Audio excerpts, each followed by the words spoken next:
Hello, good morning. And welcome to the second day of our conference. I hope you had a very nice conference day yesterday with inspiring conversations and inspiring talks, maybe workshops as well. And hopefully you had a nice evening. I heard many groups were meeting. We also had a very competitive pub quiz. That was fun. The ECSA and MFN team came second. Yes, we were not that bad. Thank you. Yeah, and first of all, I would like to hand over to Silke for some administrative stuff and some remarks on how to behave in these rooms. Thank you. So good morning, everybody. So again, some kind reminders: no drinking and no food in all lecture halls.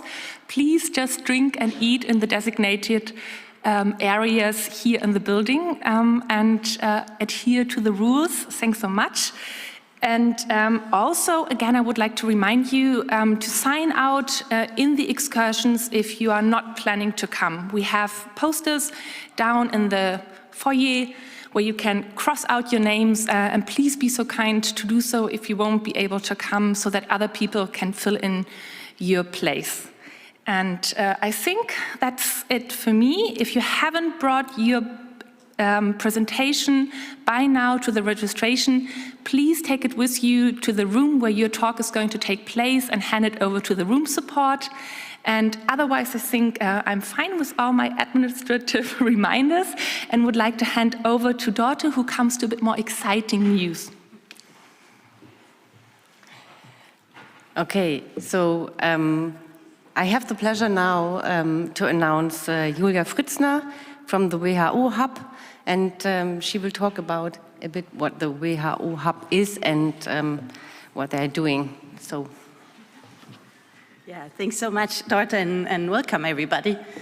So yes, I'm from the World Health Organization, from the Hub for Pandemic and Epidemic Intelligence, which is now started to be built here in Berlin. It's an HQ, so from the WHO Geneva site, an HQ satellite, thinking about public health and pandemic and epidemic intelligence. What that means is that we try to manage health threats through collaborative intelligence, so that we actually do the things a bit more modern and new, which actually is obviously comes out of the pandemic this time and before, and we don't want to look back as we did everything before, but move forward.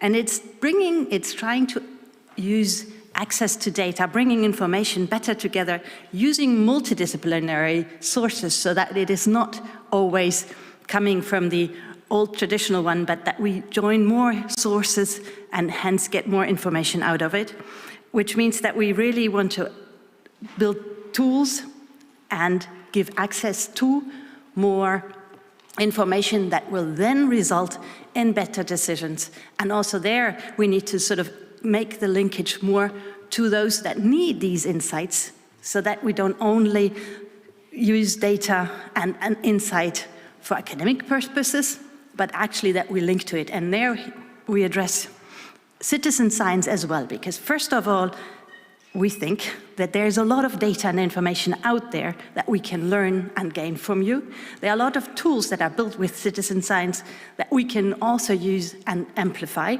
And also the decisions that need to be taken, we think, come out of citizens, and hence we really want to engage, we want to learn from you, and we want to be here and welcome everybody as in that sense, and hopefully start a journey together. Thank you so much.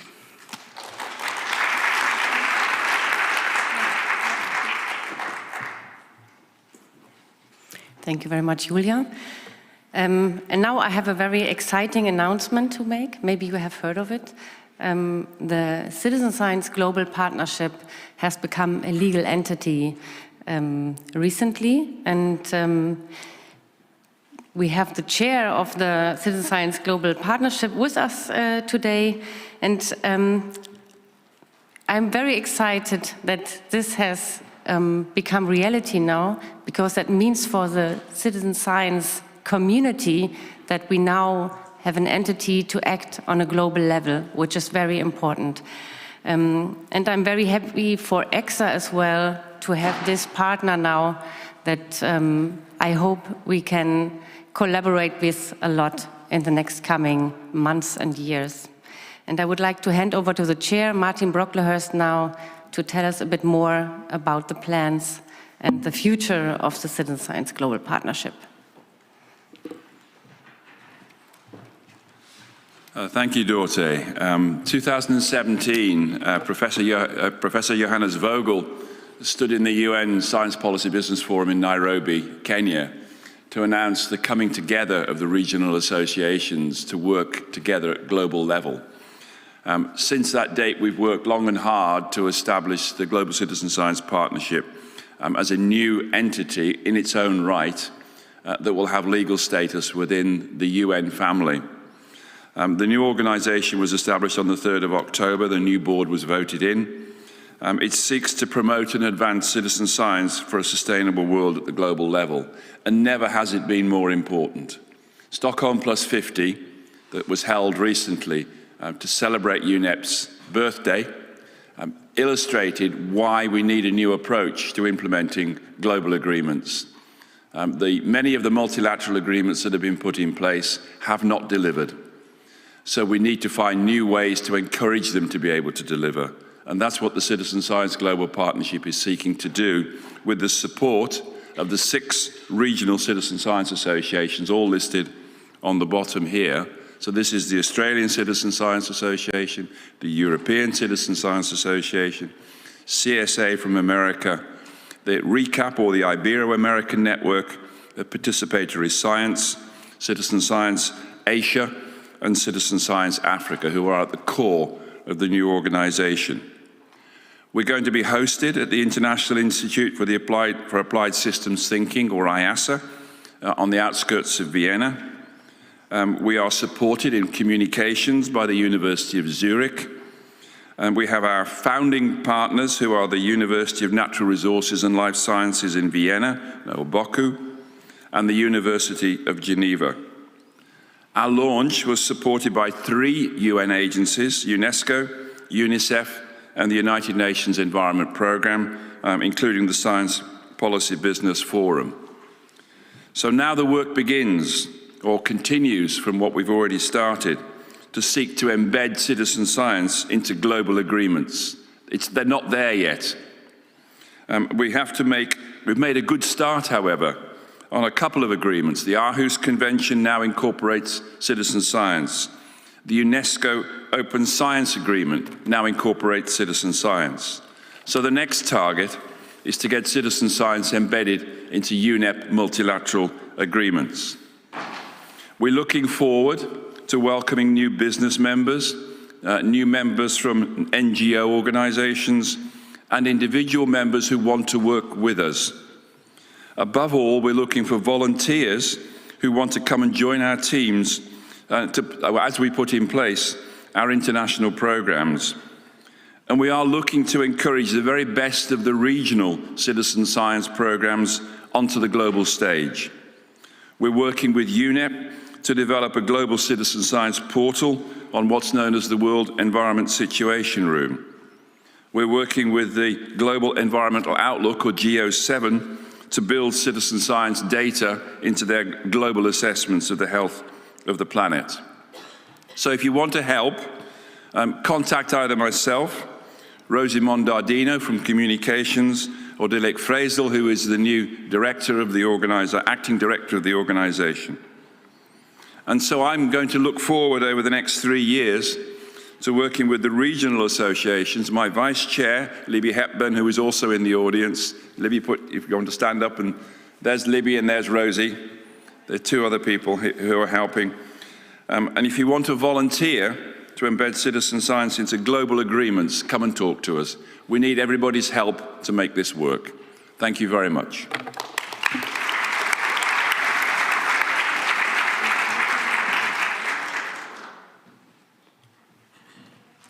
Thanks, Martin. That was indeed an exciting announcement, and I hope many of you are going to follow Martin's call and are going to support this newly started endeavor and support citizen science on a global level. And talking of a global level, ECSA and MFN is really proud that Peter Elias is joining us today as keynote speaker, and he's going to broaden our perspective to give insights into citizen science in the Global South. So Peter has come all the way from Lagos and has a long way here to Berlin.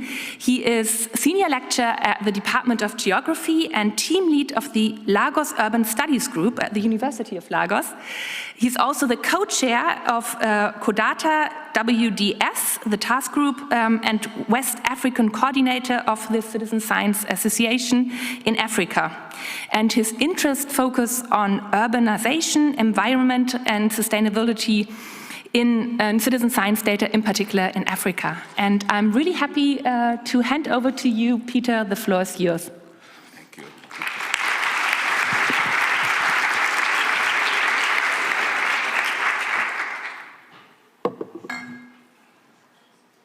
Where's the pointer?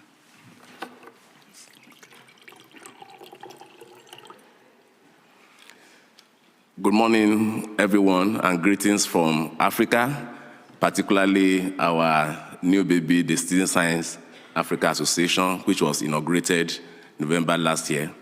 Unfortunately, our interim chair could not make it here to Berlin, but he sent his warm greetings. Talking specifically on Africa, of course, I know that what I'm going to talk about has applications to other parts of the Global South. So the topic I've chosen to talk about is citizen science approaches for advancing planetary health in Africa.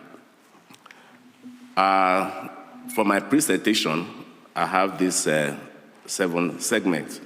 First is some key messages in the introduction. Then I will delve into citizen science in Africa. What are the motivations, the growth, as well as practices. And then I'll be talking about planetary health challenges in Africa. And I'll move on to talk about citizen science approaches and planetary health in Africa. And I will draw some lessons from those approaches and enumerate some challenges and conclude with some suggestions. Large population of Africans depends mainly on the provisioning services of fast-degrading and delicate biodiversity for lives and livelihoods. And currently, Africa region remains the fastest growing region and still the least urbanized, with an estimated 4.4 billion by 2100 and with a very small environmental footprint. It therefore becomes imperative to embrace sustainable approaches to addressing planetary challenges. One issue that is confronting us in Africa, and I think most of the Global South, is data apartheid, which is leading to poor decision-making and unsustainable approaches for addressing planetary health challenges. Citizen scientists have been recognized as key players in a wide range of ecological projects, especially because of their contributions, which have enabled scientists to collect large amounts of data at a minimal cost. Since as a methodology have been promoted for interdisciplinary research, which is an area that have developed capacity in the last couple of years, and this helps to foster collective reflections. Therefore, my talk this morning will be focusing on citizen approaches for advancing planetary health with respect to safeguarding biodiversity and ecosystem health for improved lives and livelihoods in Africa. So, what is the history of citizen science in Africa in terms of its growth, motivation, and practices? When I joined CODATA about 3 or 4 years ago, I was saddled with the responsibility of mapping the landscape of citizen science across Africa. That was in early 2020. So I got an intern who, through online surveys, conducted an inventory of citizen science that helped us to understand its growth and the motivation as well as practices across Africa.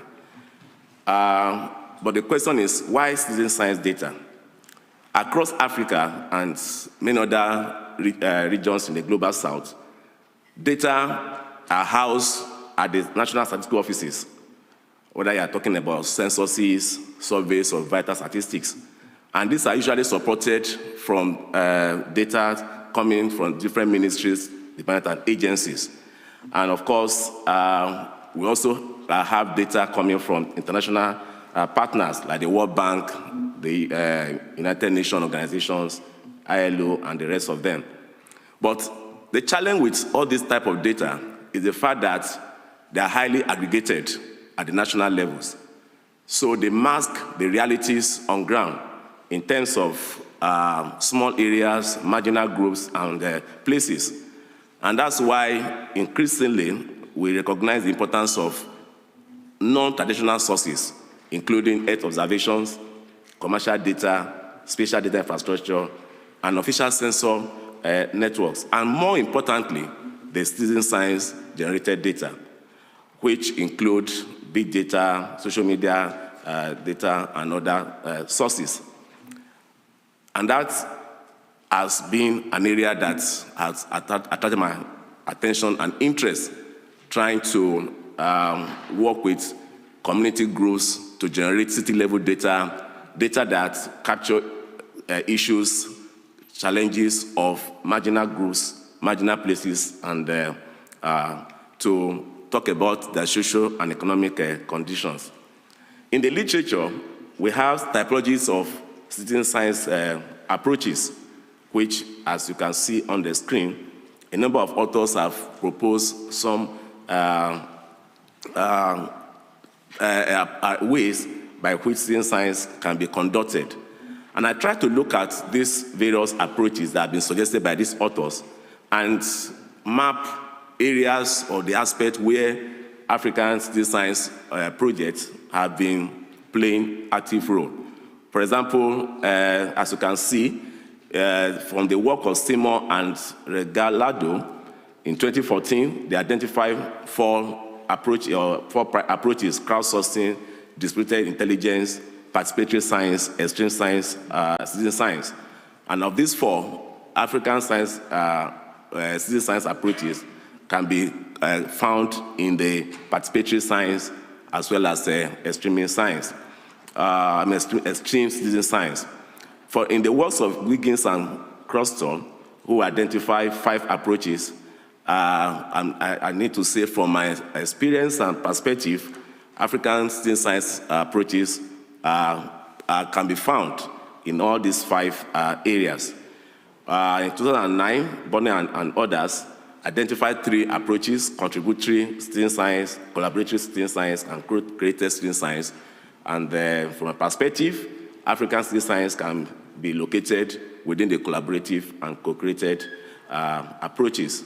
And Frances Gray, 2009, also listed 3 approaches: volunteer computing, volunteer thinking, and participatory sensing. Again, African citizen science approaches can be found to be predominant in the area of participatory sensing. Ditto Cooper et al., who also listed 3.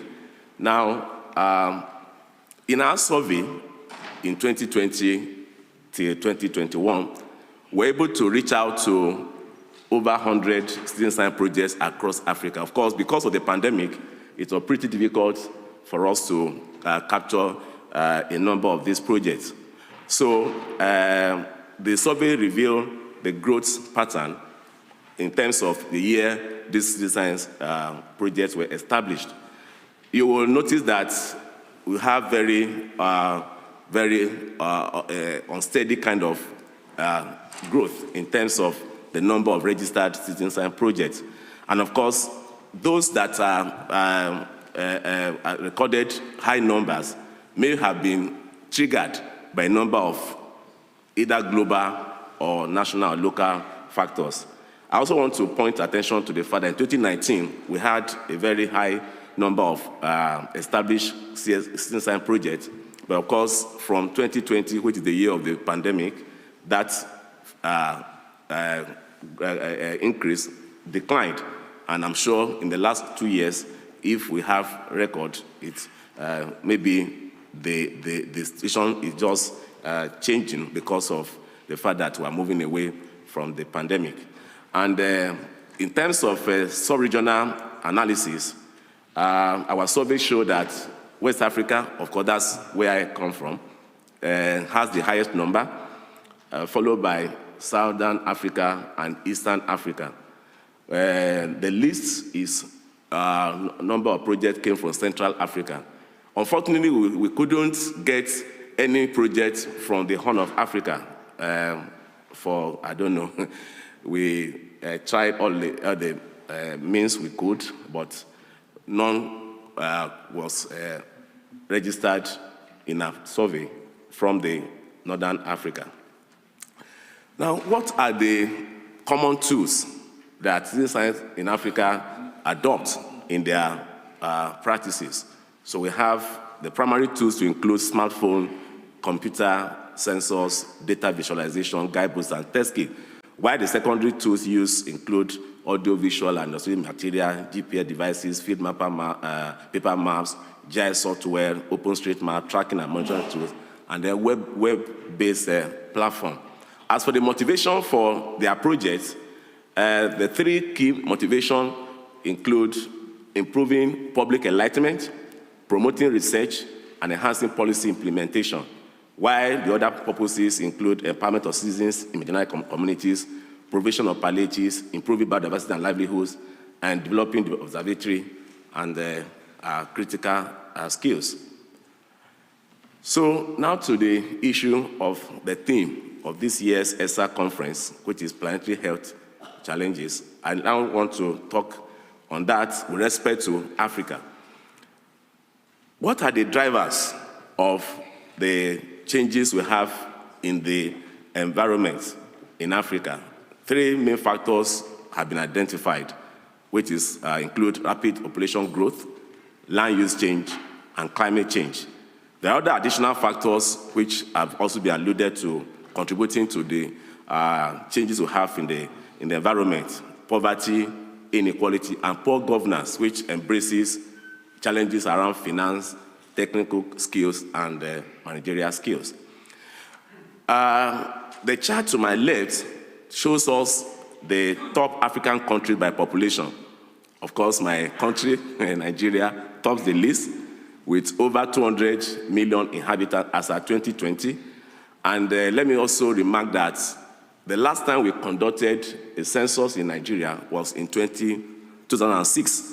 That's about 14 years ago. So what we are having is actually estimated, and that means that it can be more, like some statistics have shown, and you can see for other countries. What this tells you is that, just like I mentioned in the earlier remarks, Africa is moving towards a huge population concentration. And of course, with this comes the various issues of poverty, inequality, and how all of this affects land degradation and biodiversity loss, natural habitat fragmentation, and the rest of them. And of course, in terms of cities, we also have the list of top African cities. Again, my home city topped the list with over 15 million inhabitants. Of course, again, this is an estimate. Some statistics tell us that we have over 20 million people in Lagos. Another point of attention for me is the fact that we also have two other cities in Nigeria, Kano in the north and Ibadan in the south, meaning that Nigeria indeed is going to be the epicenter of population explosion in the coming decades. In terms of land use change, we can see the chart here. The dark shows the rate of change, while the gray is the average for 3 years. And again, you can see that it shows the fact that the various human activities are intensifying the loss, they are intensifying the rapid changes we're having in our environment. And some of the drivers that have been identified include agricultural intensification, because most agricultural activities are moving away from subsistence to commodity crops, which will entail a large expanse of land area. There's also the challenge of transboundary land acquisitions by international organizations who are interested in farming, and of course, climate change. Talking about climate change, which is a major issue for us in Africa, we are having serious cases of extreme weather events, including droughts and flooding. As you can see from this picture, this is Zambia to my upper side and Zimbabwe. In between the two countries, we have this lake, which has been experiencing decline in size over the years. We also have a similar case in my own state, home country, where you have Lake Chad, which has been shrinking over the years. And this particular lake also serves 3 countries, Nigeria, Chad, and Cameroon. And most of the inhabitants of these areas depend on this water resource for their livelihoods, including farming, fishing, irrigation, and the rest of that. And of course, when this natural resource is shrinking in size and disappearing, it means the livelihoods of these populations will be highly affected. And of course, this is a flood record showing number of losses in terms of human population across Africa. Just yesterday, I was following a report from Nigeria showing that we have been witnessing serious flood around the northeastern part of the country, with loss of lives, farmlands, houses, and of course, that have created a lot of stress for the people and the government. Across Africa, we have a number of practices that are threatening biodiversity and ecosystem services. You can see here, one major practice is wood harvesting, which of course is due to lack of access to sustainable energy, because the people depend on wood, which sometimes they transform into charcoal to power their houses and other energy needs. We also have the encroachment, the dumping of waste rather, on wetlands. As you can see, this animal waste near an abattoir. Abattoir is a place where they slaughter cows for preparation from the commercial consumption. So the waste from that process is usually dumped on wetland. And you can imagine this decomposing and, of course, percolating into the soil or being washed into the water bodies, and the various complex implications for human health and environment. And of course, we also have dredging activities. I met a UNEP official yesterday talking about their interest in sand mining and dredging and all that. That is happening in different parts of Africa, particularly in the coastal areas where we have shortage of land and you need more land to be able to, for construction activities. So when you are undertaking dredging or sand mining, it involves land clearing, removal of vegetation, and so on, and of course disturbance of the soil and habitat fragmentation, and of course the colossal impact on flora and fauna. Here is a road construction amidst a very dense vegetation, which means all these areas have lost its original vegetation due to human activities. All these have serious implications for biodiversity and ecosystem services across Africa. I like this chart by UNEP, which is a simplified interaction between climate change, ecosystem degradation, and disaster risk. And the most at-risk group are the vulnerable communities and the people who bear the greatest impact or brunt of the changes in the environmental system due to climate change increases, the frequency and intensity of climate-related disasters, and of course, exacerbating ecosystem degradation. And all of this, like I mentioned, have impact on the lives of the population in these areas, as well as their livelihood system, which depend heavily on natural systems. So, having given that picture of the planetary health challenge in Africa, what are the various citizen approaches that are currently being conducted to address some of these challenges?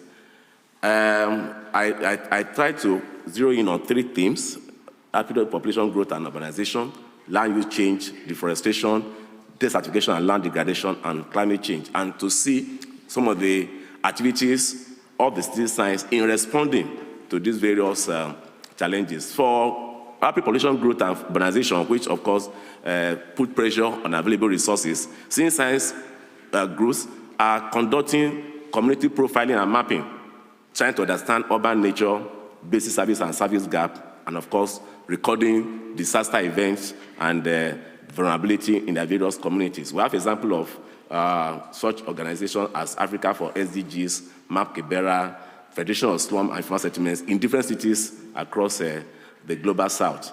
In terms of land use change, we have activities such as biodiversity identification, recording and monitoring, landscape analysis and mapping, investigating sociological systems, creating new guiding practices, education of actors and actions, promoting alternative livelihood systems, and of course, health monitoring and education. And I've listed a number of projects across Africa that are involved in all of this. I want to underline the citizen science in Uganda.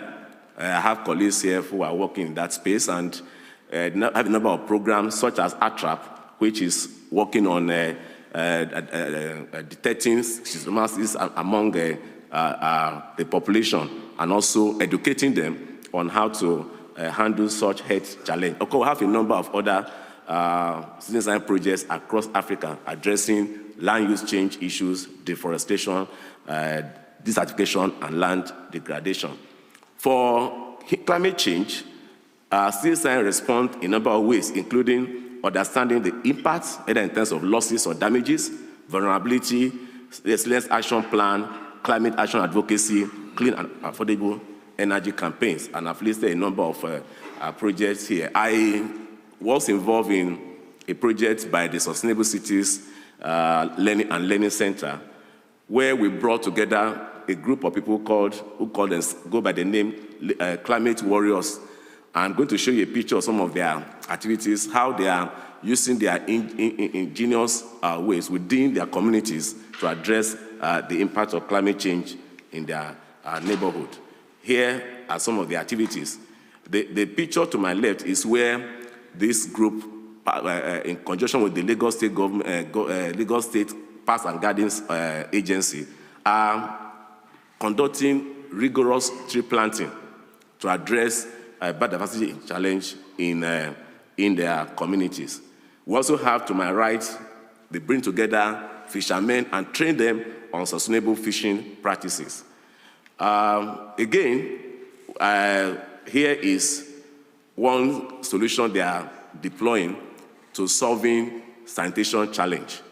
We have a lot waste materials being harvested from different sources, from poultry, green waste, wood waste, fruit and kitchen waste, green waste, coconut waste, and all that. And through aerobic composting, they produce compost manure, which they now use to improve their farming practices, which is very, very creative approach. We also have a huge waste burning across Lagos. These people also collect this waste and use them as a medium for growing mushroom. In our last their last presentation in one of my meetings, they were already thinking of commercializing mushroom production. We also have their activities around trying to solve the energy solution by training community members on how to assemble solar energy panels to lighten their community. You can see women, everybody involved, and of course that is a more sustainable approach to addressing the issue facing our planet. In Accra, Dilek is here. She has been part of this project, which I have to record here, where student groups are working on measuring plastic debris from beach cleanup in Accra. And this particular project, from the report by UNEP, as led by Dilek Fresil, have contributed to SDG 14.11. And I think this is one great contribution of student science in measuring plastic debris and also monitoring the environment. We also have the project I mentioned earlier in Uganda, where the citizen group is creating awareness about schizophrenia and helping the community to stay healthy. From all this, I want to summarize the key lessons from the various student science approaches in Africa and, of course, by extension to other part of the global south. One is the fact that partnership with local organizations with complementary skills is one key feature of their operations. They identify organizations at the local level. They have harnessed skills which can help them in addressing some of these challenges. Number two, they recognize and utilize expertise and experience of their internal members. And some of them also have been exposed to training either from academic groups or international agencies on use of modern tools and the rest. We also have deployment of toolkits for identifying and monitoring the state of the planetary health. However, these citizen science groups need modern ways of analyzing, visualizing, and disseminating their output in terms of digital lab, which will enable them to engage with participants, contribute data, upload photos and videos, and archive their information.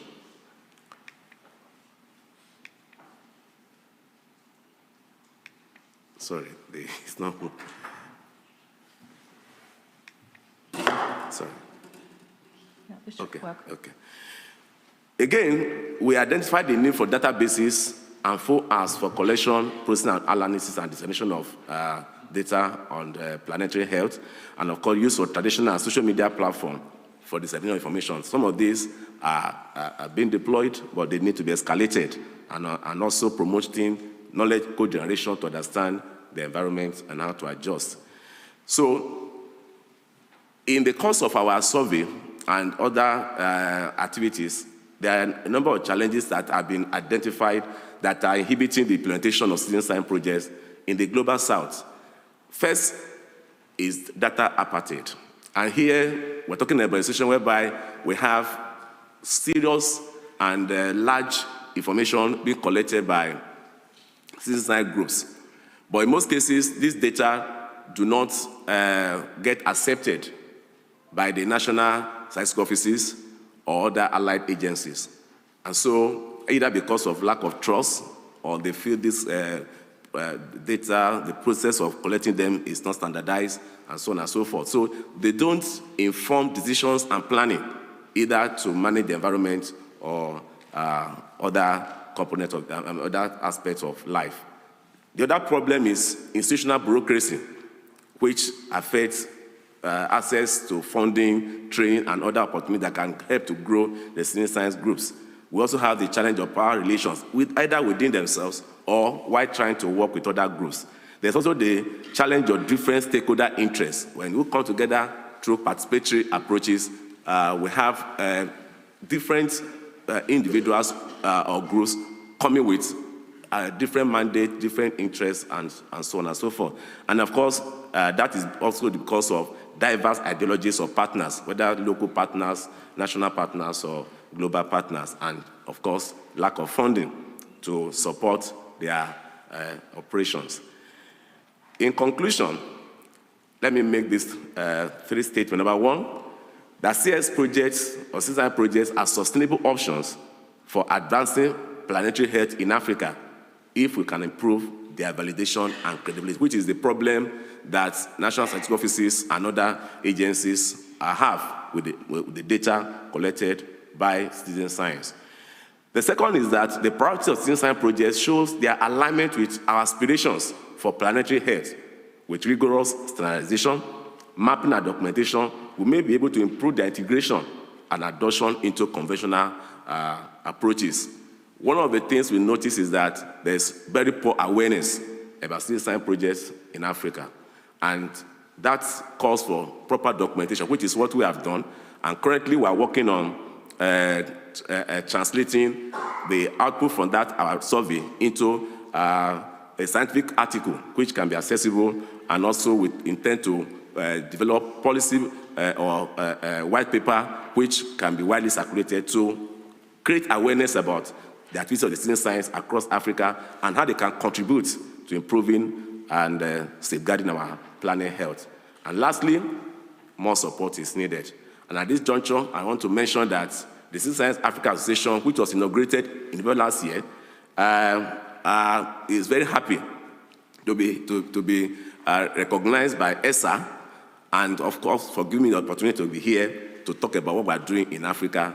And we are here to learn. I've learned a lot since my arrival from a number of projects across Europe, and we hope for more collaboration, more support, to be able to help us to identify, document, and publish a number of practices in science in Africa, which are doing a great work in advancing planetary health and safeguarding our environment. Thank you for listening.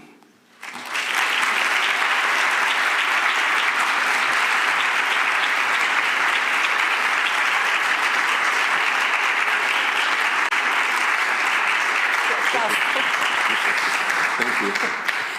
Thanks so much, Peter. I think learning was really the key word. I learned a lot, so thanks so much for your insightful talk and your African perspective on citizen science. I'm sure everybody learned as much as I did, and I'm also sure that many of you have questions, and we do have time, and Peter is here for you to answer your questions. Luigi.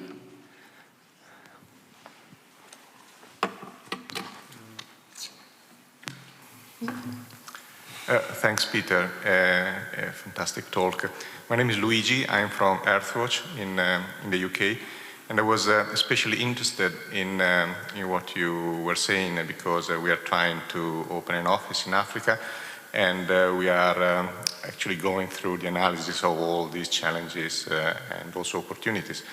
So I just wanted to expand actually on what is on this slide about the lack of funding, because if we compare the situation in Africa, I mean Africa is a big word, but say if we compare it with ECSA and with the European situation, we see that in ECSA a lot of funding that was used to launch all the initiatives is coming from public sources, especially the European Commission. So I was wondering if you can maybe say a few words about what is the situation in Africa in terms of potential funding for citizen science activities. Do you have the same opportunity to attract public funding, or maybe that's different? Thank you. Yeah, thank you. need to say that funding is a big issue. When I started working with the communities a couple of years ago, in fact, not just funding, there's this disconnect between the community groups and the government. Why the community group at their local level are trying to address the challenges affecting them, it was difficult to reach out to government. But when we started partnering with them from an academic group, we were able to help them to standardize their method of data collection, which was part of why the government don't want to associate with them, and also by creating awareness about what they are doing. So presently now, we have a system whereby the government now engage the community, even collecting data on part of their mandate. So that may not be direct funding, but like empowerment. Not only that, they now make use of those data to inform decisions and planning. So I think the funding is a big issue, but that's why, like I mentioned, we're happy to be here as an association in Africa to explore opportunities for partnership and collaboration to close that gap. The community are self-driven. They deploy collective approaches in doing the little they are doing. So funding is a big challenge because that opportunity is not there. DLEC is also here, like I mentioned, and already when I mentioned to our National Statistics Office in Abuja concerning what was done in Accra, they were very happy and already talking about how to escalate or replicate what was done in Accra in Lagos. You know, Lagos has a very long coastline and a number of plastic litters, across the beach. So they are already thinking of creating a budget for that. But of course, it will take some time. So maybe in this piecemeal, the issue of funding will be addressed, but I think we do need support, external support, to be able to entrench these practices of the citizen science group. Thank you. Thanks so much, Peter. Any other questions? Yeah. It's working, yeah. Thank you, Peter. Very insightful talk. 2 questions. One is related to technology, and especially in countries like ours with a very big digital gaps. What is your perspective of the role of technology and citizen science in the implementation of this kind of projects? And the second one is related to governance. You were mentioned that poor governance is one of the big challenges that you had. And I would like to know how far citizen science is helping to, or can help to address this challenge. Thank you. Thank you again for those beautiful questions. Already, in one of my slides, I mentioned the typologies of citizen science projects. And if you look at those ones where the African citizen science groups are not active, it's largely due to low technology adoption. So I think that is another serious drawback. So there will be need for training and exposure of this group to technology. Where they have been assisted, like in some of our projects on how to use mobile devices to collect data and all that, they are very enthusiastic, they are very happy to use data. And apart from even the technology itself, the hardware, even access to the internet, it's another major challenge which limits their activity. So I think the increase in internet penetration, increase in access to technology will enhance their operation. But for now, it's a big challenge for citizen science groups. And of course, again, let me cite the case of fighting flood that a citizen science group, the Slum Federation, participated in. We have a community in Lagos called Ikorodu, Ajegunle Ikorodu, where they have been suffering from serious flood incidences in the last couple of years. So that has affected a number of their livelihood systems. Lives have been lost, buildings ravaged, and all that. So My colleagues identify those problems, and with co-design, brought this citizen science group together, and then they began to develop a resilience action plan. They collected data, did analysis, and identified priority areas and projects. And eventually, they brought government on board. So now the government is adopting that report to create solutions to some of the problems that have been identified. Yes, it's a slow process, but I think there's a prospect of citizen science influencing policy in Africa. Thank you. Thanks so much, Peter. Thanks for your important message, for calling upon the European citizen science community to connect with the African citizen science community and share our knowledge and our lessons learned. And I hope you all take his call, his message along, and connect with Peter in the coffee break today. And huge, massive thanks again to you, Peter, for this excellent talk and all the insights you shared with us. And I wish all of you now a really wonderful and inspiring morning in all the different sessions that you have before you. And thanks again, Peter, and see you all in this room tonight again for the closing words, because we have a few more exciting announcements that you don't want to miss.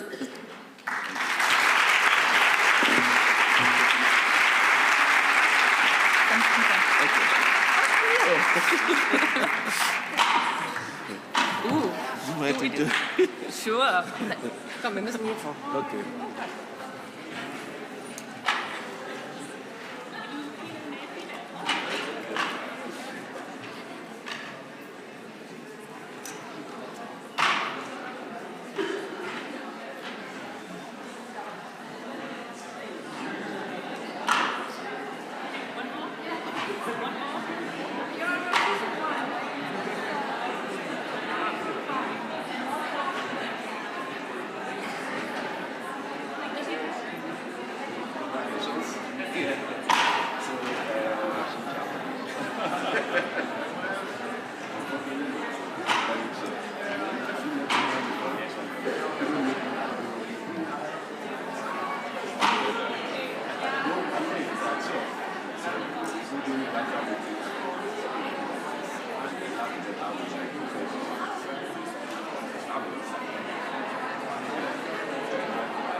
Excuse me, Martins.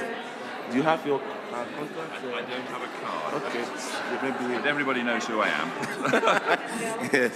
So, I'll send you Martin's, I'll send you his email. Oh, great. yeah, it's So I just, can email you. martin.brocklehurst@me.com. Okay. And if you Google me, you'll find me. It's okay. I come up on the So search I engine. will send you an email and I'm very open in terms of my contact Okay, details. So okay. just no problem. All right. Peter, when are you going back? Sunday morning. Oh, you yeah, So how about you? I was looking for you.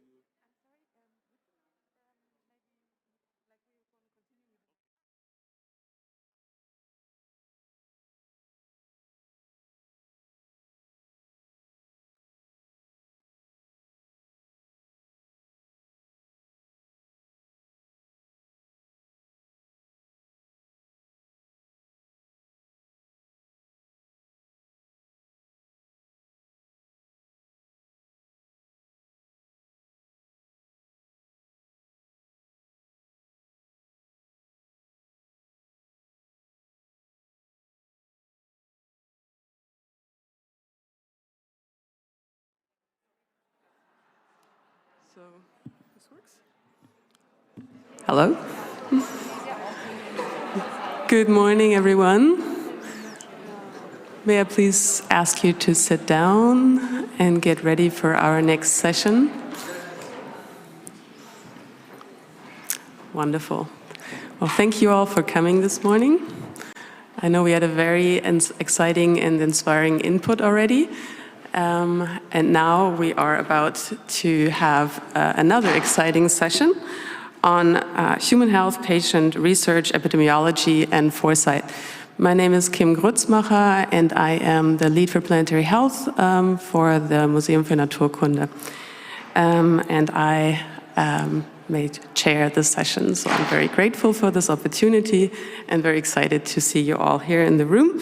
And we will start the session with an input by Lieselot Rambonnet on using passive citizen science to map the effects of COVID-19 litter on animal health.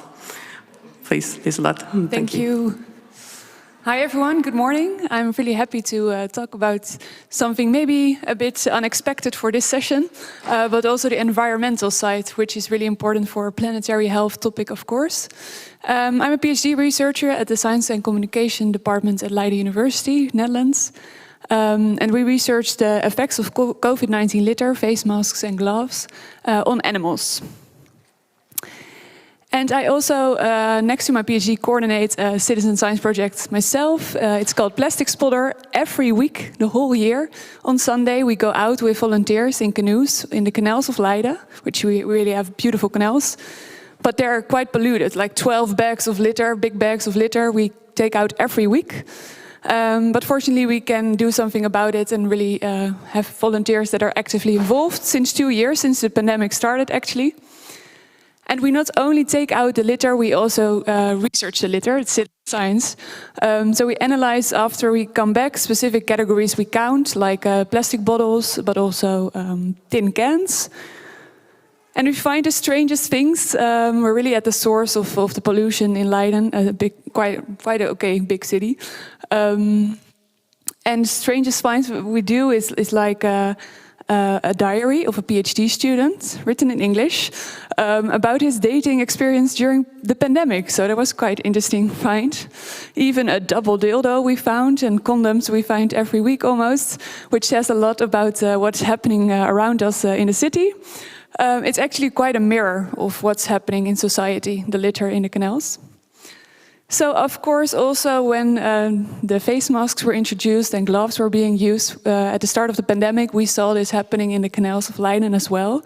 We found since January 2021, we started counting face masks as well, more than 3,000 face masks in only like 5 kilometers of canals every week we clean up. And maximum 165 face masks in one cleanup of 5 kilometers. And one particular Sunday in the summer of 2020, we found something quite striking. Well, actually, our volunteers found it. They were like half an hour ago, we found something. We don't know what it is. Maybe you can tell us.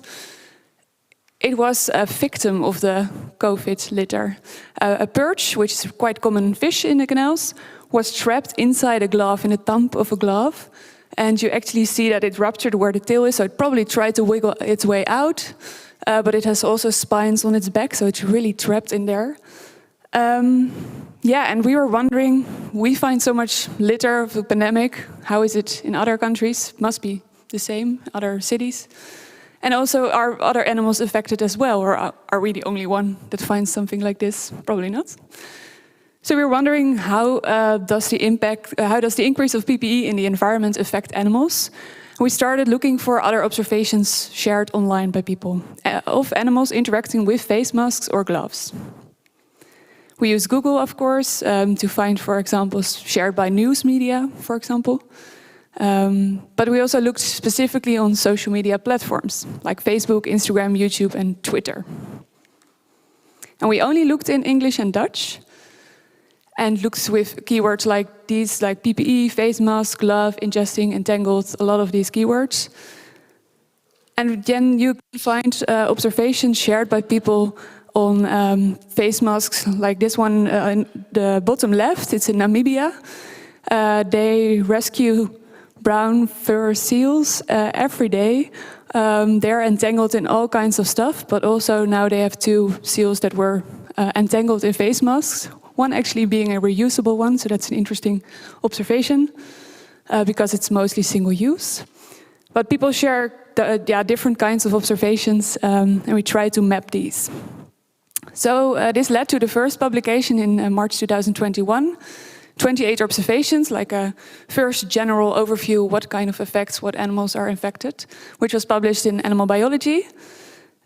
Because it's citizen science, we also think it's important to keep updating this overview. So we set up this website where people can share any observation they've seen themselves or found online on news media or social media. So people could also try to look up the keywords themselves and see if they find something maybe in their own language. Another team of researchers in Canada actually used our methods and also did the same as we did, and updated the overview and published recently 114 observations. Still English and Dutch, or no, they only looked into English, of course.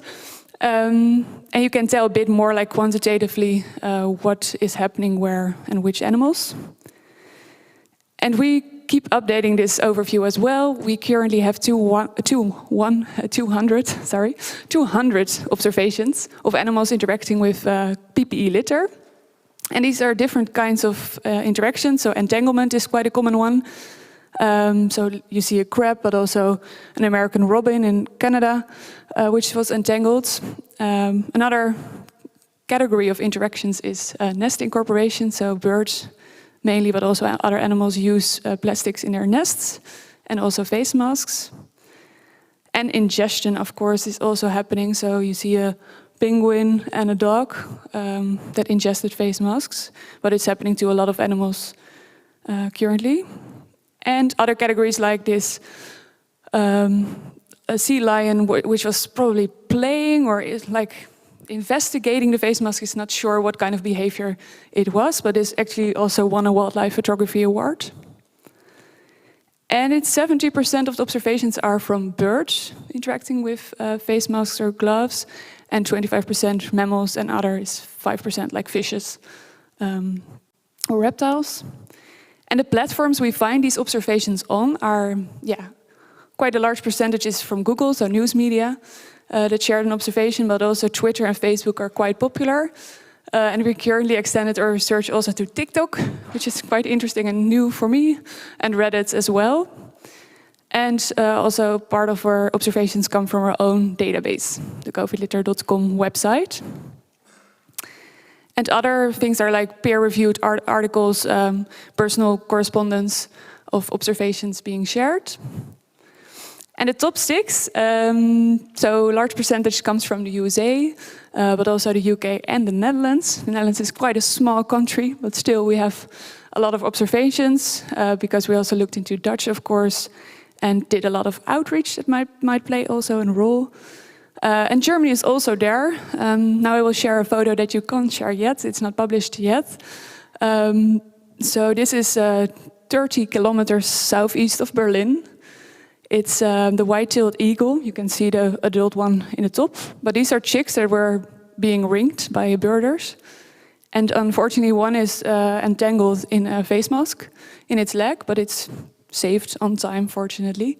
But this is a kind of an observation that people encounter during their work as a birder, for example. And you can see the global north is quite well represented in our study. So it's very interesting to also look into the global south to see what's happening there. Actually, almost half of the observations come from Europe in our study. But we see this is a case study of how observations being shared online can contribute to our understanding of which type of species are affected by these mainly single-use items that have been introduced in the society. And also, where is it happening? How is it happening? What kind of interactions there are? And of course, this is only one example of a type of plastic pollution, but it can be an example for other types of plastic that entangle animals or are being ingested in animals. So it's a type of passive citizen science, you may call it, or crowdsourced citizen science. But you can still debate if it's citizen science, because this is data that was already shared, so people are not actively involved in scientific research. So this is something we are looking into, but it can say something about where is this data coming from, which groups can be more actively engaged in doing research with citizens. So wildlife rescue volunteers can be involved, veterinarians are also involved, but also photographers who are in nature all the time, photographing birds, for example, but also litter pickers, cleanup people, the volunteers doing great work there. And of course, dog owners, they are always there with their dog and they see things happening, what they eat. But an interesting point, which is the case for many crowdsourced citizen science projects currently happening, especially with social media, is that of course you have a bias, the observer's bias, but we see species in our database that are living closely together with humans, a lot of seagulls, for example, pigeons. So you have a bias there that you only will observe maybe the species living close to humans, also being day active, not the night active animals, for example. And of course the location, as you already saw in the map, which has also a bias. So it would be good to look into other languages as well, see what kind of observations are being shared in other countries, and which is also discussed in another talk. In the Global South, people may not have smartphones, or not smartphones with a mobile camera, or a connection to the internet, so it's good to be aware of this as well, that it's not possible for everyone to observe or share their observations.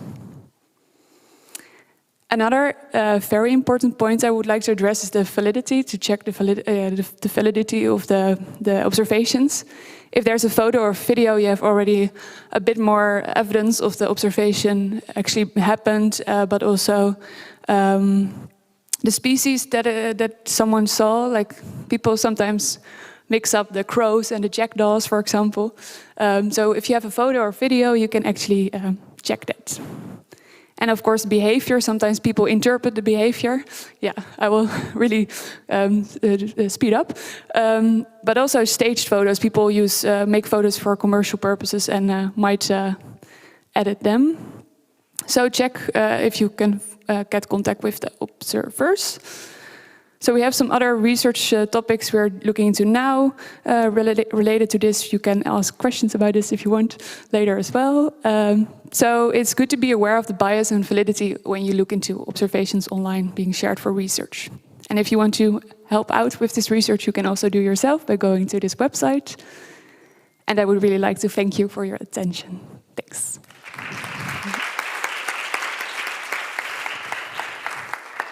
Excellent. Thank you very much, Lieselot, for this excellent presentation.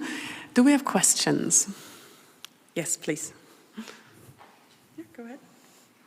Well, thank you, Lieselot. It's of course it's a touching topic that you worked on. But I have a question on the term of the use of passive science. Yes. Because I think that seems to suggest that it's well, I'm not so sure whether this is, but for me it introduces a bias into doing citizen science, because these people have been actively taking photographs and studying these things outdoor.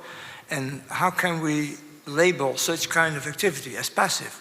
That is kind of a bias from a scientific point of view. Yeah. So I'd like you to think of another term that qualifies this type of citizen science, but not as passive citizen science. Yeah, that's a good point. Thank you for addressing this. If it still works, can I still use the thing? I'm not sure. But I will, my perspective on it is also, I'm doubting if passive is the good term. It's also quite negative.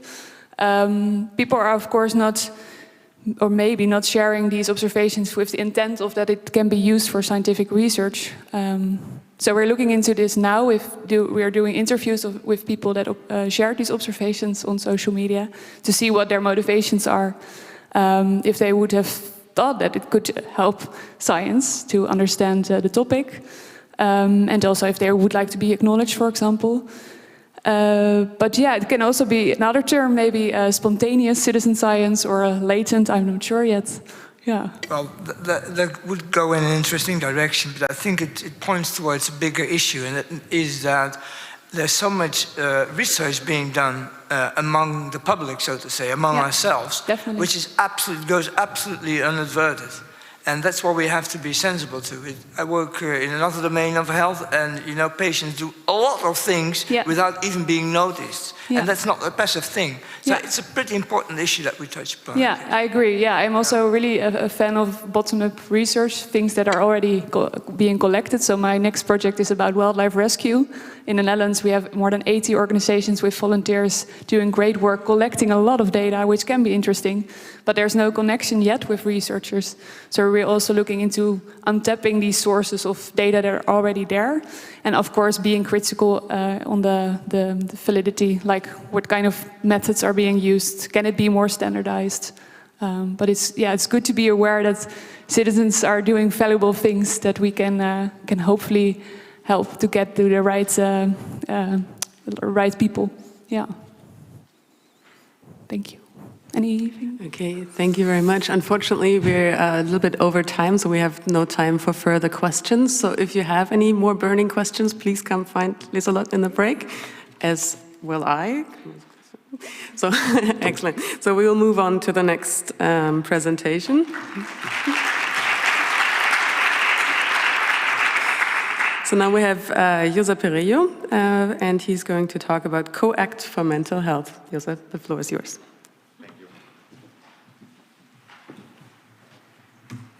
Hello. What I'm going to present is one of the actions of the pilots that we have been doing in COACT, which is an European funded project. And that's mainly been done with a group of open systems in the University of Barcelona, but most importantly with the active participation and for the long term of 30 or more than 30 people with mental health problems and also their families. So what I want to today show you is some preliminary results and some of the ideas that we have been working during these almost 3 years, because we are about to finish with this project. And the idea basically also is to look to citizen science to enhance its social dimension. And also I think that in terms of mental health, that's really relevant. So what we really take care of, or we have been looking at, is on this principle of connection and association and the principle of relationship among people, and the importance of the social dimension when we do a research on exactly this topic, and to do that with citizen science can make a difference.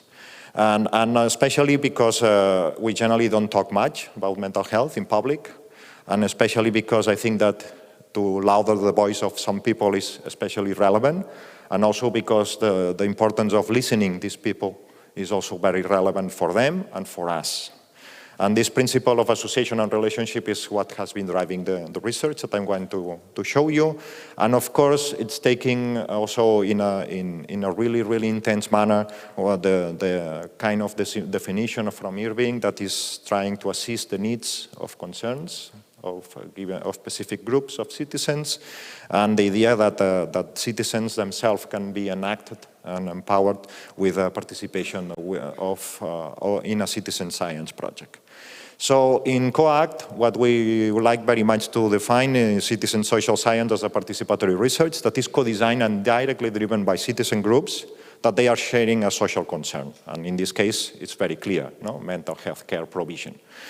And in this sense, we like very much to think about a situated knowledge, and citizen science can play, again, a key role here to really face a concern with the people that are living these experiences, and also to really take care also what has been done in this field as well, from academic view, but also from civil society organizations that, for instance, in our case, are fully engaged in this process as a knowledge coalition and trying to better frame what we want to look at.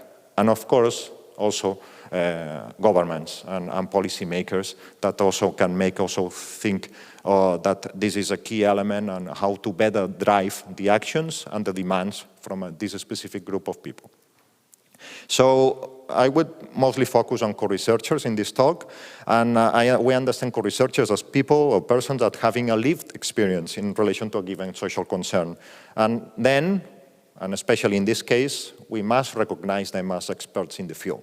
So, and also another very important aspect is that they must feel in the whole process as really co-owners of this knowledge, because that could be fundamental for them as individuals, but also as a community, and also because with all this knowledge, also they can take specific actions to improve their situation. So, which theme? So, in being more particular, and this was built with the Knowledge Coalition, which are these kind of institutions that are surrounding us, about 80 institutions in Catalonia, and the idea is to really focus on people's social environment, which are fundamental in the recovery process of people with mental health problems.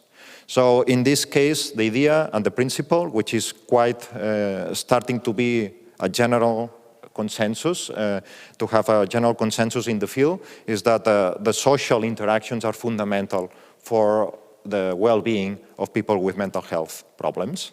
And also to better study which are the roles that can be taken by the families and other people surrounding the persons with mental health problems, needs to have better study and needs to be even strengthened or better learn which can be the roles, which are the difficulties, and which are the challenges, or which are the other problems that we might face in this context. This has been done in collaboration with the Mental Health Federation of Catalonia, that is just uniting the efforts of associations of people with mental health problems and associations of families of people with mental health problems. So I think that what I have been saying in a very theoretical framework and trying to use the best words, I think that a draw is much better. So when we talk about mental health and social support networks on mental health, is something like that. So we need to support the people that are having these problems, but also the people surrounding that. They have to make the effort, but also if these people falls, also the whole system also falls. No? So the people has a problem and is not feeling well, also the family is suffering, and also the friends. And the friends need to support this person, but as well, this person that is in principle the responsible of taking care of this person feel guilty that he maybe or she cannot do his best or her best because she or he doesn't know how to do that. So based on this kind of idea, what I've been doing is to run a research that has been very long, and that's also a particular issue in our research, that has been taking, as you see, several years, and starting from a call for researchers and ending up right now in a chatbot that is already active for several months. And now we are building, with the knowledge that we are taking from this chatbot, a set of actions that can be delivered for the regional government who is the responsible of mental health care provision in Catalonia. So how it works? So basically, you have to imagine you have a mobile and you are just taking breakfast. You are subscribed to the mental health Coactuem per la Salut Mental chatbot in Telegram, and you receive a message, one like that. In this case, it's about labor, and that's a real story of a person that have been having some mental health problems, and this kind of spaces has been really difficult for this person. Okay, so that's a real situation, very personal situation, and then you are asked to answer something. Have you been living something similar? Do you know somebody else that has been living something similar, like the story that you have just read? So this very simple information, unfortunately, policymakers, they don't have any clue about that. So they don't know about that. And that's really difficult to start doing new policies without this information. So that was one motivation. Second motivation is that co-researchers generally don't dare to say that aloud and in public. Okay, so just to share that, you feel guilty because you feel weak, you feel that you are not doing the right things. To verbalize that, to write down that is very important for this person, but also to feel like somebody is listening to this person is also very relevant. So all these kind of things is what is behind this chatbot. So if you want, I can invite you to subscribe to Telegram chatbot, looking for Coactúen por la Salud Mental. And there are some postcards outside that is giving you the instructions if you want. But I would like finally to explain you a little bit how it works. Okay? So first of all, a chatbot generally is a machine that is sending us message using artificial intelligence. Here, what we like to think is that the intelligence is already there. It's the people that they have these problems, okay? And these people already have the experience that they want to share. So what you are actually receiving is the set of stories that these people has been writing, okay, for several months, like in a workshop, a writing workshop, with a short story, with very nice draws that they try to, in a way or another, verbalize, put into words they suffer, okay, or maybe they're nice experiences, okay, so they are positive and not that positive experiences as well. And somebody is just listening that through a mobile phone and in a quite private space, so you can answer that individually, with no pressure, okay? So you can just share that, and so on. So we have been doing that with a diary, writing down the stories, okay? So we offered this kind of diary to the people participating, and the exercise was to write down this, okay? And also, just to share some very short snapshots of the results that we are getting. For instance, you can just question whether the participation is similar to other kind of citizen science projects. And the answer is yes, the dynamics is very similar. Okay, so if you compare that to the universe, so the kind of contributions of the people that are subscribed to the chatbot, they have very similar patterns. Okay, so the topic is not important in that case. Secondly, who is participating? That's a relevant question. No? So, and I can tell you, of course, it's mostly people from Catalonia, but it's middle-aged people, people with mental health problems, mostly women. I can talk about that if you have more questions on that, or just pick me in the corridors. But the idea also is that we want also to identify which are the relevant micro-stories. This is another example, and statistically you can just identify who is, which one is receiving a lot of much more answers that you have been living this situation. Okay, that's the logics, but there can be many other logics to identify and to combine qualitative and quantitative research related to that. And also you can aggregate all this data and just identify which is the potential network of support if everyone should be able to just share their experiences and just say that, yes, I have been living the same. And the kind of meaning of that can be like you have things in common, you are aware that you're not alone. This is very important for in this context. Also, but also the force of joining actions of that, okay, so we can awaken some empathy as well, or also, why not also highlight the differences. So I will stop here. That's just a snapshot of what is possible, and that we are going to face to some policy actions right now. And you can consult the website as well. And finally, I just invite you to the final events of COACT that are going to happen very shortly online, that are going to share this experience and many others from this project. Thank you very much.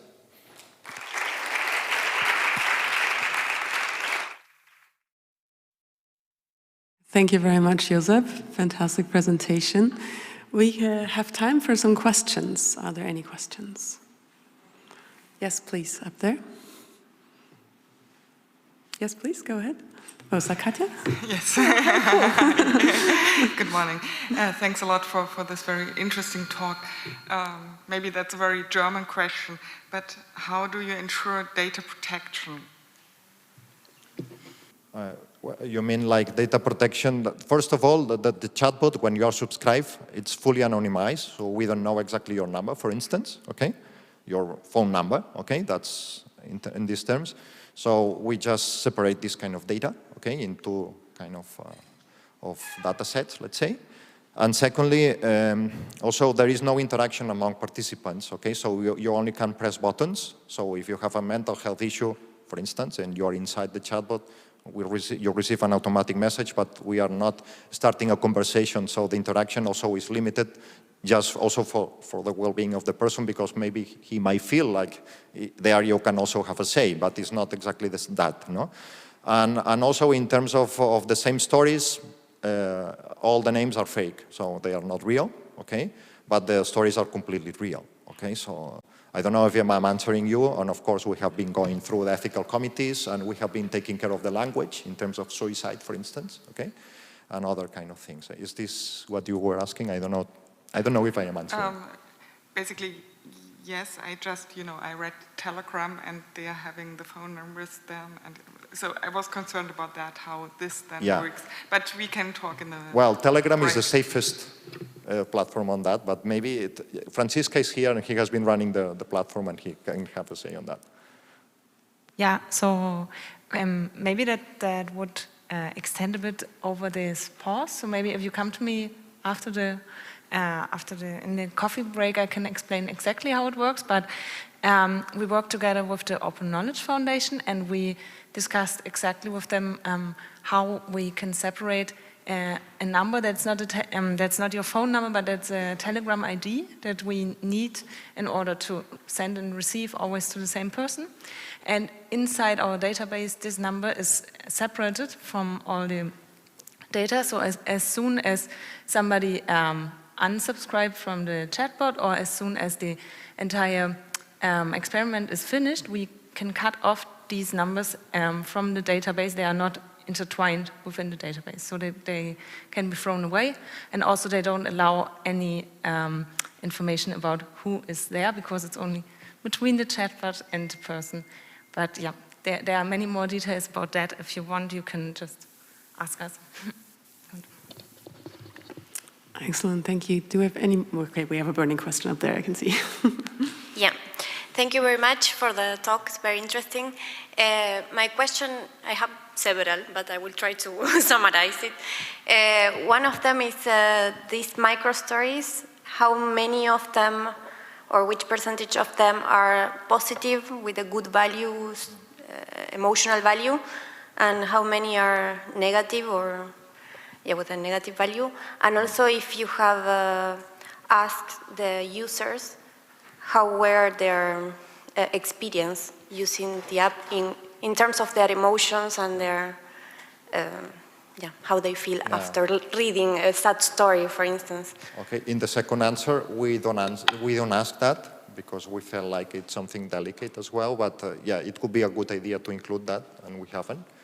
But we know a lot about the participants, not only the gender, the age, or whether they have a mental health problem and so on, but also which is the kind of relationship that they have with their own environment, okay? So that's one issue.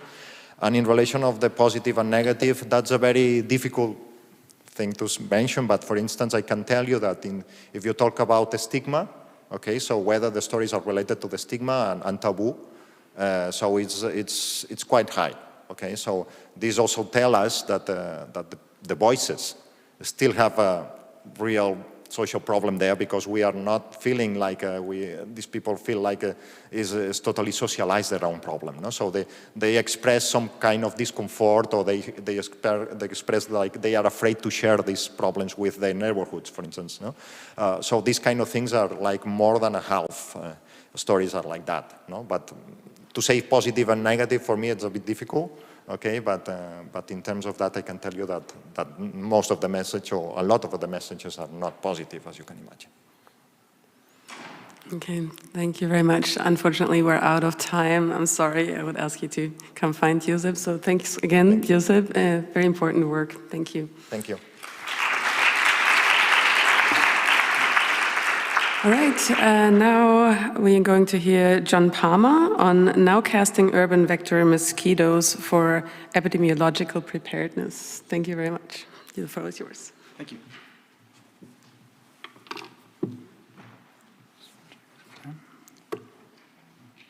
So, thank you very much for coming. What I want to talk about now is how citizen science can be used to better prepare for public health questions and better control disease vector mosquitoes, the mosquitoes that transmit diseases. The last time that I came to this meeting in person, I was talking about how citizen science can actually be used for early warning as disease vector mosquitoes spread across territory. And one of the things that we were finding in this research, that's a little bit weird, is that, there seems to be some sort of distortion in the slides. Focus on the left here.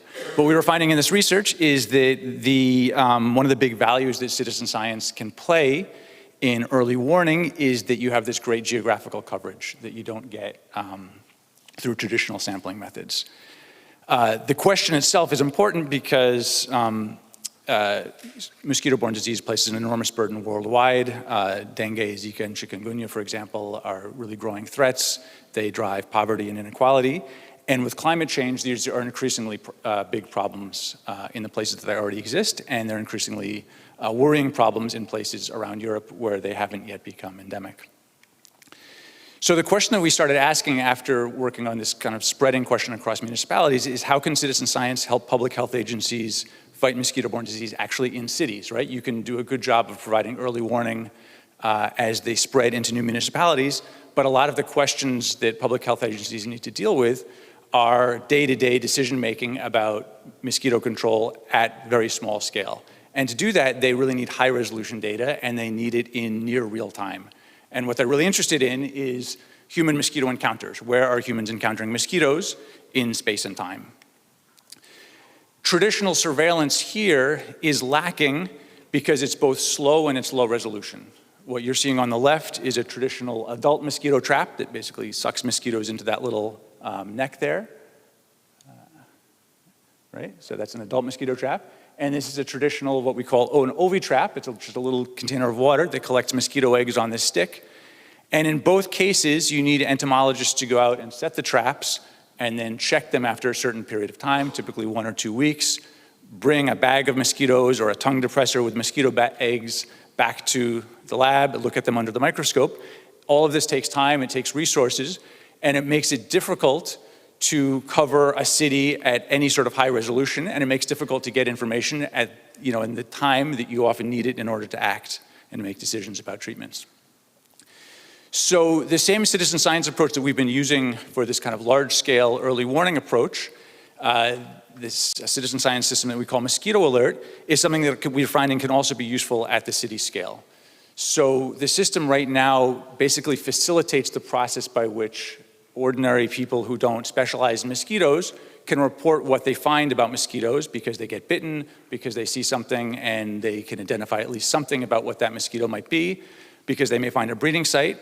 And it facilitates the process of bringing that information to expert entomologists who can help to identify the species that they're seeing, determine if they're disease vectors, and bring that information to the public health agencies who need to act on it. So the system actually involves data going from the citizen science to a digital ento lab, which is now this large network of volunteer entomologists all around the world who look at the photographs, and they determine, they score the photographs in terms of the species that's represented in them. Increasingly, the system is also using artificial intelligence to do that identification. And it then feeds the information, it feeds this output into both a public web map and then a set of data portals that are designed specifically for public health actors to be using. We decided to try to combine that citizen science approach with both the traditional traps that are already being used in cities and also networked smart traps.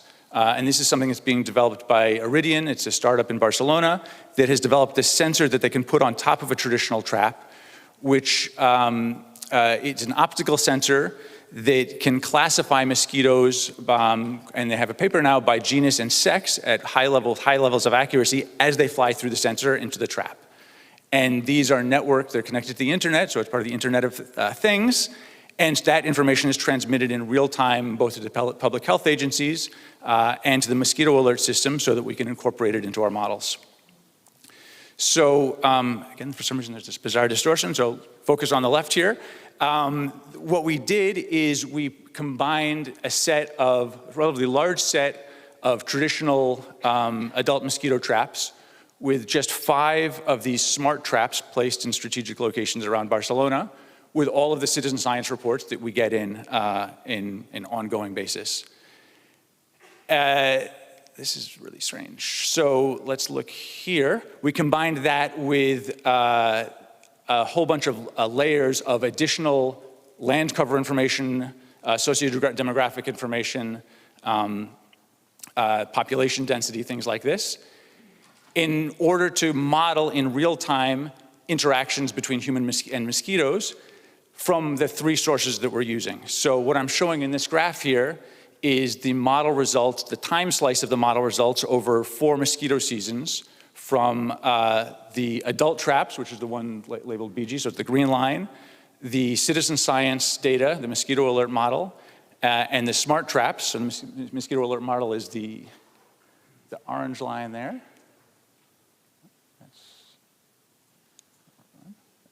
Mosquito alert model, and then the smart traps, which is the top line, which is the one where there's a lot of noise, but in fact what we're getting from the smart traps is high temporal resolution, and you're seeing that in the noise. And what we do is we combine the 3 sources together into what we're calling a vector exposure risk index. And it's actually, so that's the bottom line, and it's actually the joint probability of a detection from all 3 of the sources. So in that sense, it's somewhat conservative. But at the same time, we're able to see when there's any sort of new information that's coming in, we're able to look at it in detail and see if that's something that should be passed on more directly to the public health agencies. And what this gives us then is the ability to look at very high resolution, so this is a 20-meter resolution, at the probability of human-mosquito interaction across Barcelona, both in space and in time. That information is then fed to this portal that the public health agency can use. They can make decisions about placing treatments based on it.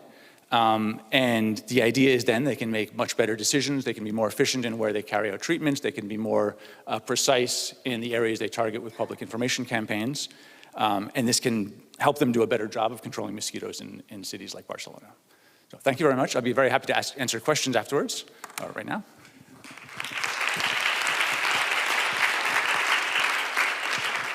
Excellent. So are there any questions? Yes, please.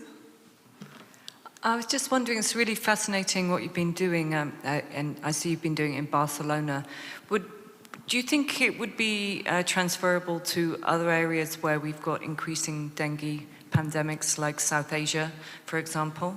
That's exactly one of the questions that we're looking at. We're trying to do the transfer to Bangladesh right now to see, so in the next 5 years, to see how this can be transferred. And this is part of a new European project called ID Alert, where we'll look at just that. One of the nice things of starting in a place like Barcelona is we have a lot of disease vector mosquitoes, but very low disease incidence of mosquito-borne disease. So it's a nice testing ground, but of course, where you really want to see how it works is in places like this that you're talking about. Yeah, because the dengue rates are going up so crazily with climate change at the moment. Yeah. Exactly. Thank you. Thanks. Yes, please. Yes, thank you very much for this presentation. Just one question. At the end, you said this information can be used by local administration to change policy, to really adapt. But is it? Do you have, are these institutions actually using your data? So the Barcelona Public Health Agency is using our data. They're using the map that you see at the end. So that's a live web map, and I can pass around afterwards the address, so it's a publicly available map. But it's there for them to make decisions, both in terms of seeing that at that high resolution where the risks are located, but also seeing over time how risks are changing, right? If one neighborhood has increasing risk or decreasing risk, if their treatments seem to be successful.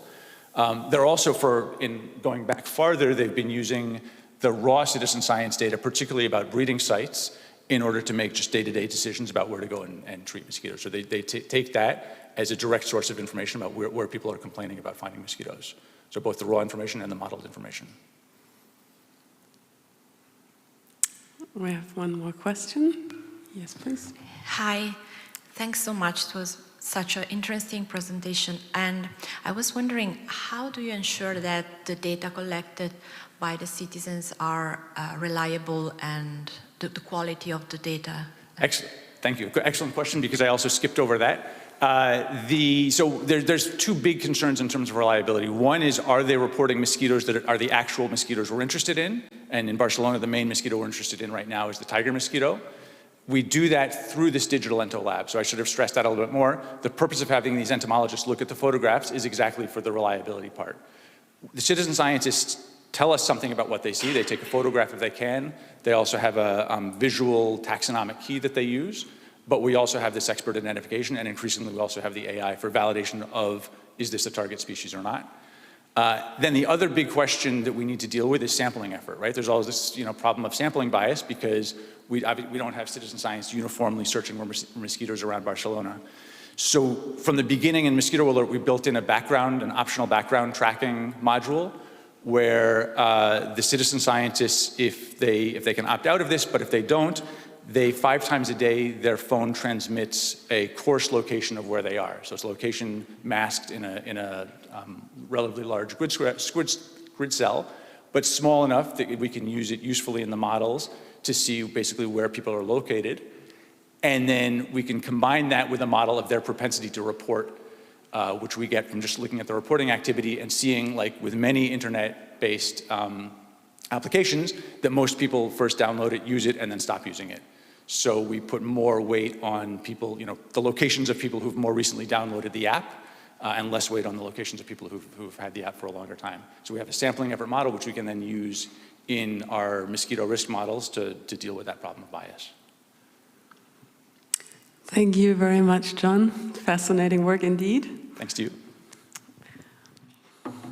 And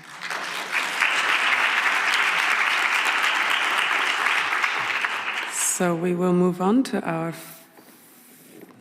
the next presentation by Timo Faltus on citizen science in medical and health science projects, legal questions and medico-ethical contradictions due to participation. The floor is yours, Enrico. Yes, Madam Chair, ladies and gentlemen, thank you for having me here. When the lawyers take the floor, the fun mode is over. I'm here to present a little bit on legal questions on therapy-orientated citizen science projects.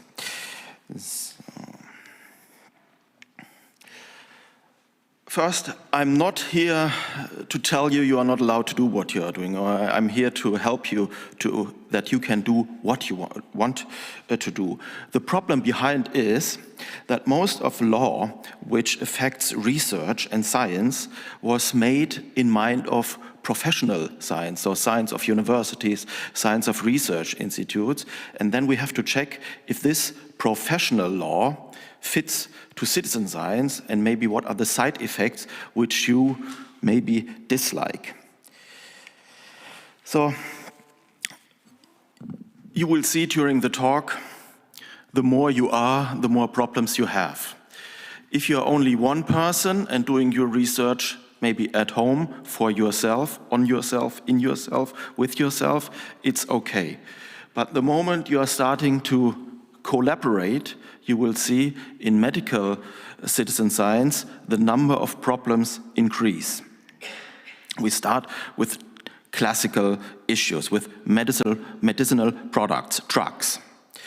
So most of therapy-orientated citizen science projects, as far as I can see, please, you can contradict, do not develop chemical substances for therapy. Very good.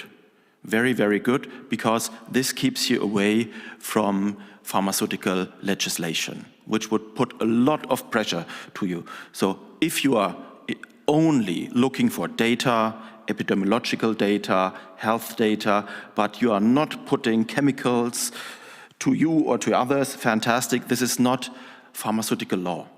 It is law, but not pharmaceutical law. If you test a pharmaceutical substance with yourself, this is a more or less irrelevant self-experiment. It depends on the substance. We know there are citizen science projects using gene technology and so on. You should be careful. That, especially in Germany. So if you are experimenting with GMOs, so genetically modified organisms, which you can do at home in your garage, if you have the chemicals and the apparatus, which you can buy legally, you can be very, very soon into in the law of genetic engineering, and that can cause problems. The problems start if you are developing chemicals, the generic term, and you're working together. What you are allowed to do to yourself, the self-experiment, you are not allowed automatically to do to others, even if the others consent to it. In Germany, this can be criminal prosecuted. Medical device law. This is very popular with a citizen science project. Here, you have to check. What are you doing? Check your project design. Are you using a medical device which is legally on the market to obtain data? We have heard data protection law already. Are you just collecting data and you are not working on this medical device? Good for you. This is not medical device law.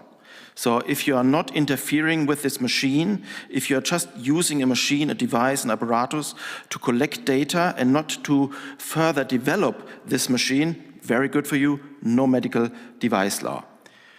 You should seek legal advice if you plan to modify a medical device which is on the market already. This can bring you and others in your group into trouble.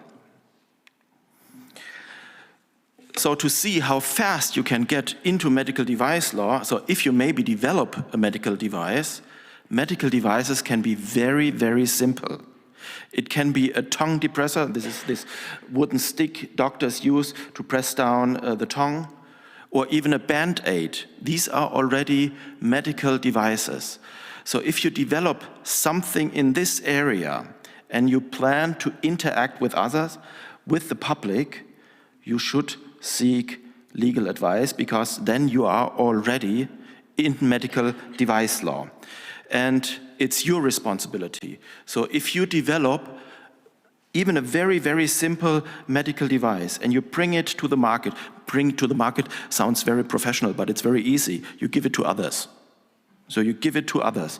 You hand it over to others. This is already bringing it to the market. And if you bring it to the market, you are responsibility. You brought a medical device to the market, and if this medical device is not in compliance with medical device law, you will be prosecuted. So, criminal law issues. This is what I said before. So if you do a self-experiment with yourself, it's okay. But if you do something to others, even if the other person said, yes, it's okay, you should be very careful. So maybe taking a blood sample from the finger is okay. More, no. If the citizen scientist is not a licensed physician. So the problems change a little bit, or switch, if one of these persons is a licensed physician. But if all citizen scientists in the group are not licensed physicians or nurses, maybe taking blood from the finger is enough.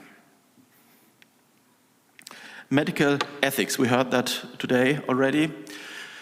You know, if you develop pharmaceuticals, medical devices, you've heard there is something with ethics oversight, ethics committee. If you need ethics oversight, depends on many, many questions. In Germany here, it depends on how is your group designed. Is there a licensed physician in the group? If there's a licensed physician, maybe the licensed physician need medical oversight or ethical counseling by an ethics committee, but not the others. Is your project invasive, so with blood samples, or are you only looking at people? Are you collecting data? then it depends in which state in Germany you are, because the professional law for physicians is different in the different states of Germany. So please check your project design. And patent law issues is very, very important, not only for you, but all for the others. So imagine you are in a citizen science project and you made an invention, a medical invention, which could go beyond your project, which could go for everybody who is affected by that disease or illness you are doing research on.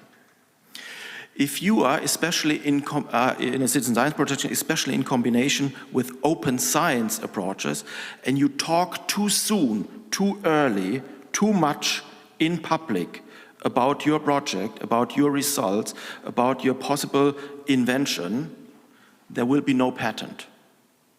This is infringing the novelty. So imagine some of you had an invention, a medical invention, and is talking here today and presenting this invention. You will not get a patent on this. It's over then. You say, okay, you say it's over. Yeah, but the problem is, if you don't get a patent, you will not find like one of the bigger players to finance this invention to get into the market. You as a citizen science project, you can develop some of these for your group, but you cannot go to the broader public because you don't have the money for that. And to have the money to develop it for the broader public, you need a patent. And if you don't get a patent, you don't find a partner to finance it. So please, whenever you do research in your projects, think before you talk and think where you talk. So data protection was already an issue here. This is only one very quick slide. Not much extra information. If you are doing citizen science in medical research, you don't have ordinary data, not name, not age. You have health data. And the European data protection law is very sensitive with sensitive data. And health data is sensitive. So if you are processing sensitive data, such as health data, processing means collecting, processing, using, deleting, storing, whatever, it's not enough that you think that the person the data you are using has consented. It's not just thinking. You need an explicit consent. It means in written, it means in checkbox, or at least documented verbally. So it's not enough that you think the other person have consented, or that the person who's giving you the data thinks he or she has consented. Make it proof. Click box in written or documented verbally. This applies to health data. If you think, oh, what can happen if I don't do that right? Well, prison is calling, or a fine is calling.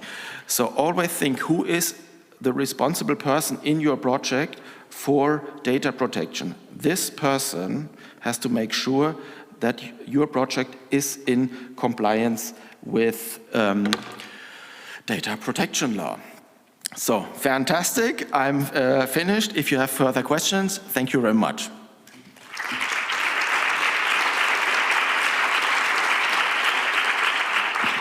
Excellent. Thank you very much, Timo, for all this helpful information.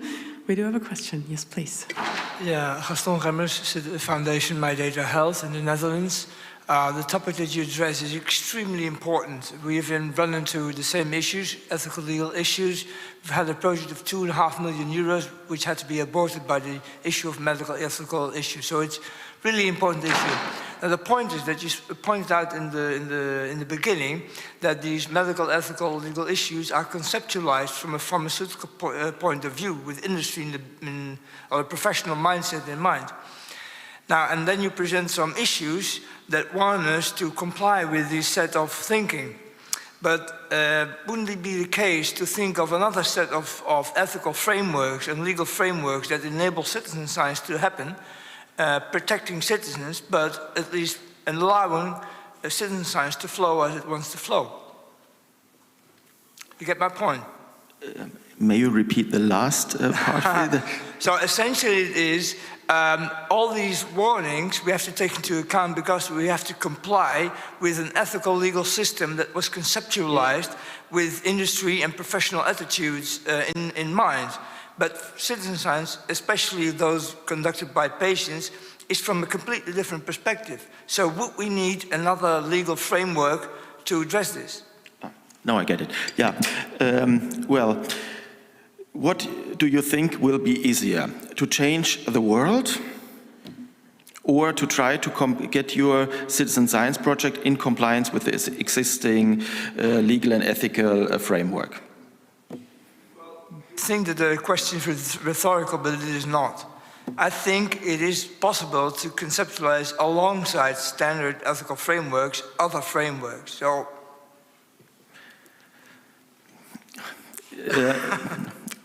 you need a lobbyist for that in the parliament. And most of the laws I presented to you today is EU law.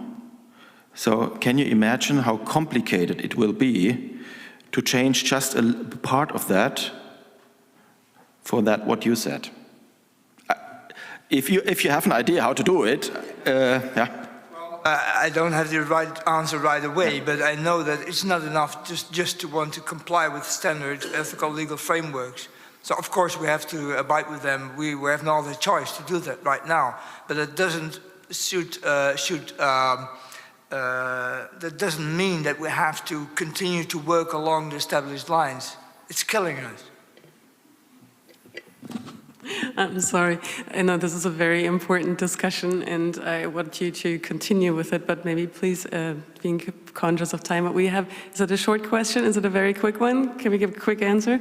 Okay, then one very quickly, please. It's just a little bit along these lines, but it's the same thing. And you mentioned these are European laws. I was thinking about the patent issues and open science. So if patent issues come from European laws, but open science and open data are also a drive in terms of European directives, how the two conciliate and what can we do to improve the situation?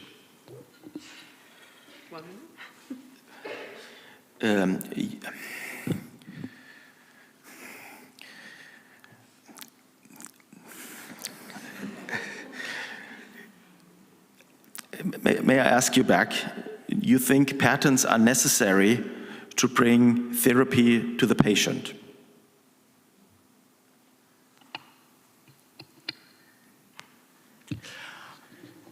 Well, it depends on what you're looking at. I'm just thinking about the thing that you said, you cannot, from the moment you communicate and you talk and you publish data, then you cannot have a patent. Yes.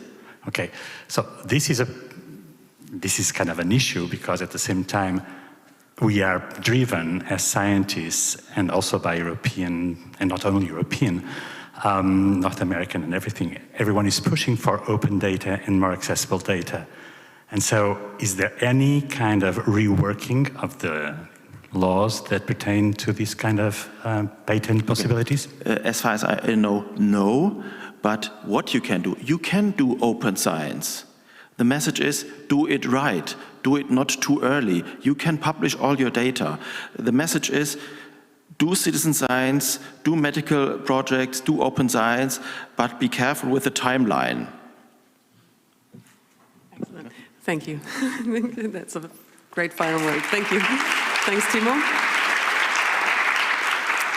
And let's move on to our next speaker, Ria Valkorte, who will speak about citizen science for health and action gaining insights in fatigue for people with rheumatoid arthritis. Thank you.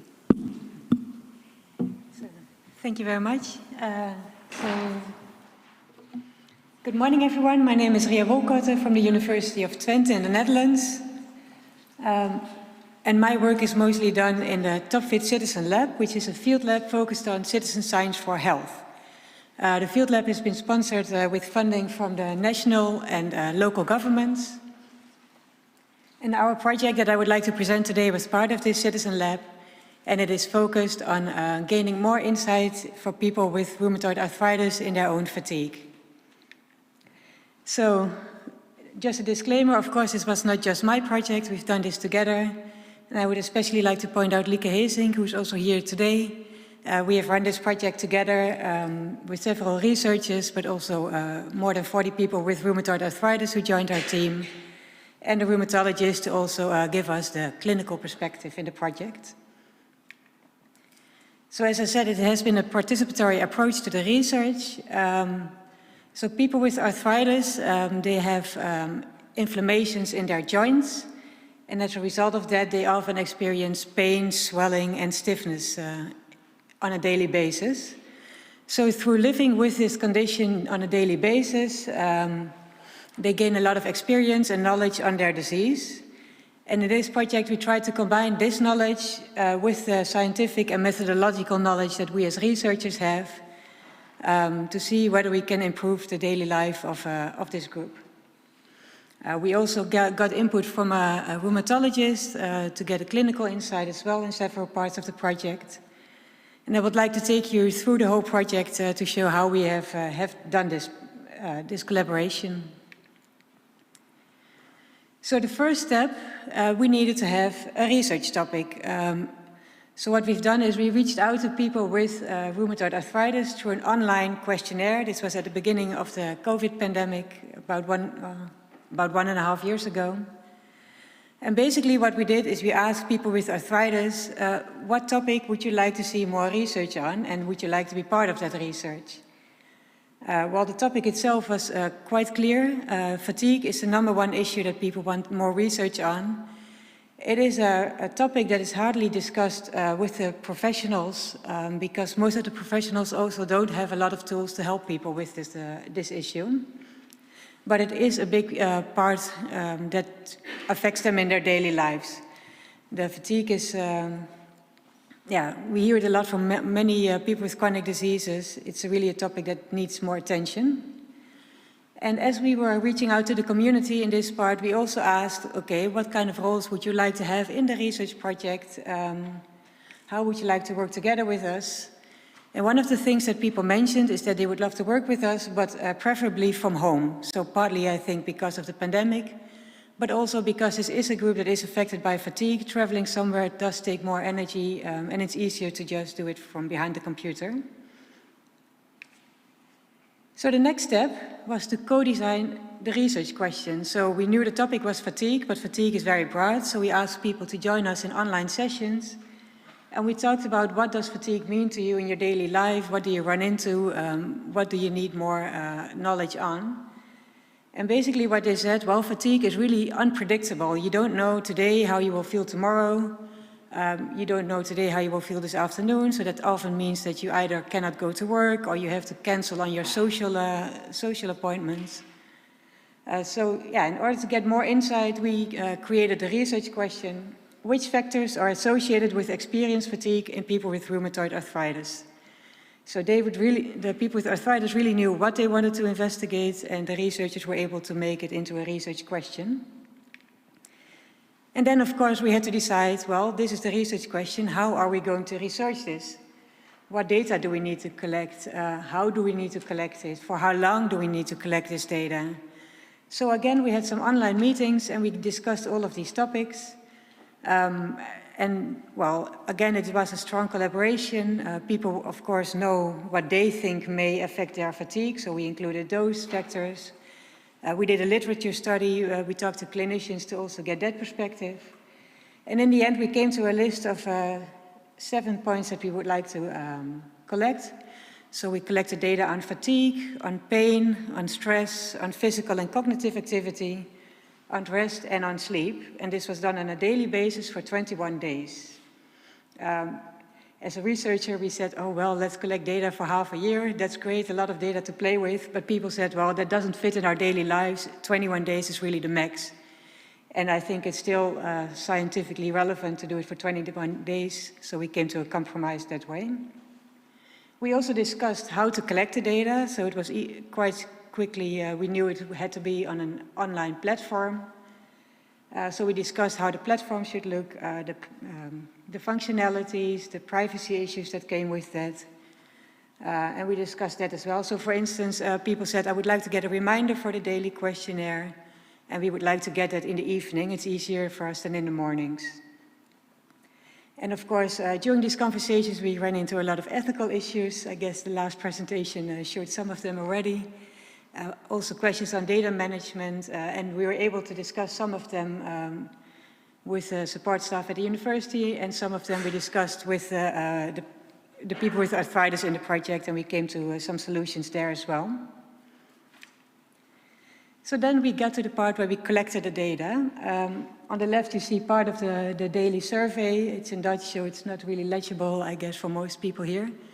But the idea was that people got either a text or an email with a link to the survey. It took them 1, maybe 2 minutes to complete every day the same question for 21 days. To really get an idea of how their fatigue was and all the other factors that we found relevant to collect. And on the right, you see a dashboard, because in citizen science, of course, reciprocity is important. It's not just giving data to the researchers, but you yourself should benefit as well. So people could see their own data. This is just one example of how it could look. It was the fatigue, the pain, stress, etc. You can see the progression over the 21 days. And we've got some great feedback on this as well. Some people were really happy that they could take this data to either their occupational physician if they wanted to talk about the fatigue with their own rheumatologist. Having some data to show what the actual situation is easier than just saying it, and they feel strengthened by showing the data. And that is actually where we are now in the project. We have collected the data from about 50 to 55 people who have filled out the questionnaires.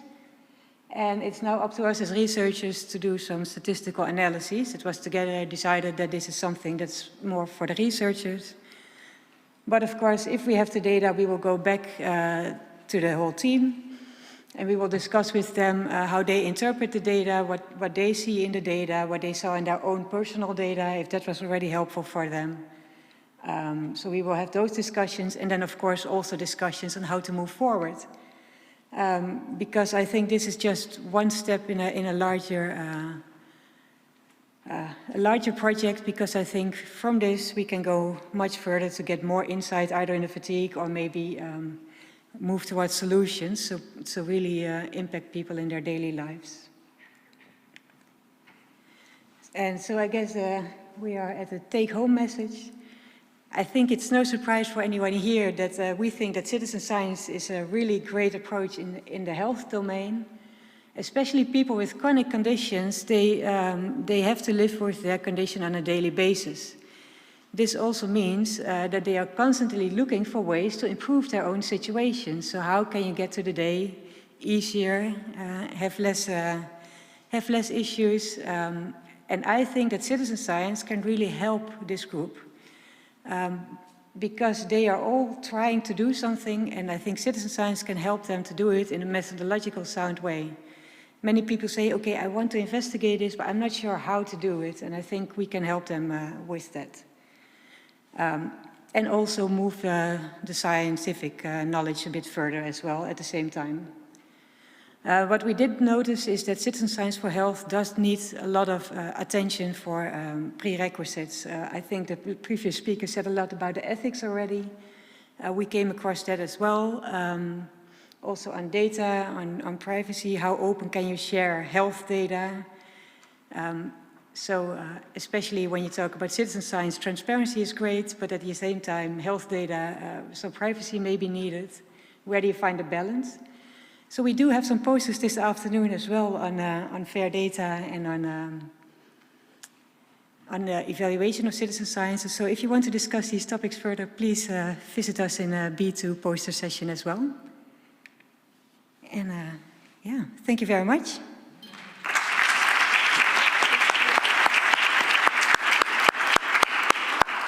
Excellent. Thank you very much, Ria, for this fascinating presentation.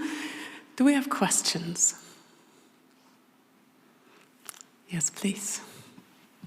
Thank you very much. My name is Brigitte Schneidler from Vienna. This was very interesting, and I was wondering, it seems that you were very open in regard to your research and project design in the beginning, and I wondered how you dealt with this regarding the project planning and the resources. Yes, well, we were very lucky at the start of this project. We got funding and there were no strings attached, so we could do the project that we wanted to do. So that was great. And indeed, we didn't have a lot of strings, so people with arthritis were really open to come up with a topic that they wanted to work on. And also the methodology that we wanted to use, we were really, yeah, we had the opportunities to do it the way that we wanted. Yeah. Thank you. Do we have any more questions? Yes, please. Yes, thank you. You said something about evaluation. I was wondering, are you also evaluating how these participants experienced being part of a research or citizen science project? Yeah, that is something that we plan to do. So at the end of all of the sessions, we always ask, okay, how did people experience the session of today? Is there something that you would like to change in the whole project setup or in the roles that people have? But we do plan in the next few months to have really in-depth evaluation, both on the process and on the outcomes of the project. Because I think it's important to learn and maybe improve for the future projects as well. Yeah.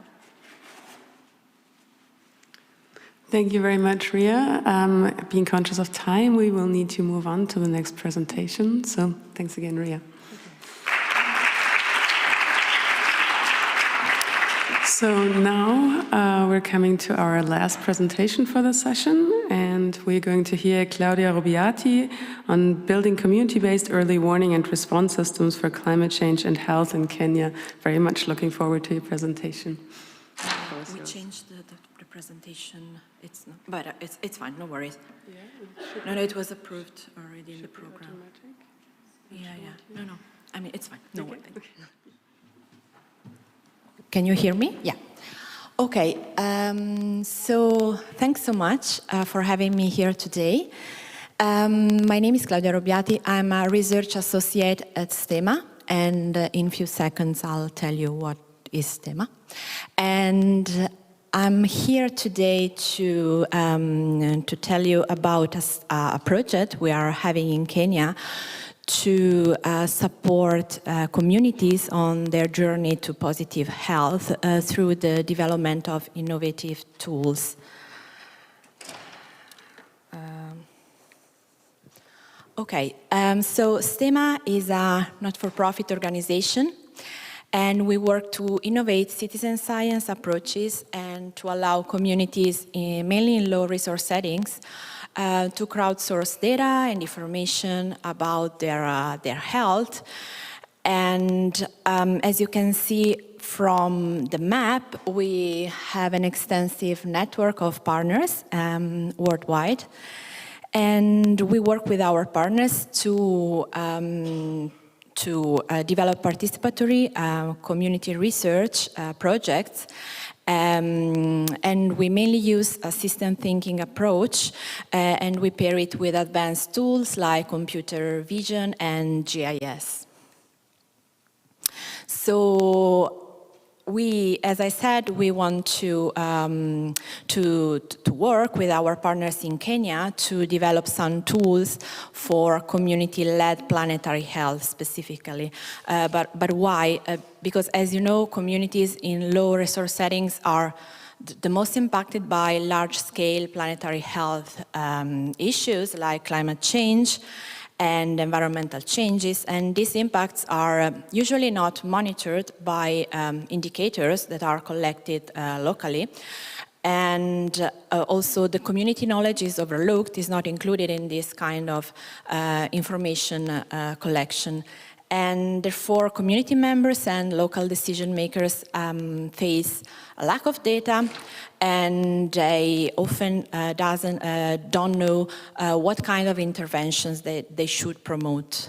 Therefore, we try to support them to collect this kind of data in a sustainable way, and we base our intervention on resourcefulness. That's the capacity of a community to mobilize resources effectively to improve their health. So in Kenya, we are working with 3 amazing partners.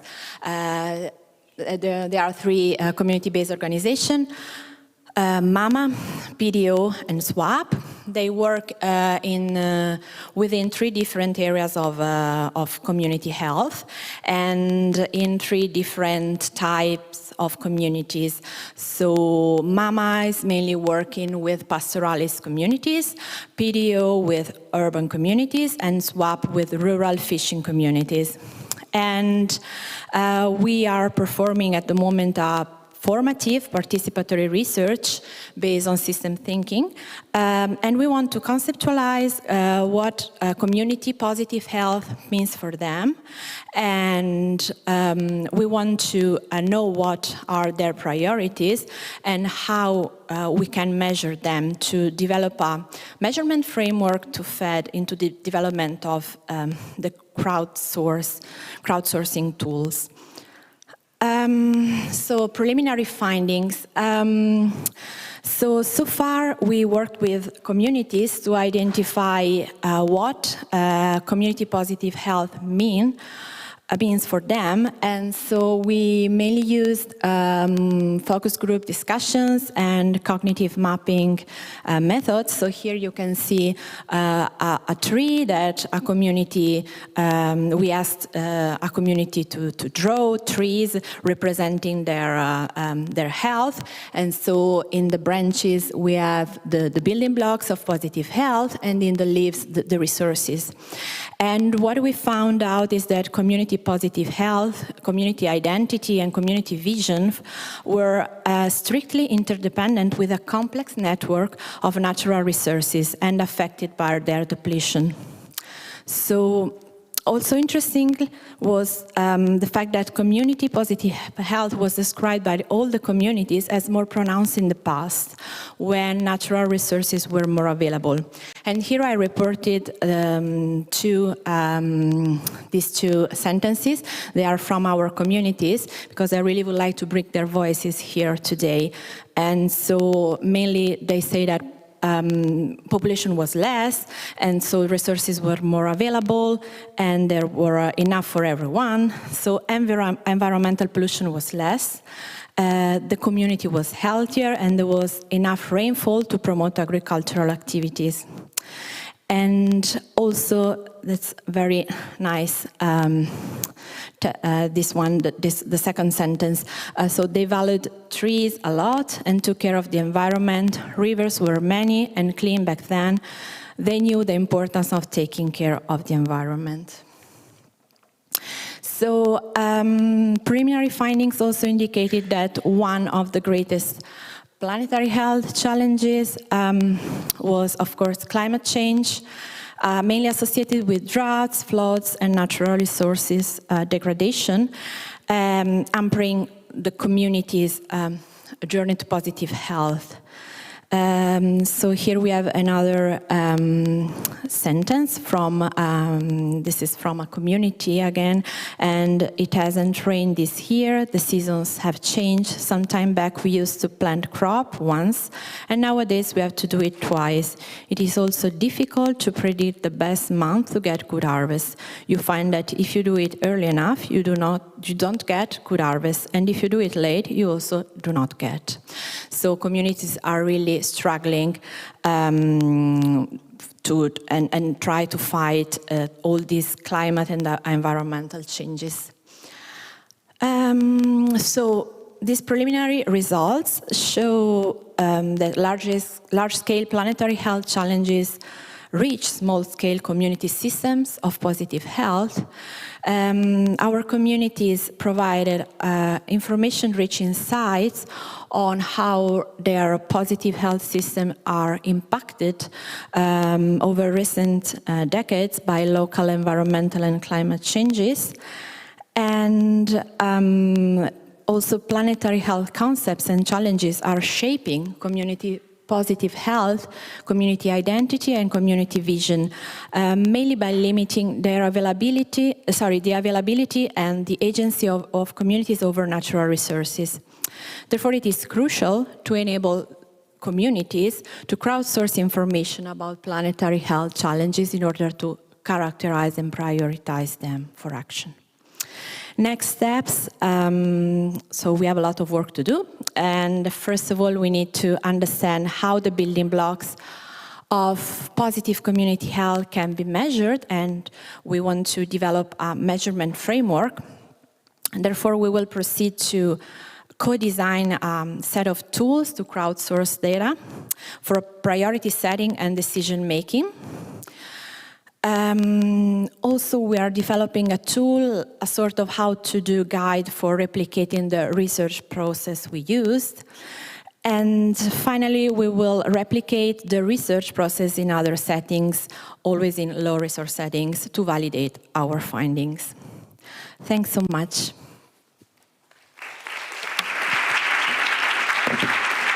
Fantastic. Thank you very much, Claudia. Do we have questions? Yes, please. Hi, my name is Matthias. Thanks for very interesting insights from your project. One question, when you talk about decision-making or the road ahead, what level of decision-making do you have in mind? Is it more the local decision-makers or also national or regional level? Yeah, thanks. Good question. Thank you so much. So we are exploring at the moment our network of stakeholder and potential users. Mainly, we think we will for sure include local decision makers, so mainly at district level, but we would like also to decide with them how to proceed, because in Kenya, the health system is devolved, so each county has can make their own decision about health. However, of course, national level, it's ruling, all the system. Therefore, we think that we would. At the moment, we think we will start by involving local decision makers, but with the aim to also engage national decision makers at a later stage. Thank you. Do we have any more questions? Yes, please. I was very struck by how much your respondents really understood the connections between climate change and their health. And I was wondering about the age of your respondents. I've been doing work with adolescents in Nepal on climate change and health, and for them, I think making the linkages was very difficult. But what were the age of these respondents that knew so much about the connections? Yeah, so our respondents were of different ages. So for this stage of the research, we engaged community members, and each community decided what were the relevant members to include.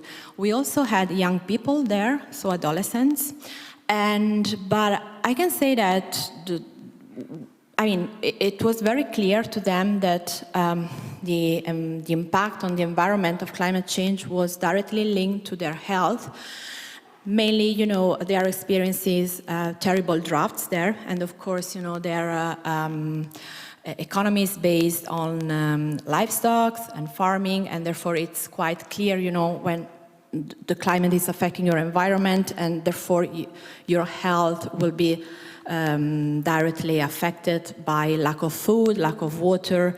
So I think it was pretty clear to them, these kind of concepts. And we were kind of, I wouldn't say surprised, but positively surprised to how clear it was, the connection, between these phenomena in their experience. Yeah. Wonderful. Then I would like to conclude the session now by thanking all of the speakers, all of you in the audience, and also thanks to our technical and room support. Thank you all very much for coming today.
Okay, we're trying again. Excellent. Thank you very much. Welcome to this next session. I hope you all enjoyed the coffee. My name is Gitte Krag. I'm from Aarhus University and Nordeco in Denmark. Also a board member of ECSA, so I will be chairing this session. We have a full schedule. We have 6 talks, so we will have to keep to a quite tight schedule. It will be on biodiversity monitoring for planetary health, and it will go from plankton to megafauna through a lot of different creative processes and monitoring approaches from the UK to Brazil. So we have a lot to cover in this session. So I would like to welcome the first speaker, Michael Pocock. He will be talking about precision citizen science. Please welcome Michael.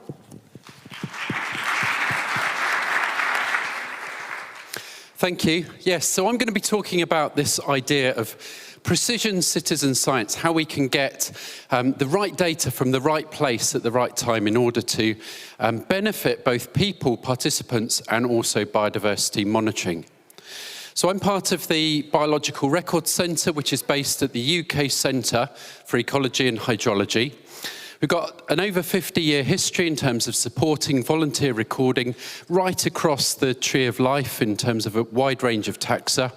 We support both, in partnership with others, both structured recording schemes, which lead to things like the graph shown there, which is biodiversity indicators used by the UK government for reporting, but also the more opportunistic recording, with certainly over 80,000 people getting involved per year.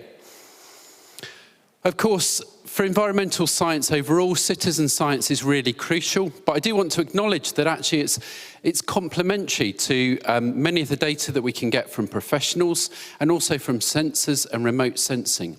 But it's increasingly recognised as this really crucial part because it benefits the science, it provides us that monitoring data, it benefits people through things like nature connectedness and well-being, and we've got work which is going on at the moment looking more at that, and also benefiting society in terms of leading to that action for nature.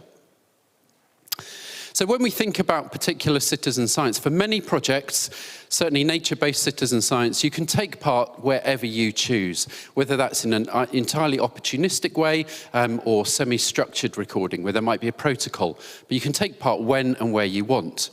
The challenge is that this leads to spatial variation, both at large scales, we get more records where more people live, but also at small scales, so we get more records at the edge of towns than further out in the countryside. We can begin to address this, or we can address this to a fair extent through statistical analysis and careful use of statistics. But we can also begin to address this by using project design and things like this. So we end up with this conundrum in a sense, that all the records are valuable, they're great. But we don't simply need more records, we need more informative records. And that goes in places like the UK, where there's a lot of data already on a wide range of organisms. But I think we probably need this approach, this principle, even more strongly in the places which are more data poor. So one way of doing that we've explored is using this targeting revisits map. So it's a fairly simple way of doing this. Got an interactive map which shows people where records have been made. But the simple thing is that we can use, for our trend analysis, the data from the squares which are green, because they meet certain criteria, but not the ones which are pink. Now, if people go and visit the squares which are pink, then we can use those data as well for our trend analysis. So it's a really simple but striking way in which people can go to a map and in real time get the up-to-date information on where records are going to be needed. You can see that we've developed this for a range of different taxa. So that's quite a simple way of doing it, but we also tried to think about doing that even more intelligently. And that's through this project called Decide, where we've worked together with a wonderful multidisciplinary team of people. So drawing on that knowledge from environmental science and also data science, but bringing in expertise from social science and Earth observation and a range of different things, working with partners who are actually engaging with volunteers as well. The crucial thing about this is all the way through, as I'll go on to explain, co-design has been at the heart of the project. So when we think about this challenge, we've typically will be thinking about observers making records. They then submit their records, which goes into digital data, which can be used for modelling. When we use the information from these models to feed back to the observers, that can allow them to undertake this spatial targeting of recording effort. That depends on a few different things. One of the things is about understanding the motivations of those taking part. The second thing, certainly for this audience, is thinking about how do we develop those intelligent digital engagements, ways of connecting with people, and doing that in a co-designed way. So firstly, we looked at the motivations of recorders, and we did detailed deep dive interviews with representative recorders. And we found a few really key things. And this is work led by Rachel Pateman and others at the University of York in particular. So the first thing is that people really do want to make their recording count. So this was engaging with existing recorders. They want to make their recording count. So this suggests that they are willing to be nudged in some sort of way, to be encouraged to go to this location rather than that location. They also said that they've got a really high degree of trust. They don't actually need, in general, they don't need to understand all the ins and outs of why we're suggesting this is an important place and that isn't. They said, actually, if a trusted people are saying this, we're willing to trust you. And the final thing is that actually people do have a wide range of intrinsic motivations, their sense of nature connectedness, that sense of place. Things like this. So that might be a resistance to being nudged in terms of they want to keep recording in the places they like recording. But the question then is, how do we go on to develop those tools for persuasive communication? So we developed it around these principles of, we wanted these engagements to be relevant, to be accessible, to be actionable, and to be appealing. And so we took these to heart as we were developing these digital tools. And we also, as I said, did this through this process of co-design. Now, typically, the way that I would go about designing, or used to go about designing citizen science tools, would be I would try and perfect the tool, make it absolutely perfect. I'd think with a few others on the team, make it perfect, put it out there, and then get really disappointed if anyone gave any sort of criticism whatsoever. Instead, in this particular project, what we did was we used this fail-fast approach, which is used quite a lot in design. So we ended up with skeletons and prototypes, which we ran through with people and developed this rapid iterations of the tool. So we did that through walkthrough interviews, just one-on-one interviews with people saying, okay, use this tool. What do you find useful or not? Using focus groups, feedback, and as I say, developing this. So over that first year of the project, we had about 6 or 7 versions of the tool developed over almost fortnightly, 3 weekly periods. So what information do we actually give people? Well, it's based on modelled distributions of species. So we take a whole load of covariates and we use that to, in conjunction with the citizen science biodiversity data, so in this case 18 million records of butterfly and moth species, and so we come up with predicted distributions. So those are the key things that we really want as data users, but the uncertainty associated with those distributions gives us some sort of idea as to where people can go to make records to improve models.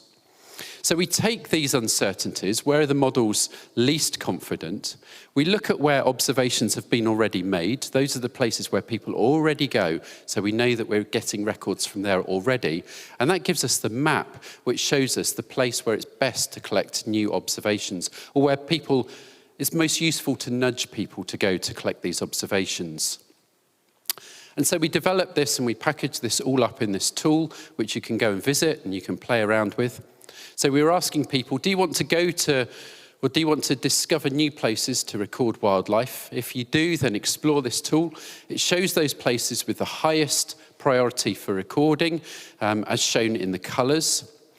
And then we were asking people to go through existing tools, existing apps to make their records. We weren't trying to create yet another recording app. So if people go to this, they can also click on pins, and so those pins give suggestions based on high priority areas, but also those which are publicly accessible. It's all updated in real time. And people, if they click on those locations, they can get more information in terms of those particular locations. And the second thing that we did was we also, one of the challenges with that tool is that people need to go back to the tool in order to engage with it. So we said, well, how can we actually give people information? And this is through emails. So we did this as an experiment where we gave people weekly data stories about their butterfly recording. And we designed these different data stories to appeal to different motivations, things like competition and collaboration. We asked people to rate which they found most engaging. We made them all personal, but some of them were highly personalized. So using this sort of data science approaches to incorporate all the information, to give people really specific information about the impact of the records that they had made. And we're looking at the data now, but we found that those were most impactful. So this idea of precision citizen science or adaptive sampling can have two impacts, I think, both in terms of how much people record and also where people record. And the great thing is that even some of the simulations that we've done, even if only 1% of records are redeployed in this way, there's still an improvement on model outputs. So it's really worthwhile doing this. And currently we're evaluating the impacts of this precision citizen science for recorders right now. So I think this has got great potential, not just for biodiversity, but for a wide range of environmental domains. I hope you do too. Thank you.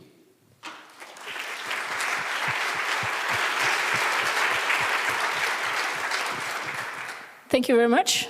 Any questions for Michael?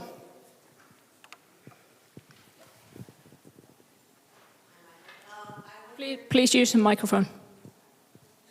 Just press the button. Yep. Yep. Thank you.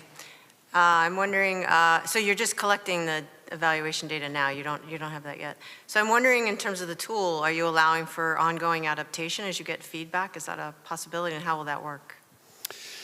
Yeah, so we did that primarily during that first year of the project as we were developing the tool, allowing for that iteration. But yeah, of course, having that ongoing feedback is really important. I think the interesting thing is, because we went through that process of co-design and co-development in the first year of the project, actually the feedback we've had in the second year of the project hasn't really required any major changes to the tool, which I think really goes to show the benefit of bringing people in right at that early stage in that in-depth co-design process. Any other questions?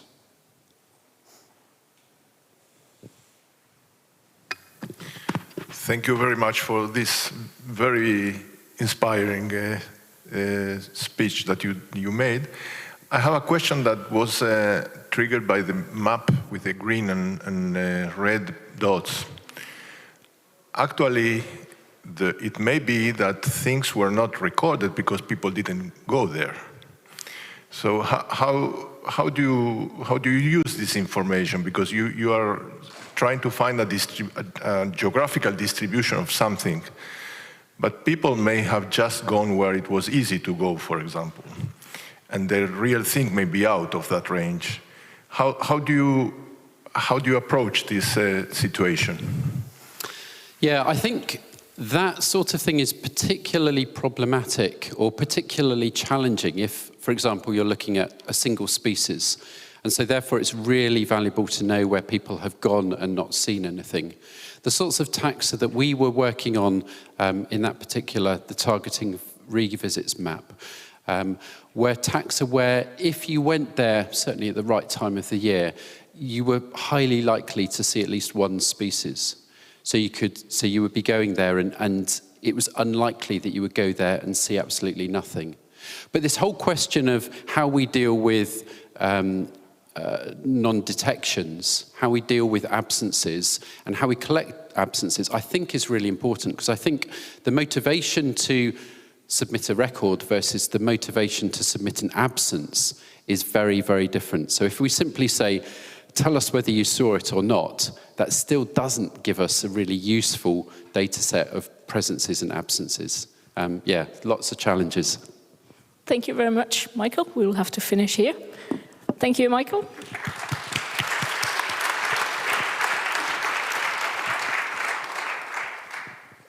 Unfortunately, the next speaker could not be here, but she has sent a recording of her presentation. So, Natalia Gilardi-Lopez about the Citizen Science Program at the National Institute of the Atlantic Forest in Brazil.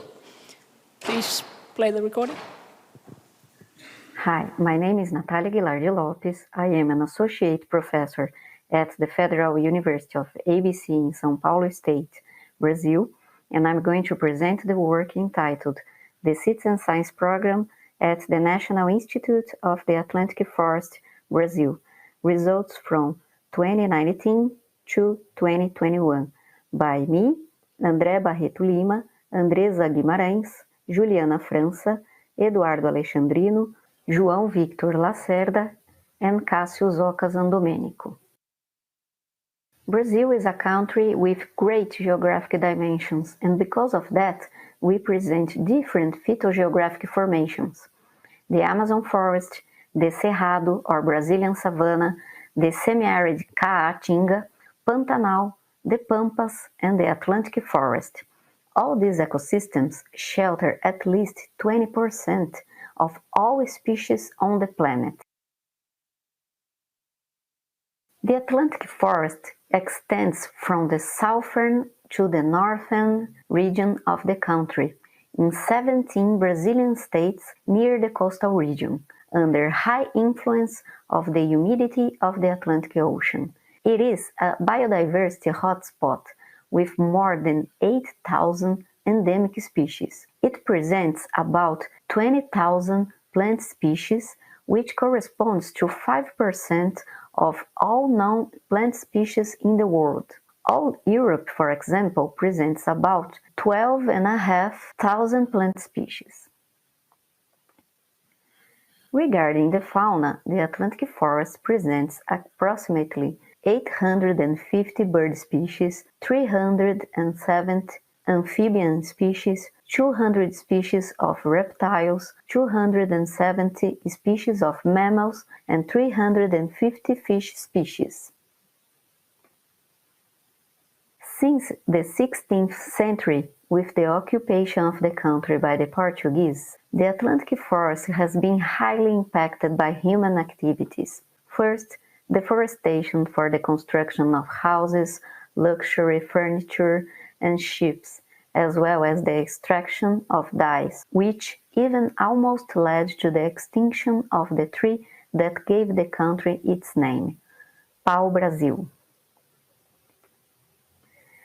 Secondly, we can mention changes in land use with agriculture, for example, sugarcane and coffee, and livestock production. And finally, urbanization, with cities like São Paulo, which has more than 10 million inhabitants, or the favelas that are built in the middle of the Atlantic forest, fragmenting it. Due to this historical context, as we can see, there is a great overlap between the Brazilian population density and the distribution of the Atlantic forest. Today, only 12.4% of the original forest remains, as can be seen in darker green in this map. Citizen science in natural environments like the Atlantic forest can foster learning about ecology and environmental issues, generate data on biodiversity, and still promote interest and feeling for conservation. In 2010, the National Institute of the Atlantic Forest, INMA, was founded in the state of Espírito Santo, in the same place where the Biological Museum Professor Melo Leitão is located. The museum was founded by the naturalist Augusto Husky in 1949 with the aim of inventorying and protecting the region's biodiversity. INMA is linked to the Ministry of Science, Technology and Innovations. In 2019, the INMA Institutional Capacity Building Program was started, which awarded grants to young researchers to work at the Institute. As part of this program, the Citizen Science Program was started, and for which I was invited to act as a volunteer supervisor. The objectives of the program are to produce knowledge about biodiversity and environmental quality in the mountainous region of the Espírito Santo state using a citizen science approach, to recruit and train citizen scientists to apply protocols related to different taxonomic groups, to organize a biodiversity database with the participation of program volunteers, and to evaluate individual learning outcomes of project participants.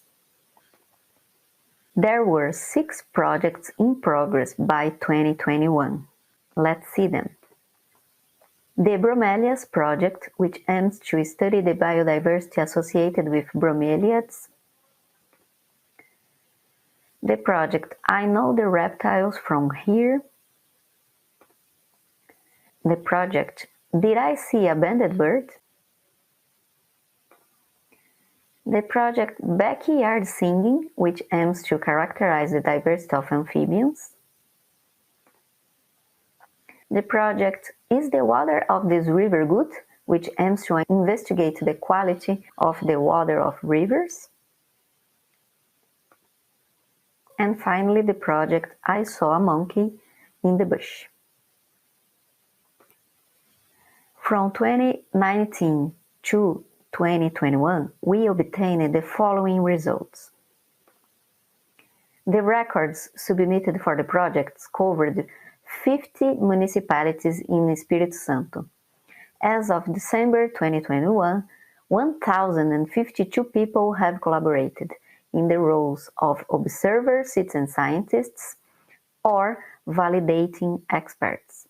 The observers are local residents, students, teachers of basic education, visitors, researchers, and INMA employees, and users of iNaturalist or the project's social networks. The specialists are volunteers registered in iNaturalist or invited by the project coordinators. 1,701 registers were submitted, mainly on iNaturalist or by the donation of specimens to the Biological Museum Professor Melo Leitão. The records are representative of 150 species and 9 groups of aquatic invertebrates from the Atlantic Forest of Espírito Santo State.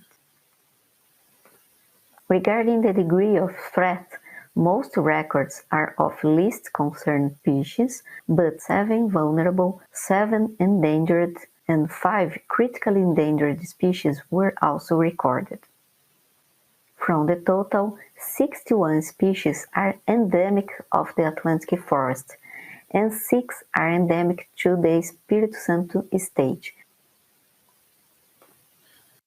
The data show that INMA has the potential to be a multiplier of these projects for other regions of Brazil and South America, configuring itself as a pioneer and reference center for other Brazilian regions. For this, efforts are being invested in the production of material to support the protocols, such as videos and booklets. Furthermore, there is a potential for expanding the program to other taxonomic groups, such as pollinating insects, plants, bats, road-killed fauna, butterflies, etc.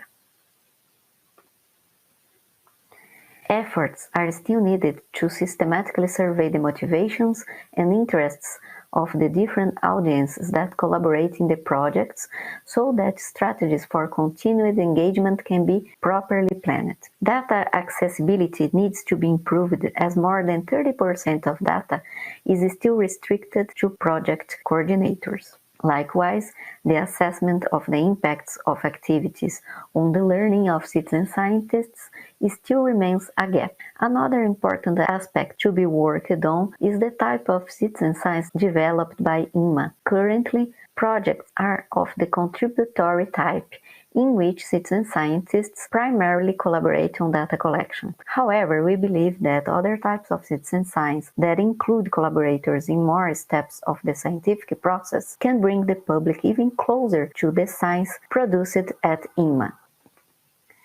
I would like to sincerely thank the organizing committee of ECSA Conference 2022 for letting me present this video for you today. Thank you, and thank to all citizen scientists who collaborated with the projects underway at INMA. Also, we would like to thank the Institutional Capacity Building Program of INMA, financed by the Brazilian National Council for Scientific and Technological Development.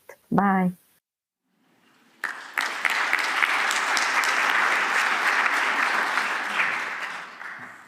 So unfortunately, you're not able to ask her any questions, but we can see some overlaps already between here with considerations of data accessibility and participant motivation and so on, and of course the biodiversity underneath it. But it's not all about the biodiversity.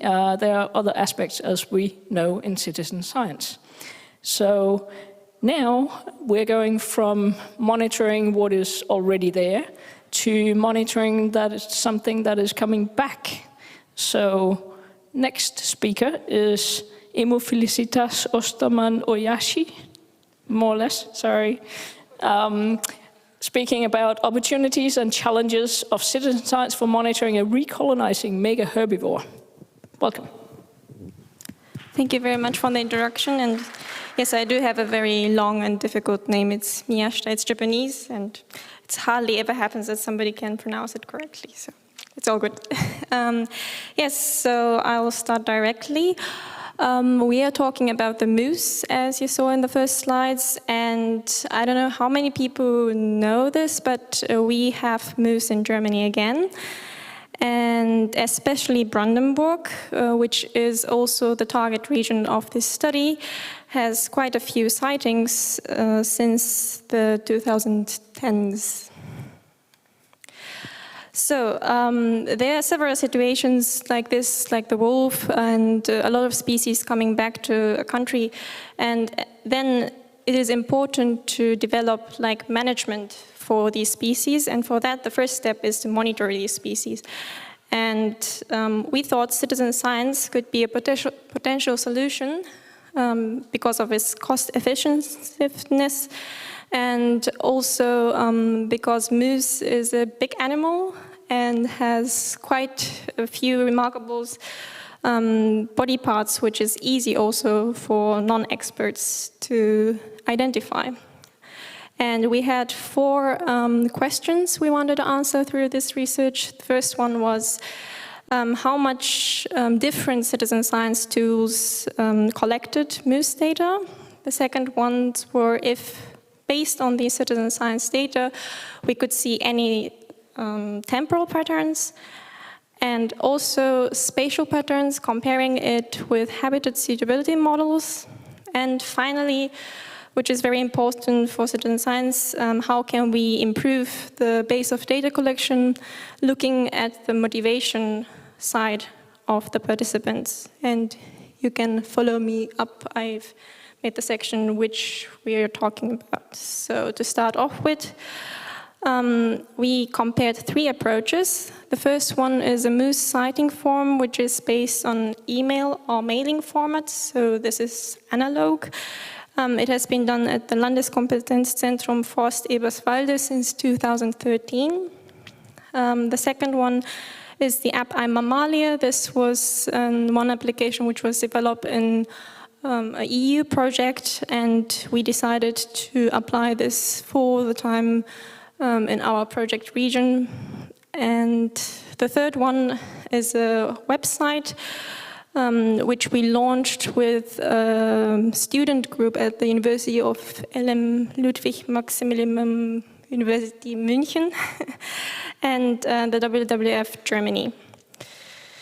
So in our project time, which was from 2013, where the email format started, to 2021, this was the result of the data collection, to be fair. For the app and for the website, we have to say they only had a running time for 3 months, plus this time actually really collided with the COVID, so it was not possible to do like the advertisement which was needed to make these visible to the participants. So at the end, we decided to use the first method for further analysis. And first to the temporal patterns, these data gathered through this format was identified by the SCALP criteria. This is a criteria which was actually developed for the alpine moose sighting. And as you can see here, the category C1 is a clear evidence, so it's like a direct picture, video of the species itself, a carcass. And C2 is confirmed hint, which means, for example, if it is a lynx or a wolf or a predatory animal, it would be like the prey species or spur, which has been identified and confirmed by experts. And C3 is a sighting which could not be confirmed to be that animal. And there's also criteria for assessment not being possible and false reports. And these are the results for the moose sightings in Berlin-Brandenburg from 2013 to 2021.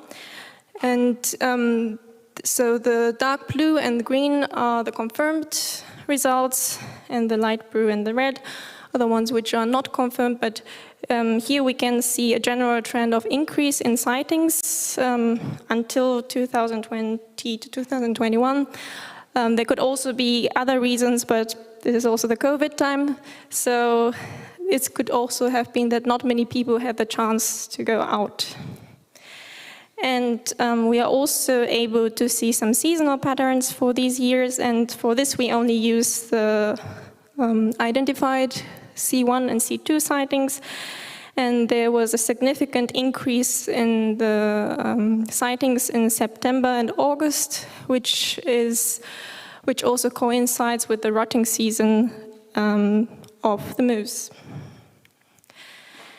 And to the spatial patterns, the analysis was done by one of our project partners at the Humboldt University of Berlin. And we developed this model using occurrence data of the moose, environmental factors, like if it's forest land or open land, anthropogenic factors such as streets. And after making the habitat suitability map, using CircuitScape, we also calculated the resistance, which is like the inverse of the habitat suitability, and made a landscape connectivity map, and we compared these factors to the sighting. So first, this is the habitat suitability map, and on the red one is the moose sighting through citizen science method, and the purple one is for the background. And here you can see that there was a difference, so the sightings occurred in habitats which are a bit more suitable, but this was not a very big significance. For the connectivity, there was also not a big difference observed, but one thing which we looked at and which kind of was logical was the distance to the roads, that the sightings of the citizen science methods were closer to the roads in the background, which kind of makes sense because this is where the people go and take pictures. And last not least, we also had a survey. This was conducted also with the students of the LMU. We asked citizens about the motivation to take part in this project.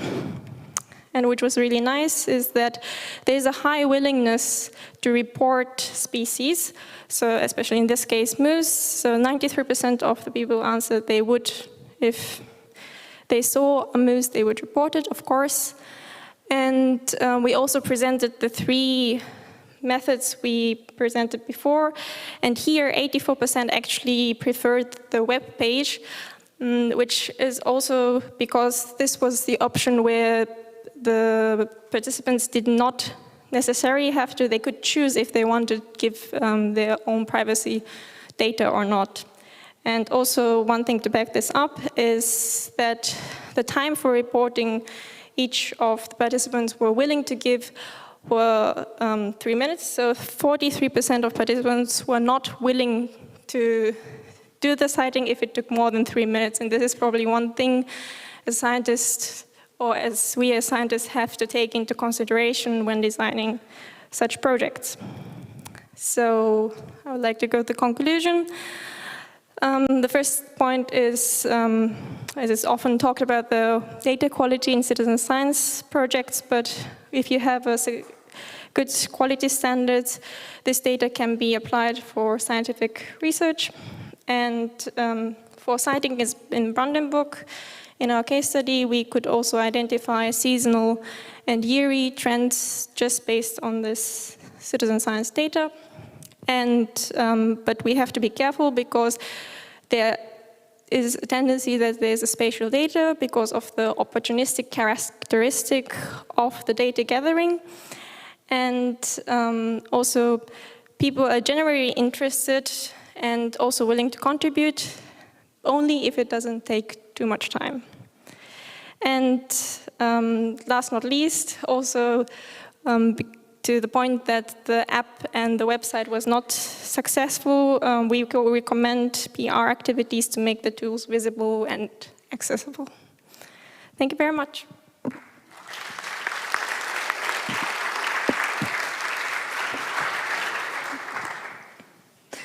Thank you very much. Any questions? Kate.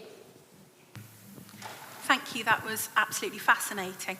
Can you tell me more about the students that you surveyed for whether they preferred the app or the website? Were they biology or ecology students or just any old student? Because that might have influenced your results. Yes, thank you very much, and sorry for not clarifying the point.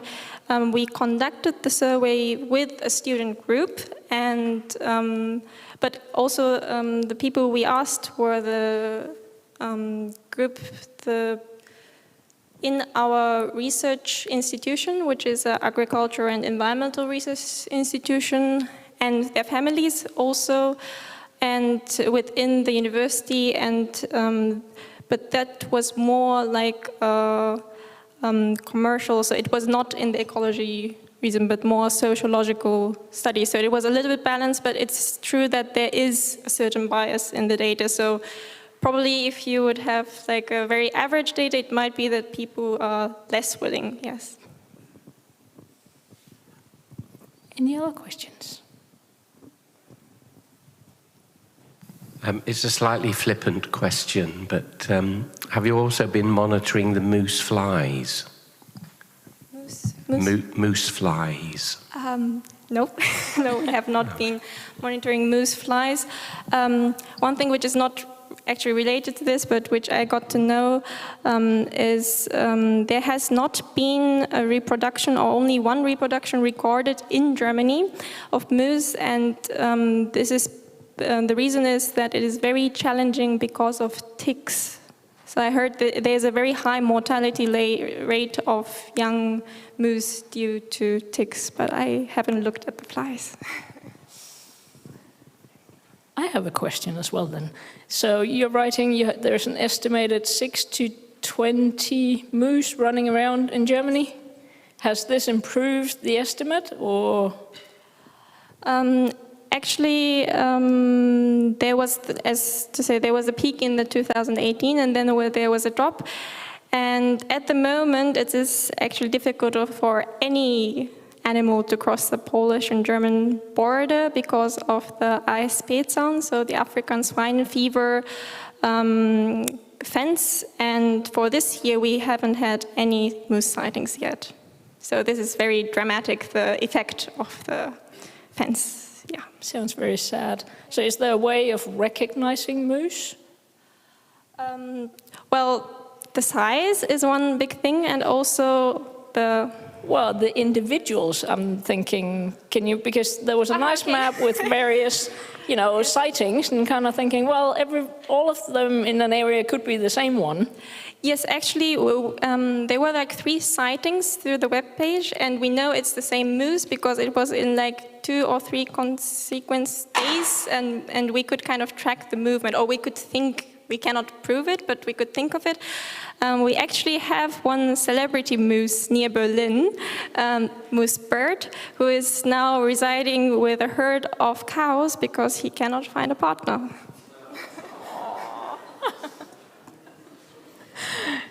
Thank you. Any other questions?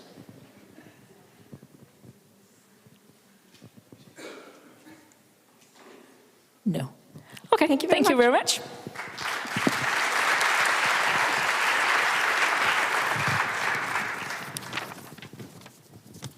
Right, from a very specific monitoring project of one particular species to monitoring a diversity and through a lot of different schemes. Benoit Fontaine is going to talk to us about citizen science to mitigate the biodiversity crisis. Good morning, everybody. So I'm going to try to illustrate through the Viginature program, which is a large citizen science biodiversity monitoring scheme in the museum in Paris. I will try to illustrate how citizen science can help to mitigate the biodiversity crisis. So we all know that there is a biodiversity crisis, and we know the causes, habitat changes, global warming, overexploitation. And as a biodiversity scientist, there is a growing concern, so what can we do? We can assess the responses of biodiversity to these changes and suggest efficient solutions. And this is pretty much done in the IPBES report. We know the causes, we know what we should do to change it. We can assess the efficiency of mitigation measures. We can try and raise awareness in the society. And we can try and impulse behavioral changes among citizens. So in this framework, where do citizen science fit? And I will, as I said, I will try to give some examples of what can we do with citizen science to help fight against this crisis. So the Viginature program, some of you have already seen this slide. It's a set of around 20 biodiversity monitoring schemes, which goes from plants to mammals, and which are better described by the different types of publics. So we have seven. How does it work?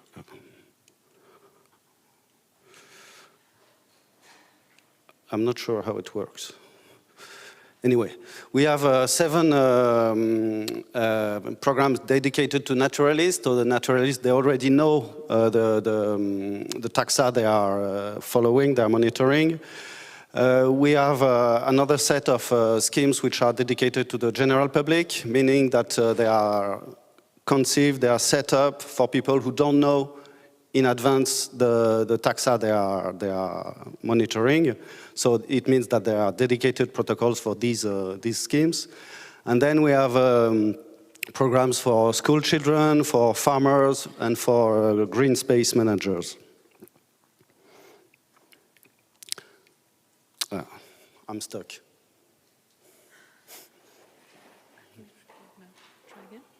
Okay. No. Should move, no? Mm-hmm. It doesn't.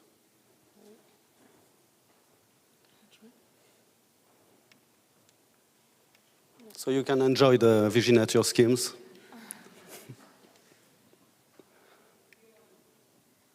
Okay. Okay. Oh, back. Yes. Okay, thank you. And all these observatories have shared characteristics. They deal with common species. We are not monitoring rare. Thank you. We are not monitoring rare species like the moose we were just we just heard about. We are monitoring sparrows and daisy flowers and ladybugs. So that means that these are, well, yeah, species which are everywhere. We rely on the data collections by a large number of participants. And most important, we use standardized protocols, meaning that the data are always collected in the same way. And so the data are comparable over space and time. And of course, the protocols are different if we are talking with the general public or the naturalist or the school children. And there are three axes. This program was first set up for research, but then they are used for expertise and for education. And all three axes can be used for to help fight the biodiversity crisis. So the most basic one and the most easy to understand is that these schemes help to monitor the impact of global change on biodiversity. So for instance, on this one, you have data collected by skilled botanists, and they can, with this data, they are able to track the mean temperature preference of annual plant communities over the year. So you see that this temperature preference is rising, illustrating the fact that plants try to adapt to global warming. And we can also, with this data, we can also assess the efficiency of conservation actions. These graphs show the responses of bird communities to protection. So you see that the trend is globally decreasing in unprotected areas, whereas it's increasing in protected areas, which means that, well, these protected areas have some kind of efficiency. And going from conservation measures to management practices, in this example is taken from the Observatoire Agricole de la Biodiversité, where farmers record the biodiversity in their farms, following some protocols. And you have here three states of management with a high pesticides and fertilizer use in dark red, medium use and low use. And you see that the trends for butterflies and solitary bees are different, and they are more decreasing when there is a high fertilization. And these data are, I mean, these results come from data collected by the farmers.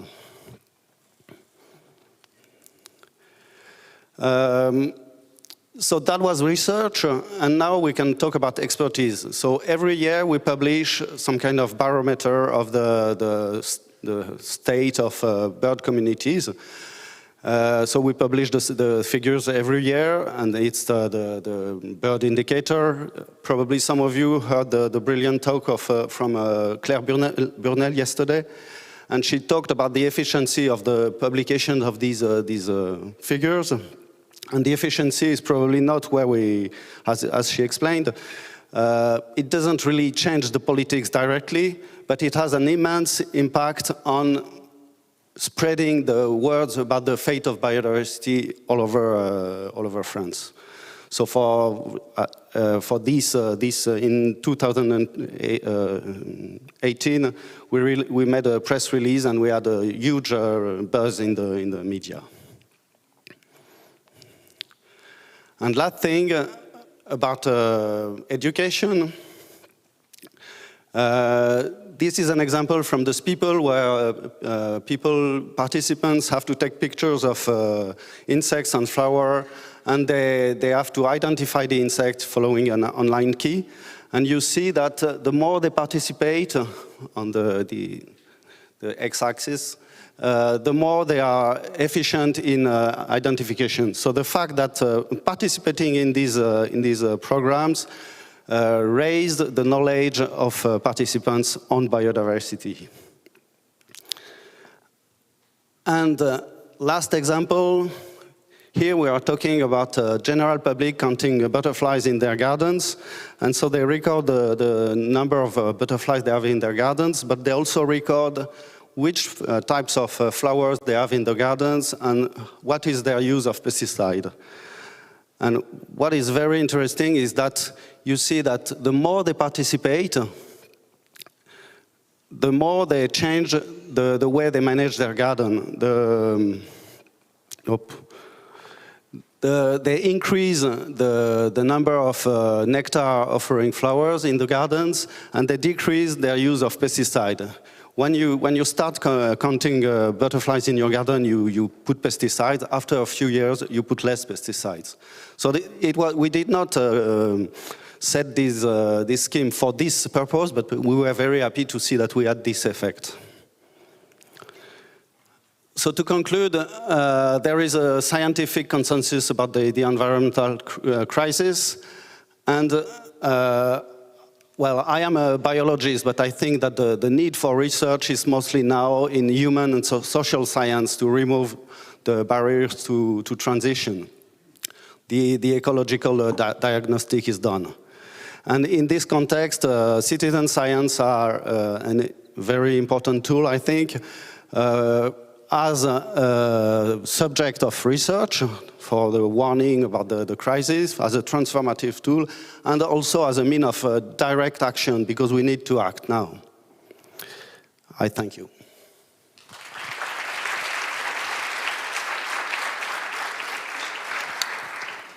Thank you very much. Very interesting. Slightly scary. We know kind of what's going on. We know what needs to be done, but we're not quite doing it, are we? Have we got any questions?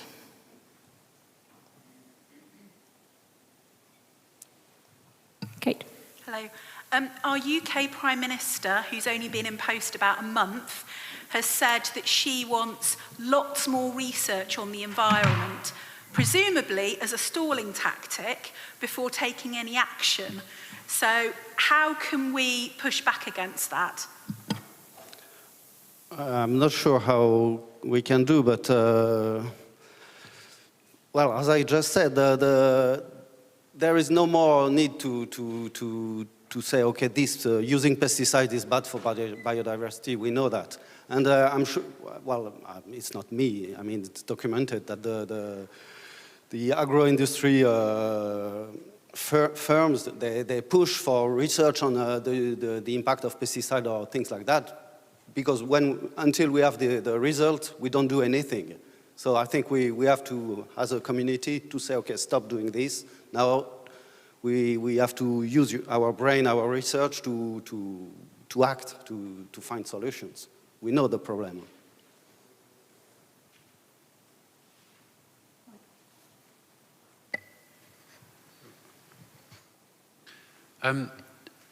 So yeah, it's really great, all the stuff that you're doing. And I think your final point about action is great, and the work that you presented about the butterfly, the people who did long-term butterfly monitoring using less pesticides, is brilliant. A scientist would look at that and go, aha, so what you're doing is you're sampling a more and more biased subset of gardens or the countryside or whatever. What's your vision for accounting for that? Yeah, we are very conscious. We know that our sample is completely biased because the people who count butterflies, they're already interested in butterflies. And in fact, we had 3 categories of pesticide use in our survey. It was a high pesticide use, well, often, sometimes, and never. And we wanted to do the 3 classes. And in fact, we had almost less than 5% of the respondents said they used a high percentage of pesticides. So yes, of course, it's biased. But we have to start somewhere. And this is where I think the fact that we have several programs dedicated to school children, it's a less biased probably unbiased in this respect, unbiased sample. So probably there is something to do with the school children. And this is why we try to develop this program in schools.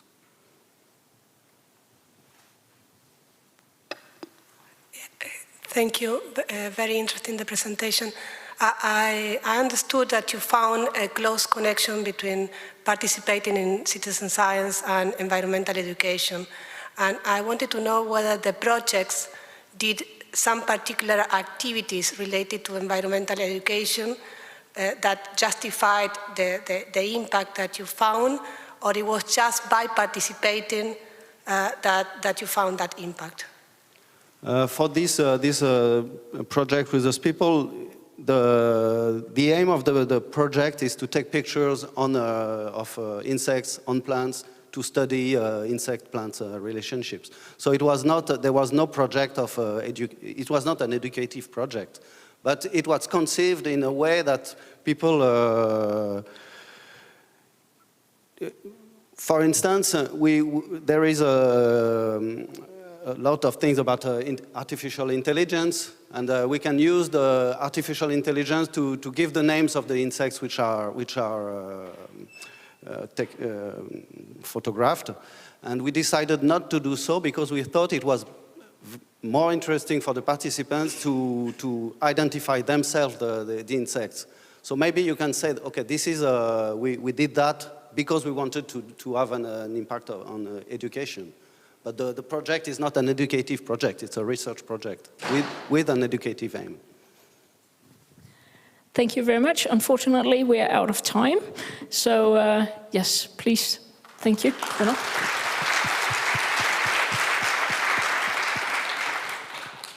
And so now, from having talked about a lot of living organisms, which we all love and adore, to something a bit more dramatic.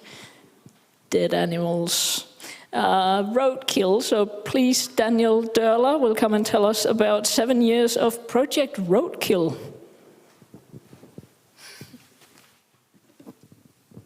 Yeah, thank you, and yeah, hello to everyone, also hello to everyone who is watching online from home. Hi, Mom.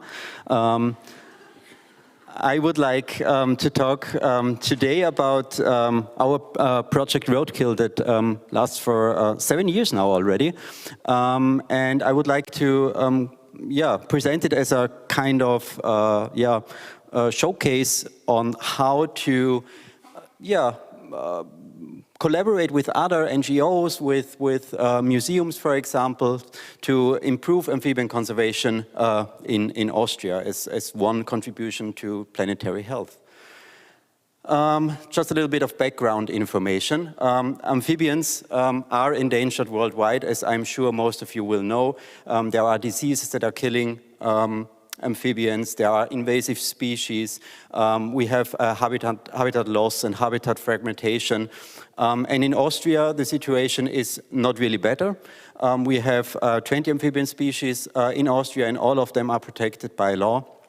And the main issue in Austria is habitat loss and habitat fragmentation. And especially when you think of roads, they really fragment the landscape. And for amphibian species, when they are migrating to their spawning sites in early spring, this can be a deadly trap. In Project Roadkill, we are collecting data together with citizen scientists on road-killed vertebrates in Austria since 2014. Why do we do that? Because we only have statistics for huntable wildlife that is killed on Austrian roads. We have no clue how many reptiles, amphibians, small mammals such as hedgehogs, or also many bird species are dying on Austrian roads, and if this has an effect on their populations. So we are collecting this data together with citizen scientists who report roadkills they find on their daily routes to get an overview of the roadkill situation in Austria. And we also want to identify so-called roadkill hotspots, so areas of roads where roadkills happen frequently. And our vision is to mitigate these hotspots together with NGOs and also public authorities. And before I go to the next slide, here's a trigger warning. The next pictures are not so nice, so you might want to close your eyes if you're a more sensitive person. So these are roadkill reports we usually get. You already see by the names, these are 3 different species, but if you are not an herpetologist, you might think, okay, these are 3 frogs, more or less, not more. So this is also why we said, okay, we need to cooperate with the Austrian Herpetological Society and also the Natural History Museum that help us to identify the correct species, because this is really crucial for data interpretation and also for analysis then. And I just switch over to the next slide so you can open your eyes again. After we did these collaborations, these cooperations with these 2 institutions, we were able to do our first publication on amphibian and also reptile roadkills on tertiary roads. Because what we saw in the reports of our citizen scientists was that roadkills on amphibian and reptile species are also happening on tertiary roads, but they have not been considered in studies as far as we knew of, because they were only focusing on primary and secondary roads. And tertiary roads are, for example, bike paths or agricultural roads.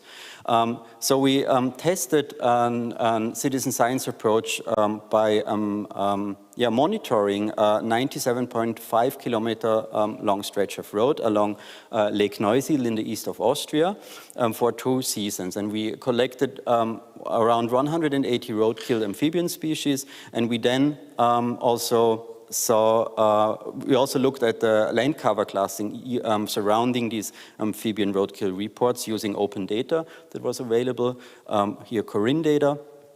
And what we saw is that tertiary roads can play an important role for assessing amphibian roadkills.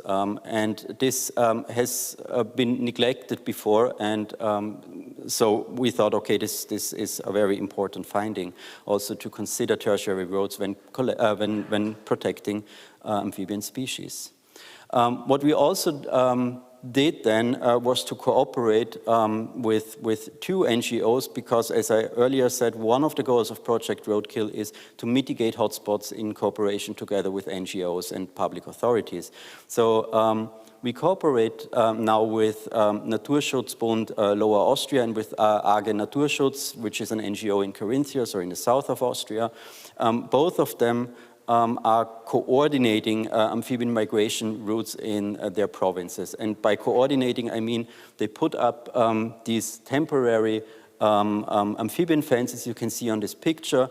They are installed along the road. Amphibians cannot cross the road, but they are steered into these buckets that you can see here. And then people are volunteers are taking these buckets and carrying the amphibians over the road so they are not roadkilled. And both of these NGOs are now using the data from our Project Roadkill to identify potential new migration routes or hotspots so they can protect amphibian species there. And through this cooperation, we also talked with them and we asked them, hey, when do you know that the amphibians start to migrate in early spring? Because this point of time always varies from year to year. And they said, yeah, we do have some very, very experienced volunteers and they estimate when this time of year has come.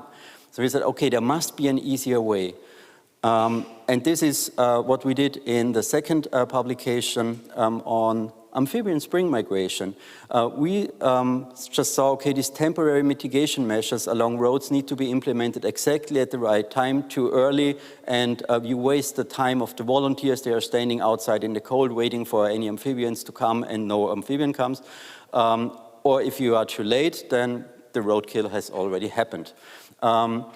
And since the amphibian spring migration varies from year to year, we wanted to know, is there an easy way? And we combined the data of 4 different citizen science projects coming from 4 different institutions, from the Natural History Museum, from the Naturschutzbund, from the Central Agency for Meteorology in Austria, and also from our project, to find out if plant phenology events, so sprouting or blossoming of plants, can predict amphibian spring migration, because both are affected by the same or influenced by the same factors.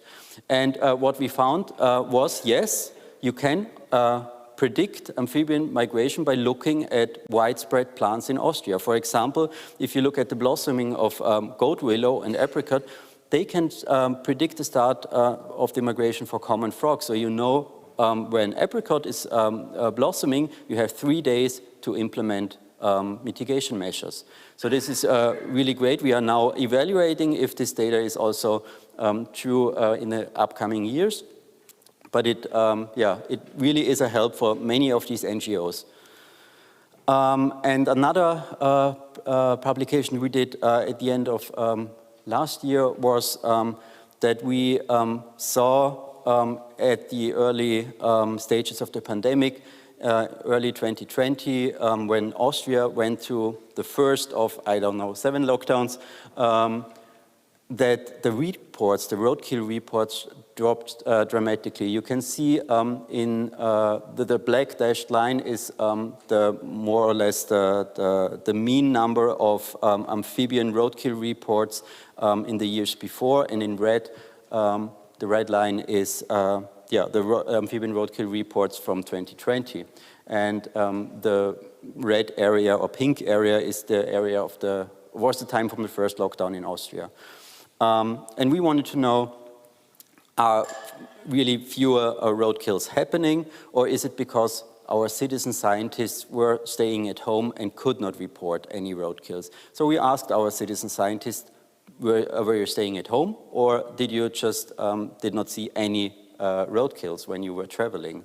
And it revealed that indeed fewer roadkills were happening. This was also in line with the finding that fewer cars were on the roads during that time. And what we also saw that especially amphibian roadkills were happening less, since the first lockdown fell into the period of amphibian spring migration. So this was at least one positive note on this lockdown. And to sum it all up, you can see that cooperations are really, really important and were really important for Project Roadkill. On the one hand, to ensure data quality, think about the cooperation with the Herpetological Society and also with the museum, so we can verify the data on roadkill amphibians, and also to contribute then to the conservation measures when you think about the cooperation with the NGOs. And you don't need to be a jack of all trades if you are coordinating a citizen science project. Working together with the right partners helps a lot to create an impact. And with this, I would like to thank you all for your attention, and if you drive home, please drive safely. Thank you.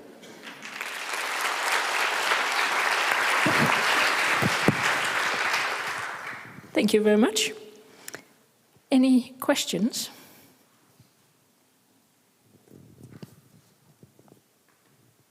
Okay, I have some. Yeah. I'm just wondering, so this roadkill mortality, how important is that actually, like in terms of mortality for amphibians? This, especially for explosive breeders like common toads, for example, that migrate all at the same time to their spawning sites, it's really, really an important factor, because they are killed by the thousands if there are no protection measures along these routes. So this can be a very, very massive problem for many amphibian species, especially now since the populations of amphibian species are dropping worldwide. Thank you. Mm. Any other questions?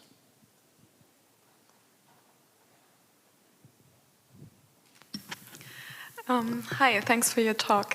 I wonder which people are actually participating in your project. Is it people already engaged in conservation, or also people from other areas? Yeah, they are really, really different groups of people participating in the project. We have, of course, the ones that are already active in conservation measures that really volunteer for the NGOs that I mentioned before.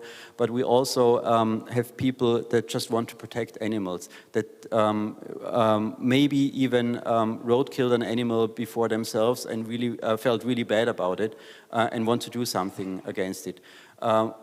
But we also have groups of, photographers that specialize on photographing road-killed animals in a very aesthetic way, I would say.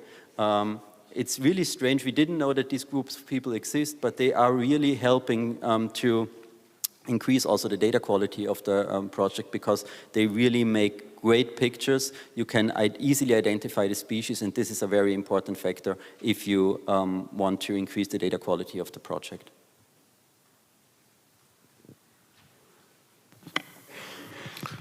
Thank you also for the interesting lecture. I wonder if the citizens participating into the assessment into the project have decided to do things about, such as blocking roads for cars, or building new cross paths for toads and critters. Yeah, thank you very much for this question. It's a very good question. No, so far, no people were blocking the roads because of our project Roadkill. But they approach us and they say, hey, you are coordinating the project Roadkill, do something about it. Now, we are at a university. This is usually not what we are doing. This is also why we said, okay, we want to partner up with public authorities, with NGOs, because they have the means to do something about it.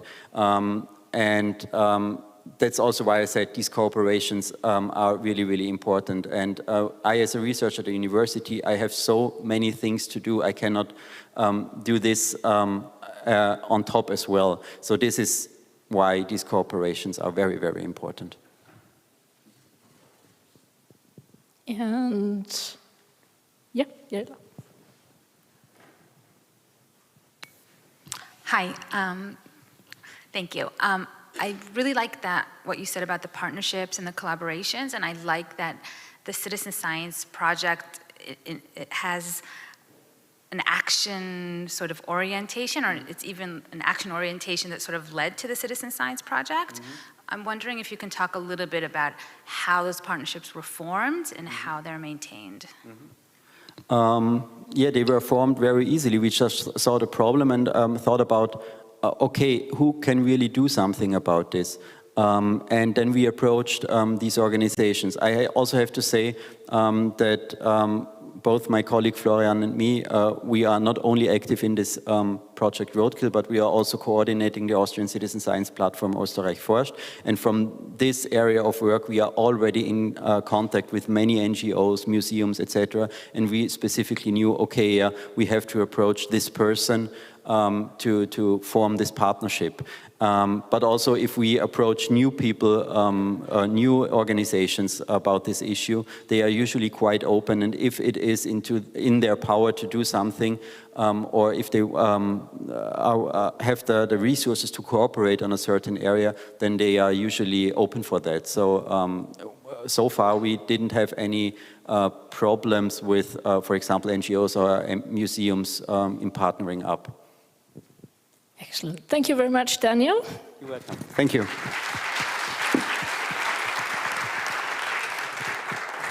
And now for the final talk in this session, we go from animals dependent on water to little planktonic things, also very dependent on water. So Céline Liré is going to tell us all about objective plankton. Yes. Thank you. Thank you.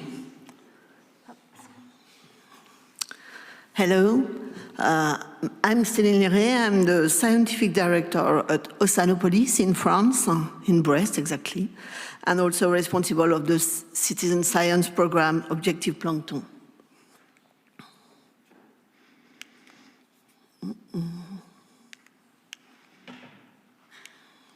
Oops, okay.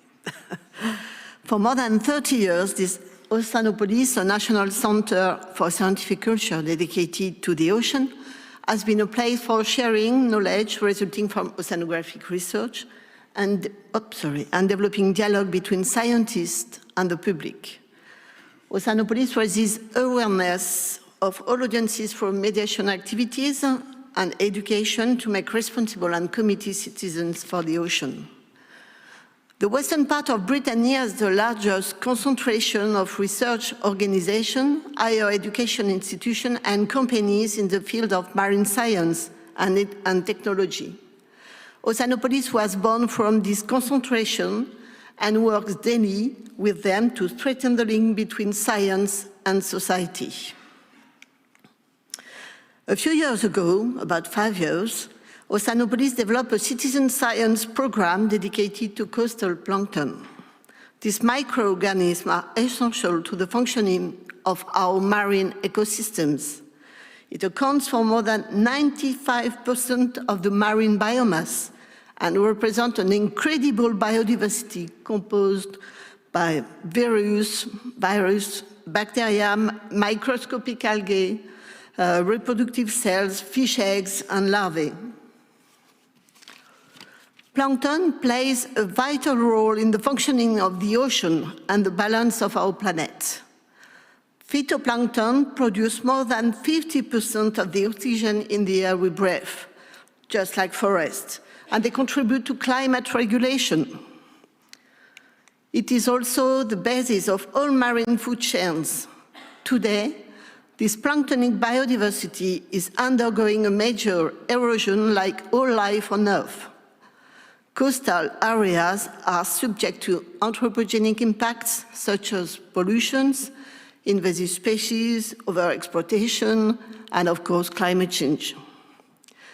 One of the major questions scientists are asking is whether this erosion of biodiversity can have consequences for the functioning of marine ecosystems and the services they provide to the society. To answer this question, scientists have to take samples simultaneously from different locations within the same location, the same ecosystem. But they do not have enough research vessels to do this. We exchanged with scientists to find a solution, and Objective Plankton was born. The methodology defined consists in collect on the same day, at the same time, at several points. And instead of research vessels, sea users, such as yachtsmen, fishermen, shellfish farmers, or lifeguards, collect the seawater and plankton samples.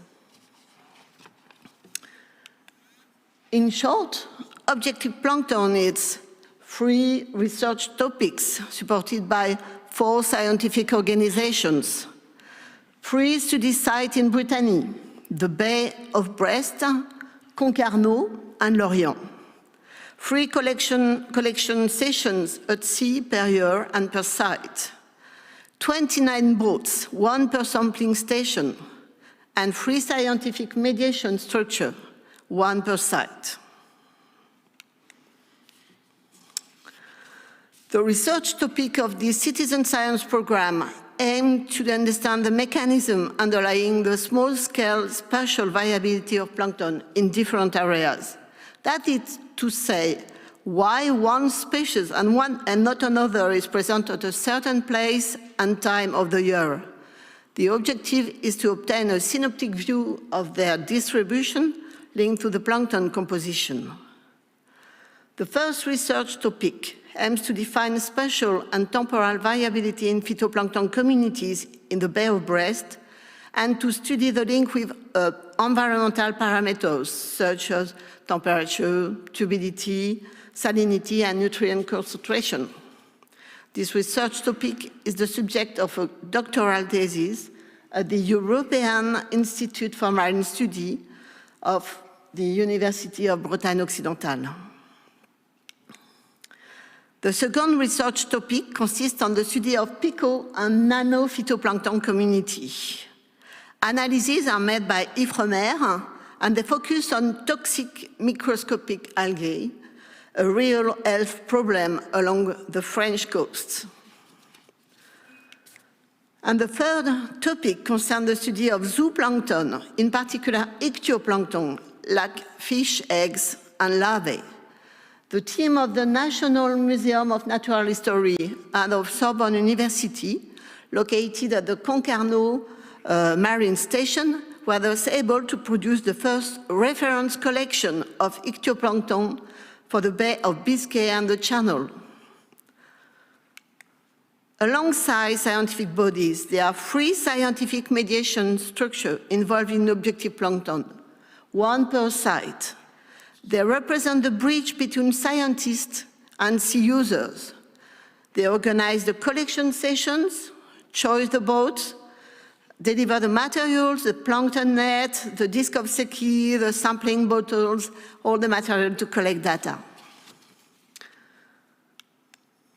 A total of 29 boats participate in each session at the 3 sites. It is very important to keep the sea users community mobilized all year round. The collection sessions, are in May, in June, and in September. We must keep the link between the participants to continue to interest them, to value them in their action commitment in objective plankton. For example, we present the scientific result in each site each year, followed by a convivial moment with wine, beer, and food. And we create tools to give a sense of belonging to the citizen science program, like objective plankton flags for the boats. Transmission and sharing are the cornerstones of the citizen science program. To develop intergenerational link, we propose to master students in marine biology to embark on with sea users. We ensure that knowledge and skill are shared among all stakeholders. During the collection session, it's an opportunity to raise awareness of plankton and essential role in the ocean among as many people as possible.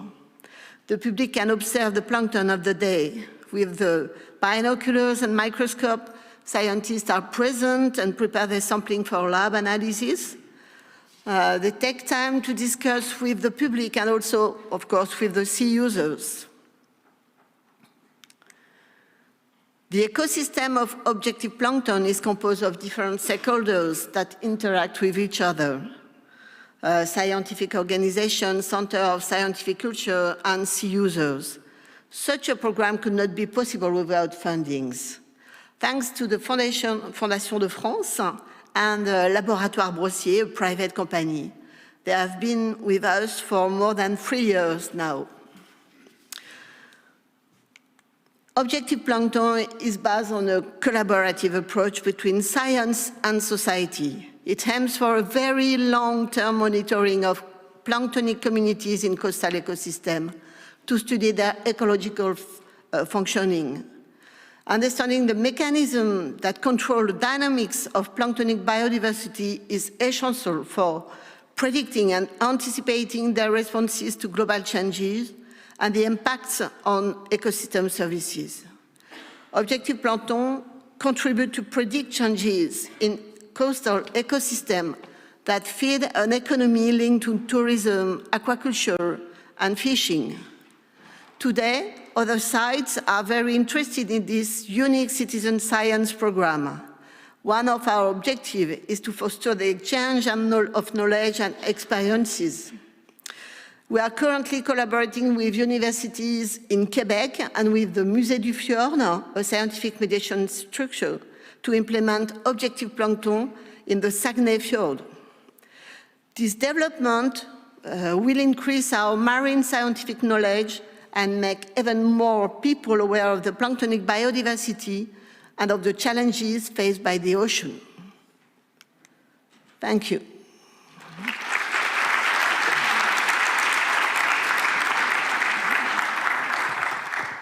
Thank you very much. Very interesting and very fascinating photos. Do we have any questions?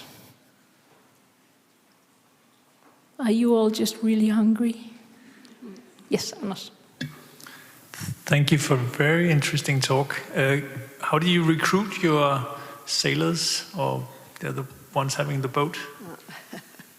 We are working with the marinas, harbor, yes, yachts, harbor, and there are some associations of yachtsmen, and also there are some association of regional committee for fishing and also for aquaculture, for conchiliculture. So we use all this organization to find sea users, but now we have a big success. We have too many boats, So we have a liste d'attente, a waiting list, yes, no? A citizen science project with too many participants. Who wouldn't love that? Yeah, I would. Anyway, I have a question actually, because it sounds very labor intensive looking at all these samples and sorting through and identifying everything. Are you using eDNA, environmental DNA, barcoding? For the moment, no. But we would like to do that, mainly for zooplankton. But we use other methods for phytoplankton, of course, visual identification, but also we call that FlowCam. A FlowCam is a machine which can identify phytoplankton, the classes of phytoplankton, and with AI, artificial intelligence, and the machine learns. So we have to give a lot of samples. But we also use cytometry, flu cytometry, to study the toxic microscopic algae. And so, well, for zooplankton, for ectoplankton for the moment, it's only visual. It's very long to describe each species, its larvae, and associated to the egg. So it's a very, very long and busy work. Maybe you could make it into a Zooniverse project and put the photos online and have citizen scientists identify some of it. Anyway, just an idea. Any other questions? Hello, very interesting project. I was wondering, does Oceanopolis have a lab open to the public where maybe citizens can get involved in the analysis? And my second question is, how is Plankton doing after, from the data you have collected? What conclusions do you have from Planetary Health? Concerning the open lab, we don't have a lab open to the public, and the participants, the sea users, don't participate to the sampling preparation and sampling analysis because it's very complex and it needs to be very specialized. And so only marine biologists are doing this work. But we involve sea users in the discussion of the results, and the first results are there are some changing in the biodiversity, in the planktonic biodiversity today, mainly in phytoplankton. And this first result doesn't mean that this changing will be a long-term changing, but for the moment there are some very strange 2 years linked to the COVID, and with many toxic microscopic algae and drastic change from the spring to the autumn, and never observed before. So this kind of study, like objective plankton, need to be a very, very long term. When I discuss with the scientists, they say, we have to go on with objective plankton during perhaps 50 years or 100 years, because it's an ecological series of data, and we will have more and more results, and the value of this series will increase with time. So it's some short first result, but we cannot conclude of a real change and a long-term change in these coastal ecosystems. Okay, last quick question. Well, I have two, but I'm going to ask one. Okay, I'm Arianna from Italy, from startup Outbe. Thank you so much for the talk, because we've been looking at ways that people that do sports can also get involved into this kind of activities. So that's really cool. But one thing we have noticed when we involve like people that do outdoor sports, especially in activities that need some laboratory work, is that the feedback takes a very long time to come back to them. Is this something that you have encountered? Like, how are you providing the feedback to the people that are collecting the data? And is it always the same boats that go and do these things, or is it like always new boats and then you have to continuously train people? Thank you. Thank you for the question. It's a good question. It was our main problem at the beginning of Objective Plankton when we started to analyze the data, to collect data. Scientists, it's not possible to to treat the data for the moment, to analyze them. We have no time, no possibility. So we explained to the C user during 2 years, 3 years that no results, it will arrive. Research is a long-term process. And we found money, and it changed completely the organization. We use the money to pay scientists, to pay engineers, and they like that. They can treat all the data. They can analyze the samples. They can do reports. So now we are, for example, we have already the result of the beginning of this year, and we have all the results. It's just a question of money. If you have money, you can pay more people to do more analyzing and to produce reports and to treat the data. Excellent. Thank you very much.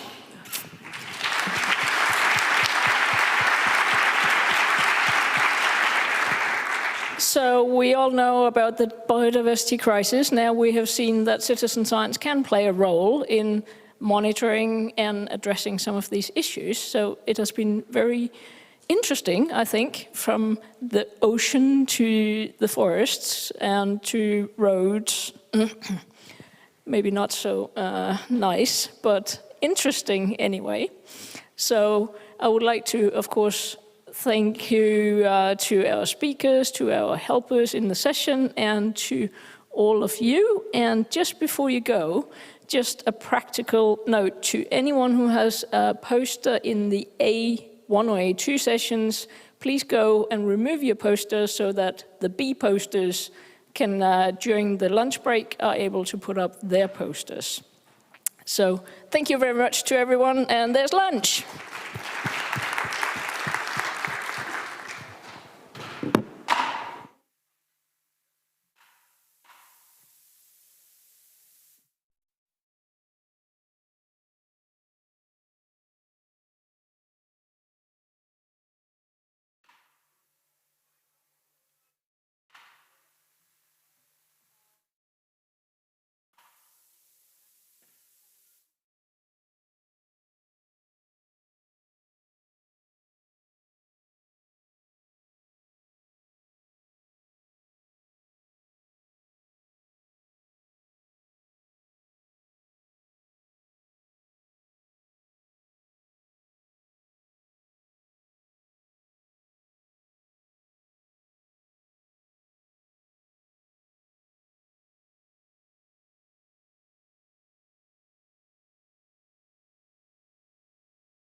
Okay.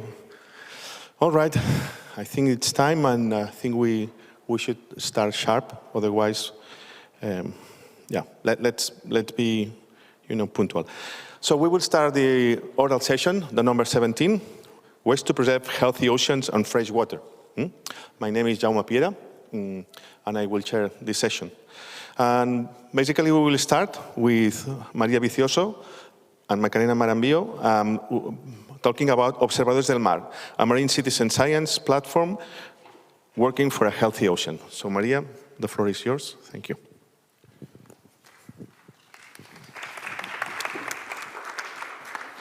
Okay. So, good afternoon, everyone. I'm María Vicioso from the Institute of Marine Sciences in Barcelona, and I will present Observadores del Mar. Observadores del Mar is a citizen science platform, a marine citizen science platform that engages a community in marine research and conservation. It is coordinated from the Institute of Marine Sciences together with other research centers, marine research centers in Spain, as you can see here. Oh, how can I go back? Okay. Our objectives are contributing to the conservation of marine environment, transfer knowledge to improve decision making, expand our activity. Now we are very present in the Mediterranean, and we're going to keep on growing. Establish alliances, continue to developing the digital tool, and consolidate a community of people committed to the marine conservation. This community is plural and has many people, many different kind of people involved. Of course, scientists, of course, citizens, and also associations and other organizations. And the platform already comes with 17 active projects, each project about a specific organism or issue in the ocean. And every project is linked to one or more of these 5 main areas of action: biodiversity, invasive species, marine litter, climate change, or endangered species. Every project has a scientific team behind in charge of validating citizen data and also propose specific challenges. These challenges could be, for example, focus on target species, such as invasive or exotic species, or also species that can cause a social alarm, like the jellyfish. In particular, this is the Portuguese manowar that is not frequent in the Mediterranean, but it can cause serious damage. Other challenges are more focused on the climate change effects on the marine environment, like the mass mortality events, like what happens to the red gorgonian of the Mediterranean, similar to a coral, during the marine heat waves, like the ones we had very severe this summer. And also the changes in temperature can lead to changes in the reproduction patterns of some species, like Posidonia oceanica, or again, the red gorgonia of the Mediterranean.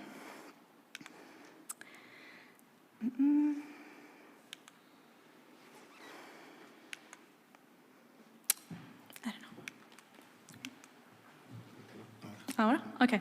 In this community, as I already said, there are a lot of people participating, but today we're going to focus on talking about scuba divers. Why? Because this is a particular community that have a special bond to the marine area they normally dive, and we can design specific ways to interact with this community, with this part of the community. For example, we develop different kinds of resources, resources that need to find an equilibrium between the accuracy, scientific accuracy, and accessibility in order that people can make an easy use of them, like protocols, didactic resources, or identification guides. We also do some trainings, theoretical and practical. We go with the scuba divers to the sea with the scientists that try these protocols in the field through different workshops. But then all these efforts of resources and training are for trying to improve the quality of the citizen science data over the quantity. But does it help? Does it work?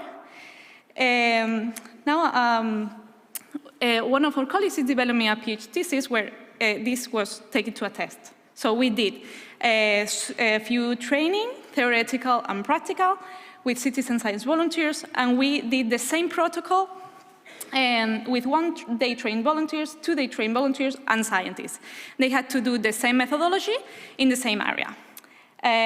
Checking these two, this protocol was about assessing the mortality of Gorgonians, okay?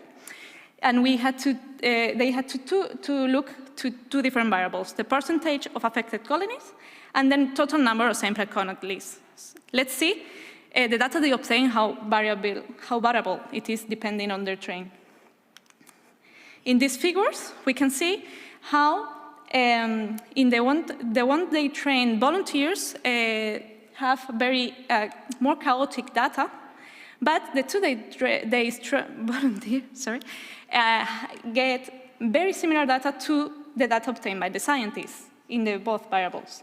So we can say that training really makes a difference in improving the quality of the data obtained by volunteers. So to wrap up, if we have a community and we propose them specific challenges and train them on how to resolve them, we can get to an engaged and trained community that can lead to improve the quality of citizen science data and achieve successful environmental monitoring. But how we build this community? For us, we try to we get to the point to build the Sentinel observatories. Sentinel observatories are groups of diving clubs, diving centers, or associations that are collaborating with Observadores del Mar and are committed to follow the projects of the platform, the ones they choose, but systematically, along a few years. And as you see in the map, they have a geographical distribution, so they can also act as an early warning network. And besides that, they are like a hub to spread the word about marine citizen science with their clients or their colleagues in their territory. And another thing we think is important is that they have an identity. They have this level of being Sentinel observatories, and that engages them and makes them feel part of this community. With the efforts made not only by the Sentinel observatories, but also for the citizens and people participating, we do scientific publication, transfer the data to global data banks, and we are also collaborating very closely to administration, so we can get to transfer all this data to management. And a specific example of that is that we are doing a report where we are analyzing the lacks of information about specific species that are present in the European directives. So we can guide the efforts of this community to fill in these gaps in the targeted species, with the final aim of building a strong community and impulse science-based conservation policies. Everything is possible thanks to all the people that participate, volunteers, organizations, scientific teams, the coordinator team, and of course all the institutions that support us. Thank you very much. Also, thanks to you for listening. And here in these links, you can either get to all these or social networks or newsletter and also a podcast, but that is in Spanish, or contact us for further information. Thank you very much.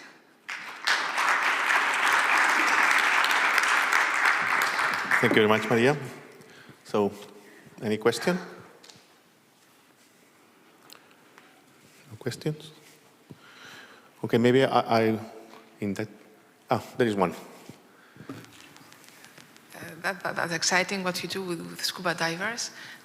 What is their first reaction when you ask them to collaborate in this project? They ask for it. For many people, it's a way of enrich an activity that they already do. They dive almost every week, but when you offer them to do something like a scientific protocol, they go farther about they are not only doing a leisure activity, but they're contributing, and that it's already engaging for them. So sometimes they are like demanding of more.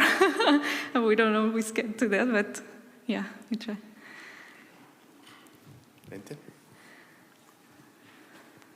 Yeah, thank you for a very inspiring talk. The name Sentinel makes me think of the Sentinels of the Copernicus program. And have you considered collaborating with them to combine this data that you collect from in situ with the Sentinels from space? That would be, yeah, that would be interesting. We haven't considered it yet, but then we can consider it for the future. Thank you for the suggestion. Okay, there is time for one more question. Over there, Daniel? It's essentially also a data integration question. So you said you have a number of use cases, like for instance, invasive species. And so the question is, how does your data about invasive species get integrated with other data sources about those species or those invasions? Sorry, I think I didn't get the... do you mean how we transfer this data to the global data banks or to the administration, sorry?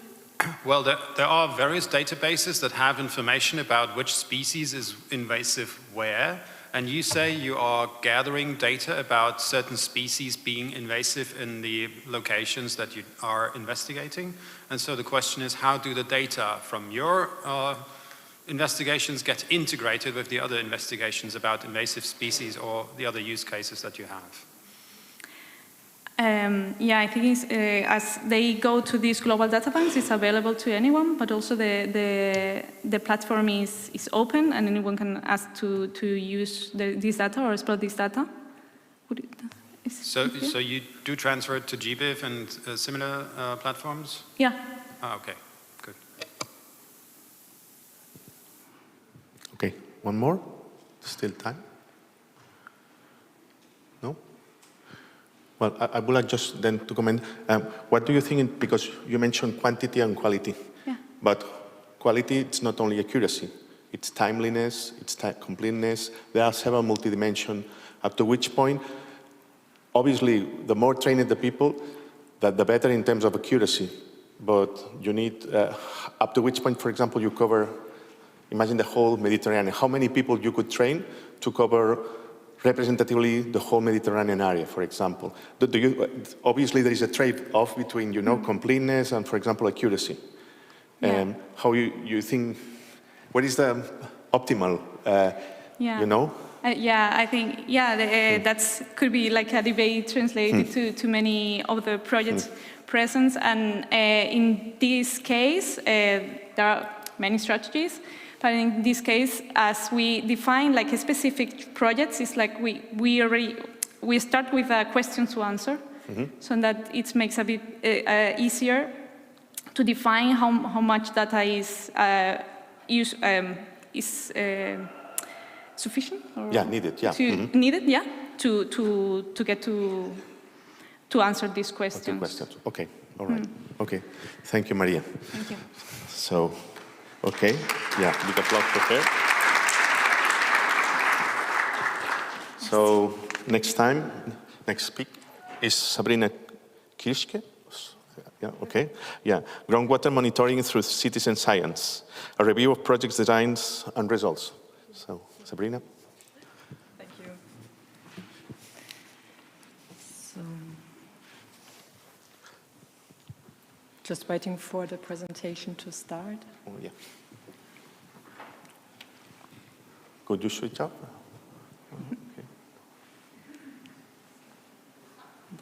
Okay. And this works, right? Yeah. Is it Perfect. Working? Okay. Perfect. So thank you very much, Jaume, correct, for the introduction.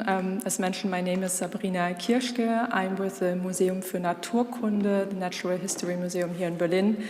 And I present here, unfortunately not a study of the museum, but a study I'm also happy about that, I should say that, that was jointly designed and implemented with my colleague Shubhojit Nath from the United Nations University. And this is a study, we really jointly also implemented while we were both still working there. And now we have different affiliations, but this shouldn't hinder us from presenting our results.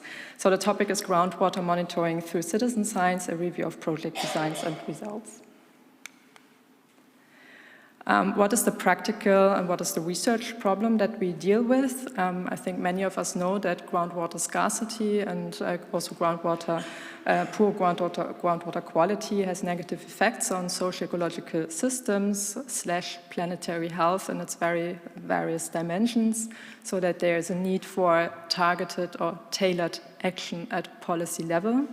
The problem is, or many would also say, that such targeted action also needs very detailed data on groundwater quantity and quality, for instance, to identify pollution sources. When you think about agricultural pressures, industrial uses, and so forth, we just need to know where water is extracted or where water is also used on fields, so that we know where we should act.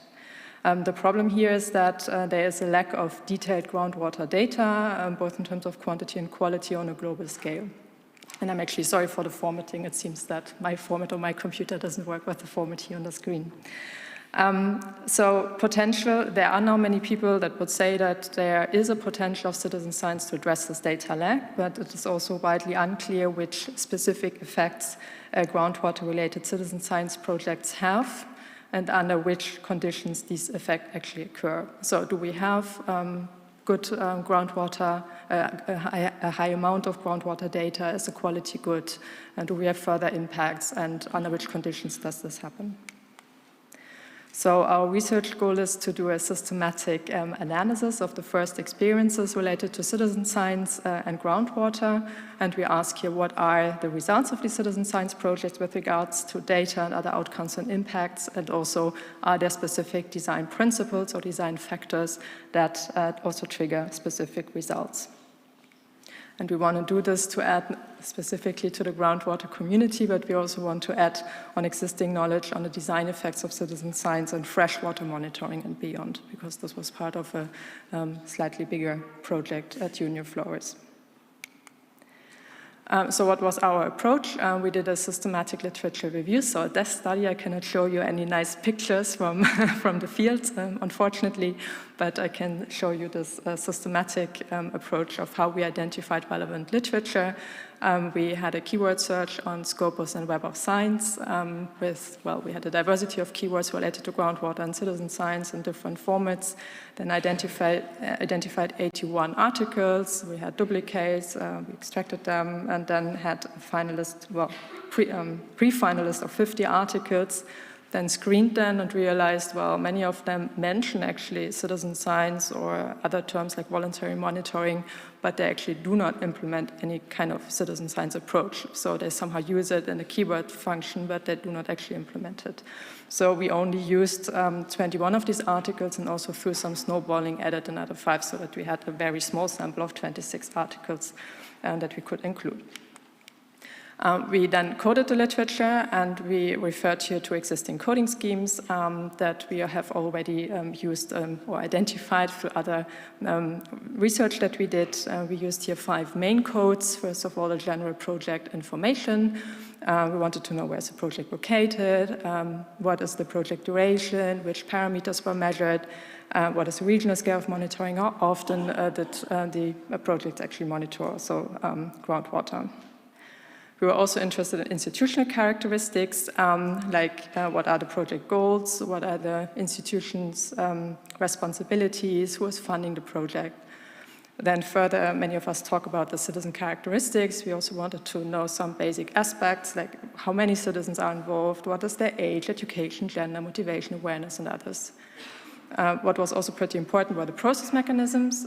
We just talked about the training, so we also looked for training, but also how were citizens recruited, what are the tools for data collection and data transfer, communication and feedback. Was this done, for instance, with these digitalized tools or digital 2.0 tools, or was this rather done in a more classical face-to-face form? And then finally, our key question also, what is then the actual result of the citizen science project? What is the data quantity, quality? Are there further outcomes on citizens, like learning effects or further impacts? We did some double coding, I discussed the coding with a team of authors, and then implement some descriptive statistics and qualitatively summarize the codes. We actually planned for statistical analysis, but you may see in the next slide why we didn't do that. This is maybe the most important slide, even though it may not look like it, but it's a slide on data availability in the scientific literature on the codes that we analyzed. We have here the number of text segments identified for each subcode on the left-hand side, and on the right-hand side, this is the number of text segments identified for each code, so summarizing the subcodes that you have on the left-hand side. And what you see here is a big diversity of, let's say, interest in reporting on our codings, on our code system. On the top, on the left-hand side, you see a couple of citizen characteristics such as gender, awareness, age, motivation, education, that are typically not reported in this groundwater citizen science community, so they do not say anything about the people that they actually work with.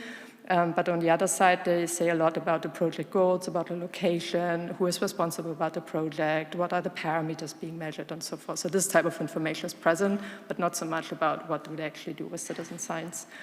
And again, this is summarized on the right-hand side, and there you really see it in a very generalized way. Not so much information on citizen characteristics, a bit more on different types of results, even a bit more on institutional characteristics, on these process mechanisms, and general project information is pretty dominant.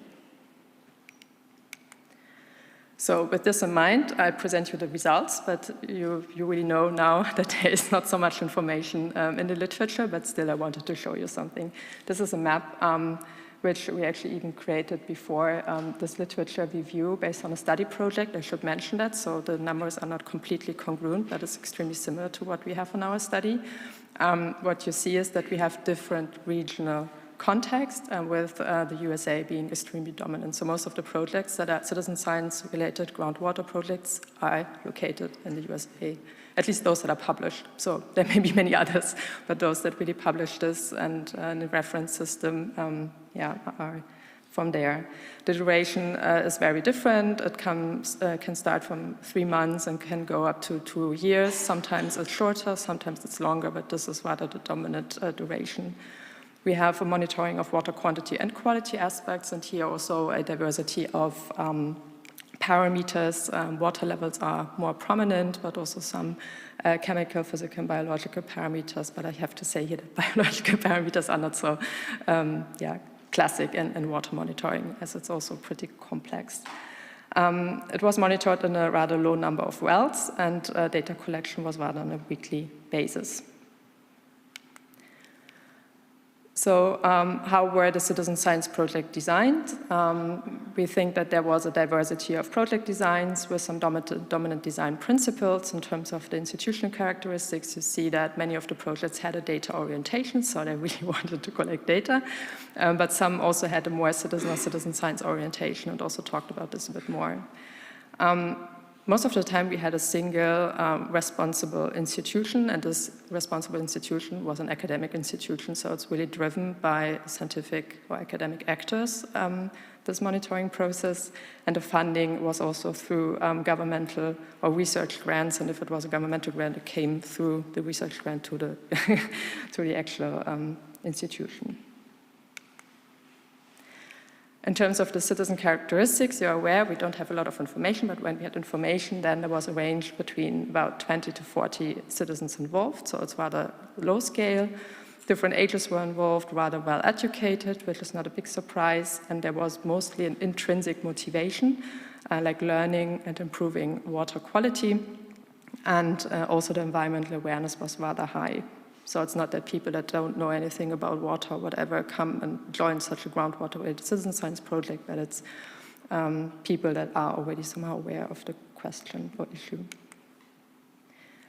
And in terms of process mechanism, we had different recruitment mechanisms in this field, but what was pretty important, also mentioned as a success factor of the project, was what we just heard in the first presentation, the different trainings for water monitoring. And I think this is also specifically important, as groundwater monitoring is not as easy, maybe, as going and measure pH in a river or so. So it really needs training to be successful. There we had, or different tools were used. Most different tools for data transfer were also used. And what was also pretty important was the communication and feedback. So I assume this is also related to the training. So people need training, and then they need feedback if the quality is not so good, and then it improves. In terms of the project results, I start with data outputs. With the outputs of the project, data quantity was rather positive. So although it was rather on a small scale, it mainly related to water quantity levels and not so much on water quality. In terms of data quality, this was rather good, but it also depended on the parameters that were measured and the respective trainings, as I mentioned. In terms of outcomes, learning on groundwater systems was important, the sense of ownership and behavioral change, further political engagement of the public institution building somehow happened in some selected cases.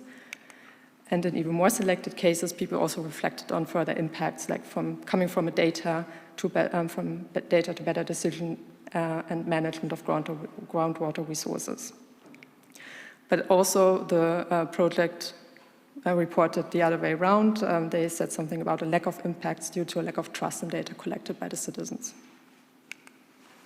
So the lessons learned, we have a variety of positive experiences with citizen science and groundwater monitoring with a predominance of US-American examples.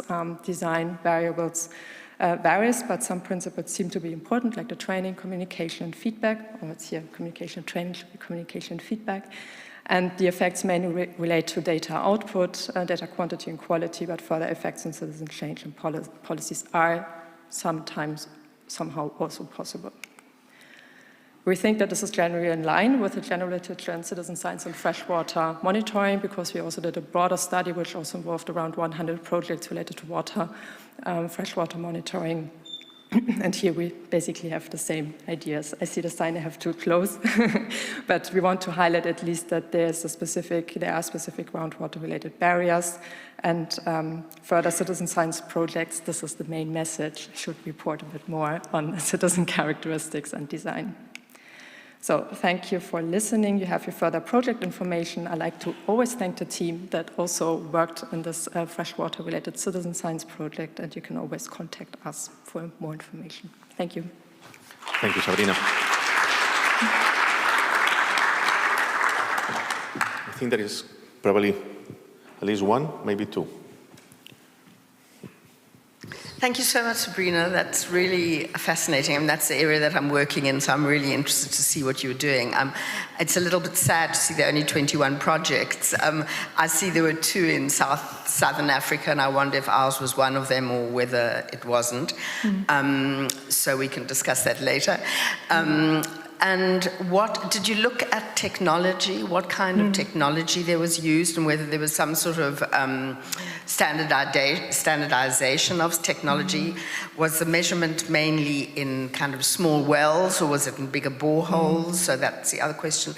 And then what were your parameters, your water quality parameters? How many parameters were there? And did they differ a lot, or were most people measuring more or less the same? And then I'd love to talk to you afterwards. Yeah, thank you for your question. You ask all the technical details that my colleague Shubhajit should better answer, because he's the groundwater expert. But we also took a look at the different technologies and also at the specific barriers that are associated with using specific technologies. In terms of the actual parameters, we also saw quite some variety. We thought that there's just like a focus on one water level, for instance, or one additional water quality indicator. But I think the final set involved at least 10 different indicators, and the different projects really focused on different types of indicators depending on their specific goal. I would like to have a private chat then maybe afterwards, and also we can, well, then discuss the details on what exactly was measured where, also regarding your project. Okay. Bente, is it very short? Sorry. Thank you. But there will be just one. I mean, sorry. No. If you go fast, yes. We are on time. Thank you. Groundwater is super interesting, also from space. We have the GRACE follow-on, the GRACE gravitation measurement that see groundwater extraction. Since you're not technical, I will ask then the question that is more on the willingness of the institutions to actually do the in situ measurements. I saw you had none in India, but you have the similar conflict of interest in California, where you had, so the US, you had more. So where did you see any reluctance in the institutions with respect to support in situ or engaging the citizens? It's an interesting question. I think we did not get this type of information while analyzing the scientific articles. So I think this would really need a second round of interviews with the respective institutions to see, to get some more background information on the barriers they face when implementing such a project. But I know this debate also from the World Water Quality Alliance and the Friends of Groundwater that say, well, citizen science and other in situ measurements are super interesting, but at the same time we have other approaches, and what does it really bring in addition to all these other approaches that also are maybe more cost effective.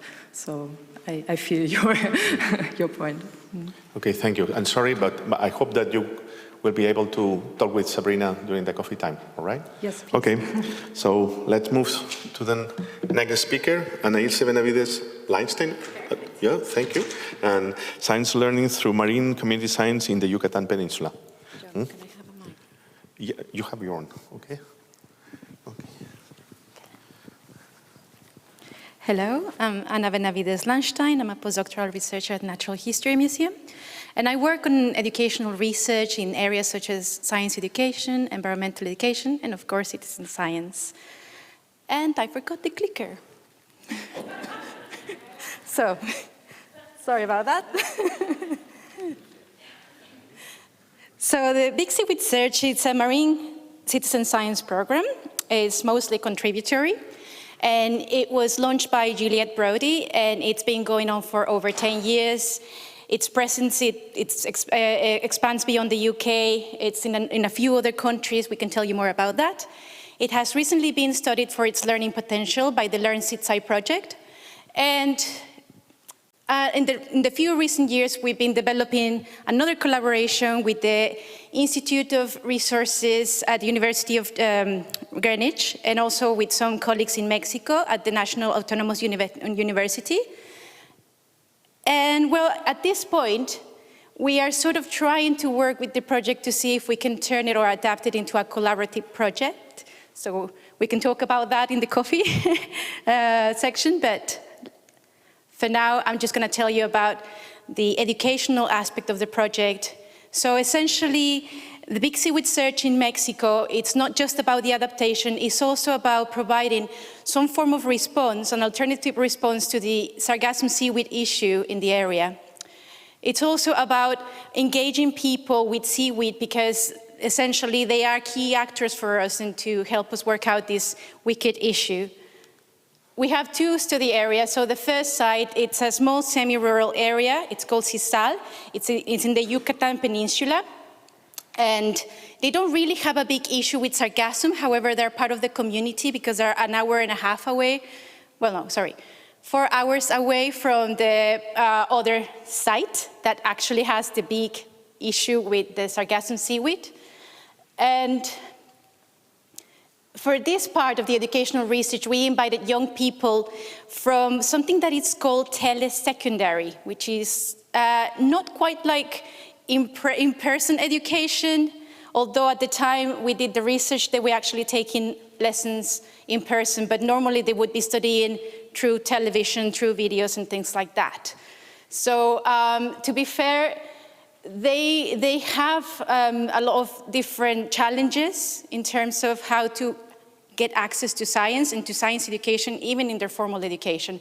So this was really a good opportunity for them to just engage in something they might be interested in. They were excited. The ones that participated were excited. The schools weren't very big. I don't have the specific numbers of how many we approached. We approached 2 schools in each site, and we got a response that you will see of 18 kids. So the program has different purposes, and for this talk, obviously, I already gave it away that I'm going to focus on the educational part of the program. But we are different academics from all these different institutions trying to work out how to adapt the program, how to use it to respond to the sargassum seaweed issue, which is affecting the socioeconomic lives of people and the ecosystem as well.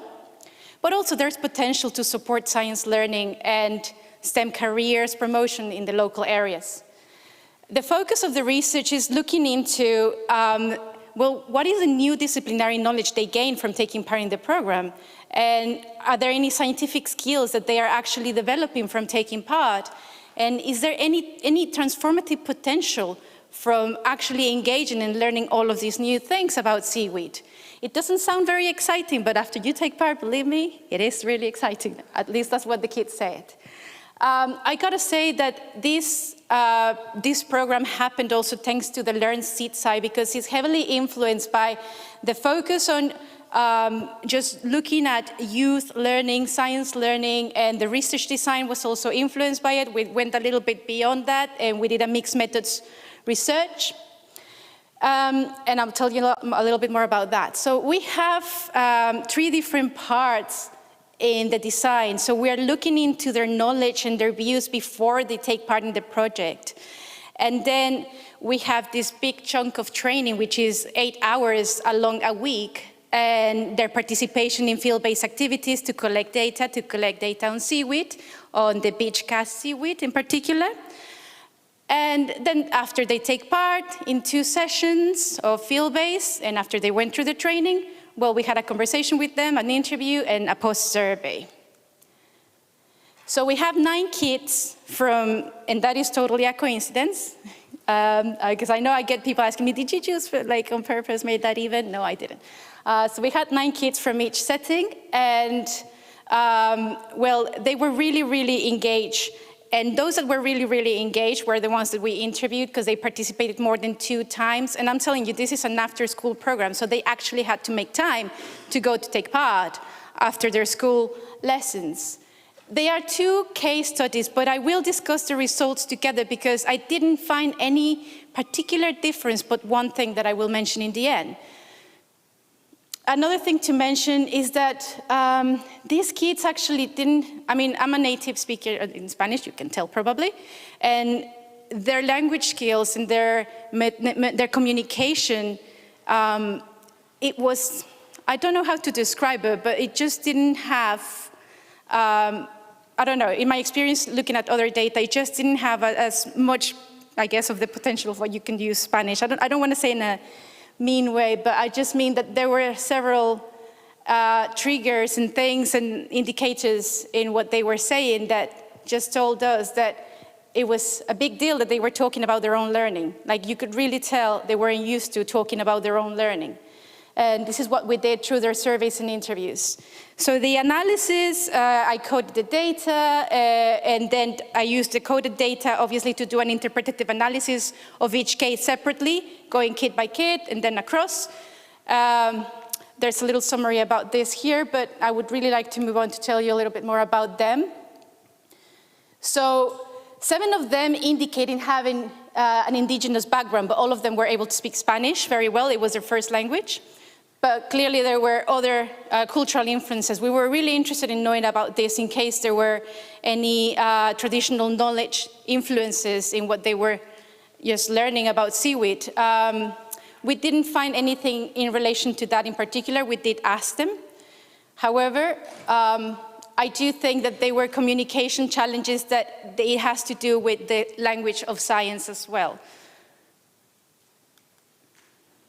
So, in terms of like the new disciplinary knowledge, my colleagues at the ones who are leading the project in Mexico, they were really interested in seeing if they, actually got some of the content of the workshop, which was telling them a lot about what seaweed are, the ecosystem services related to seaweed and sargassum seaweed, different types.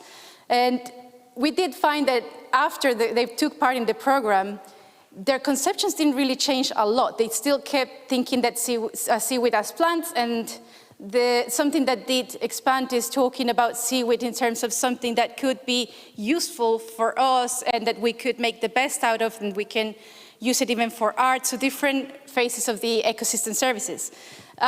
In terms of The use of scientific terms, that was something as well. They started using scientific terms when they were explaining after they took part.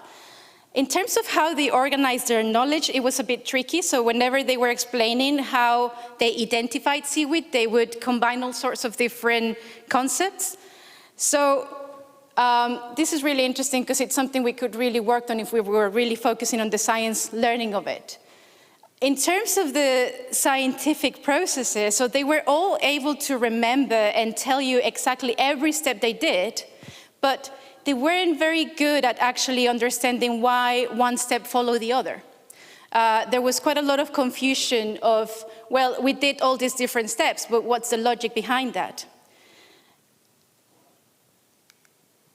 Interestingly though, one aspect they did get very well is why we're collecting data in different seasons and what's the purpose of the data. So when this kid was explaining to us, he was telling us that, well, the thing is, you know, if you only collect data in one point, or you will not get the extent of what actually happens throughout the year. So anyway, we were having a conversation about that during the interview, and this is a really good explanation of how kids actually just advance their knowledge in terms of how could you use science to understand a phenomenon. Right, and this is one of the most positive, and I would say significant findings of our research. They significantly changed their views about seaweed. So there were a lot of beliefs that they had in terms of like seaweed is just, it's rubbish, it's something you shouldn't touch, it's dangerous. We get told when we're little not to touch it, not to approach it. And after taking part in the program, they actually felt like they could engage with seaweed and learn more about it, and even tell their family about that there are different types of seaweeds and not just sargassum, because that was one of the things that they were actually continuously repeating, that they, you know, it's a cultural, social representation, I would say. There's the belief that when you see beach cat seaweed, it's just sargassum. And the kids found out that just by realizing that there's more than that, there's something that interesting about it, and that is interesting about it, we can work on. So these are some of the different ways in which they changed their thinking about seaweed.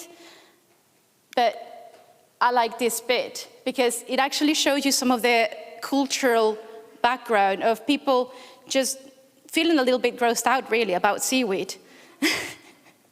And then just realizing that, no, actually, you know, that's, if you know that there are different types and they actually touch them, if you see some of the photos, they're touching them, they did different activities.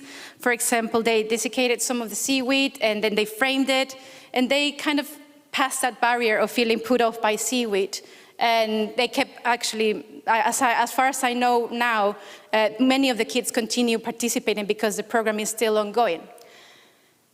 In terms of their views about science, that wasn't so strong for them, but I think this is actually, again, because what I mentioned at first, their access to science learning is really perhaps just limited. There are many challenges.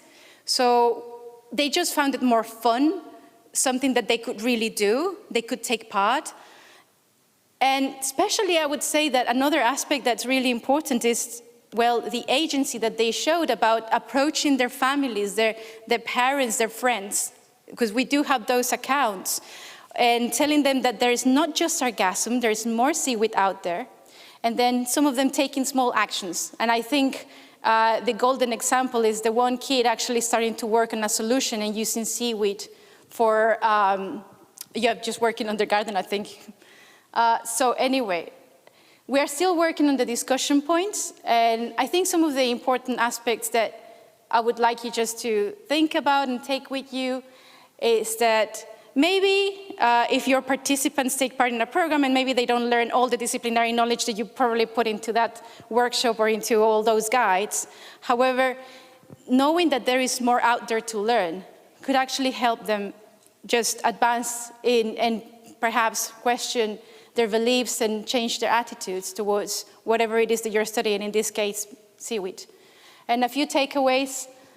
Well, I guess we realized that the 8-hour workshop, is that red card? Oh, thank you. So just a few takeaways is the 8-hour workshop didn't necessarily prove really good just for getting all the knowledge out there, etc. But it was very good for engaging them with the scientists and get them excited about the project. And it was the actual participation in the scientific process that we believe it made all the difference, and the fact that they had their own resources and they took their guides with them. So thank you very much. There's so much we can say about this project, and if you want to contact us, please do. Thank you very much.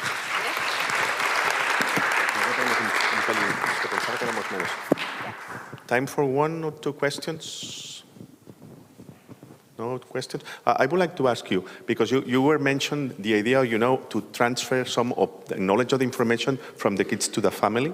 But what about to the family, to the kids? I always think, particularly grandparents, people, and particularly those, let's say, local communities that usually are more attached to nature. So they, and particularly grandparents, may have some, experience that they can transfer to the kids.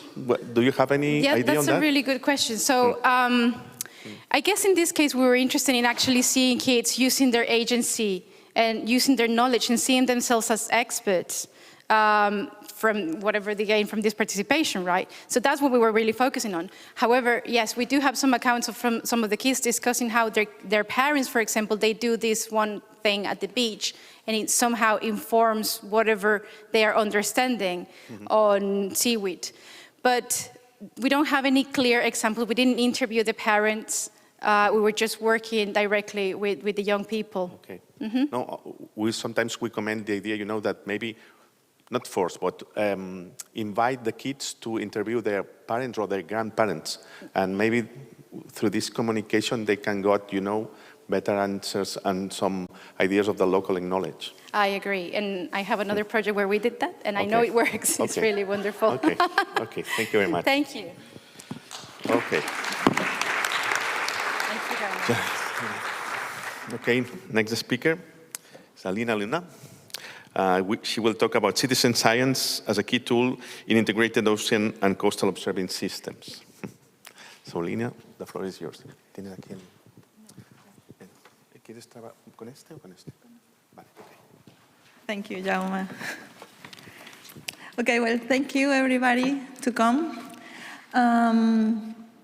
Well, first of all, I would like to introduce myself.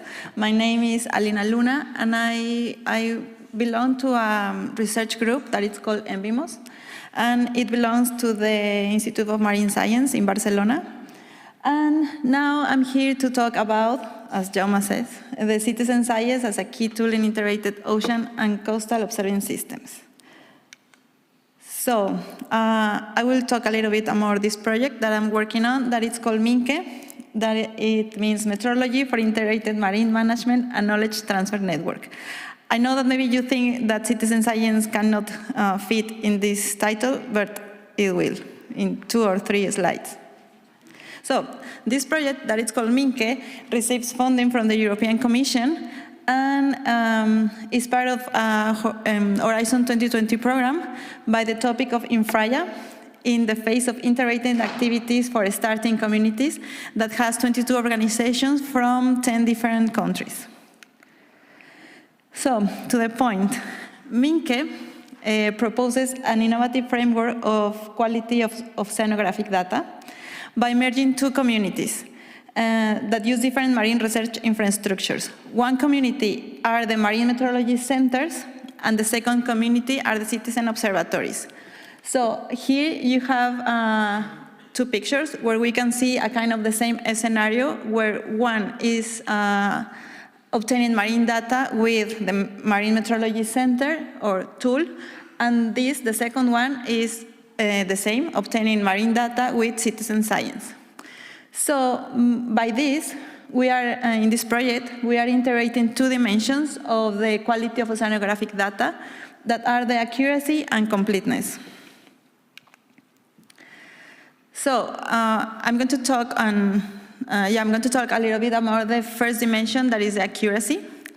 And so the accuracy means that the selection of a few key points for regular monitoring, prioritizing the use of top-level instrumentations. So this maximizes the measurements accuracy.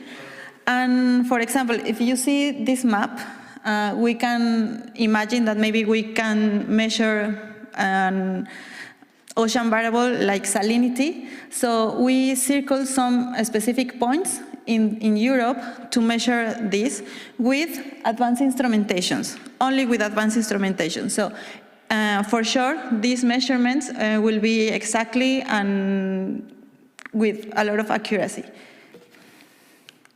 So the second dimension, that it's with a completeness, this means to attempt to cover all the potential points of measurement with the implicit use of low-cost observational systems like citizen observatories and fab labs to maximize the completeness of the data set. So if we have the same map with the circles of the accuracy, and we put in blue crosses the potential points that we can obtain data from the citizen science. So these will the two dimensions, the accuracy and the completeness. So if we keep in mind the second map, we can have in a dream world, the ideal case that you can see has accurate measurements in all stations that are the red squares. So the ideal case could be to have all these lines measured. When you have a pointer. Yes, this one. Can you see? No. It doesn't work. Yes. Okay, so the ideal case, to have all these red squares measured with accuracy. But this ideal case is unviable because of the implicit and high cost to maintain these top-level instrumentations.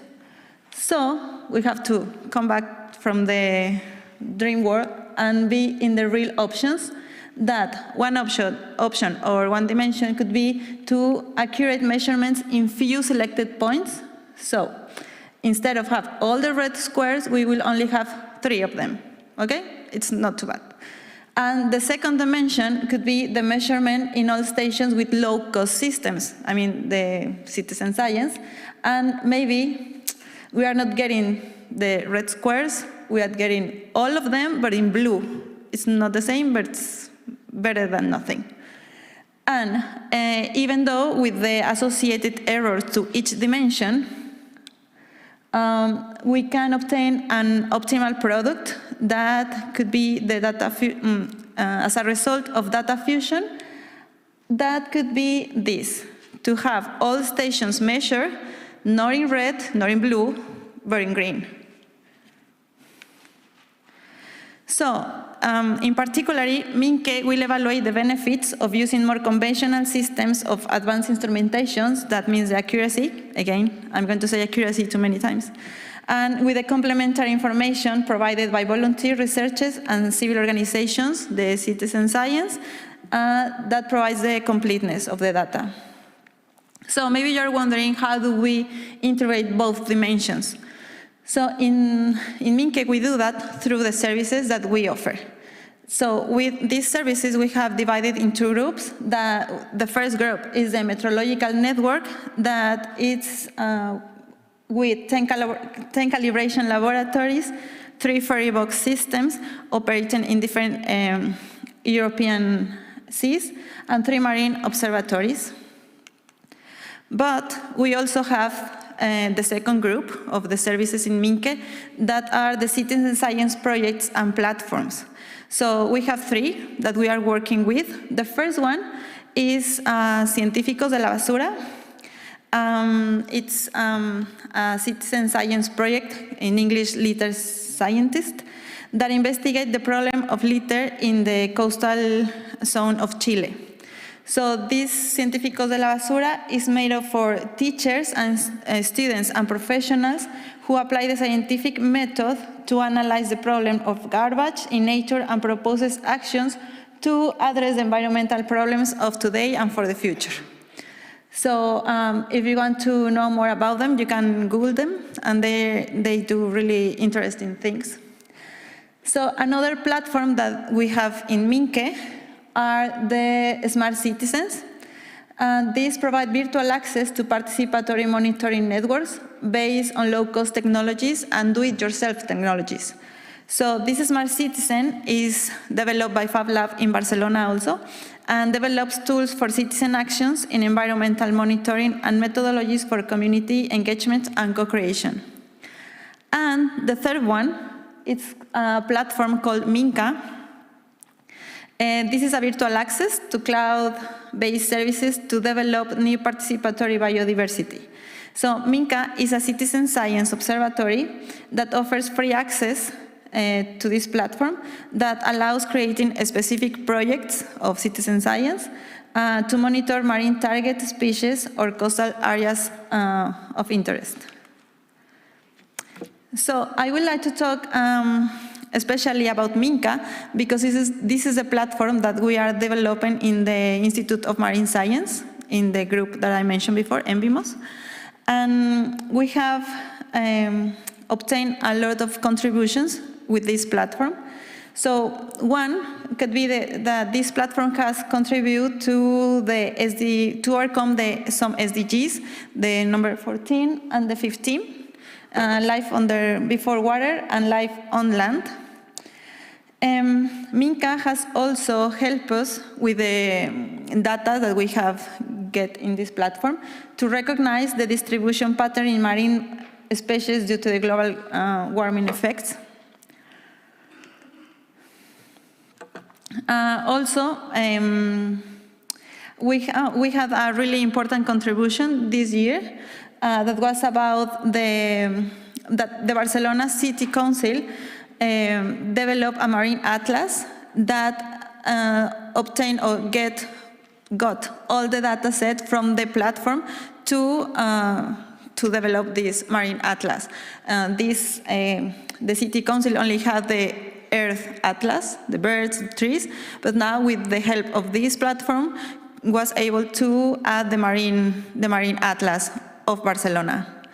And also they added to this atlas has also impacted the change on the social perception of urban beaches.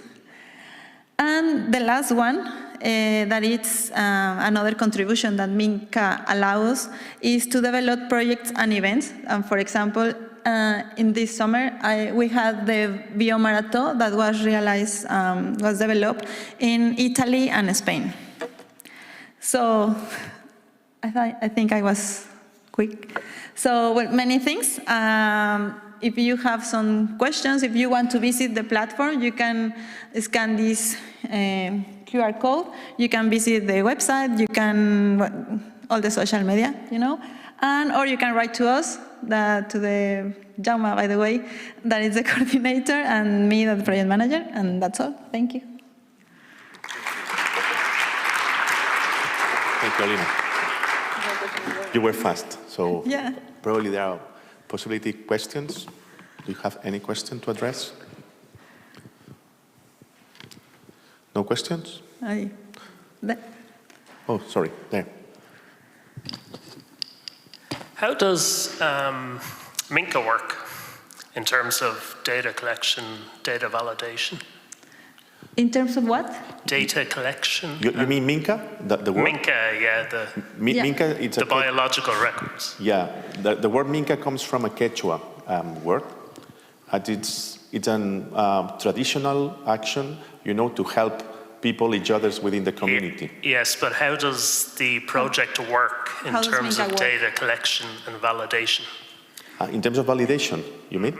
Yeah, now it's a collaborative validation. It's a peer review. It's a system that people can vote and can, exchange. And this there is an internal algorithm that takes all the opinions from the people. And on top of that, there is then the reviewer of the project, because every single project you can assign reviewers, and those people have, I would say, a different voting system, so you can see what the community has decided and what the reviewer has decided. In many cases, there is strong coincidences, but in some particular cases, it could be, differences, and then you can somehow, decide or you wait if the reviewer is the one you have to consider and not. On top of that, we are planning now to do extra things in terms of automatic identification systems, but it's an ongoing system to validate. Sorry, do you use your own software for that? Yes. Yeah. Actually, I missed to say that by now in Minca we have 293 users, and we have 90,000 observations. So, yeah. But it's in the deployment stage. Probably we will start officially next year. Okay, I think then we can move to the last one, the last speaker. Okay. Oh, hi. It's Tanya Jenkins. Yeah. Yes. So Tanya will talk about co-fish, no? Co-creating a research project with fishers for sustainable lake fisheries. So, Tanya. Thank you. It should work. Does it work? Yeah. You can hear me? Okay. Okay, so thank you very much. I really appreciate that you're still here, even though there are delicious cakes waiting for us outside. I'm really thrilled to be here to present my latest co-creation project, which is in the group, a collaboration with the groups of Bastian Ibelings and Bruno Strasser at the University of Geneva, where I am based. So CoFish has 3 project goals. The first one is to co-create a citizen science project between scientists and fishers on the sustainability of lake fish populations. The second and the third goals are linked, and they're about evaluating the learning outcomes, both for scientists, professional scientists, because yes, professional scientists can also learn through the process, and our participants, the fishers.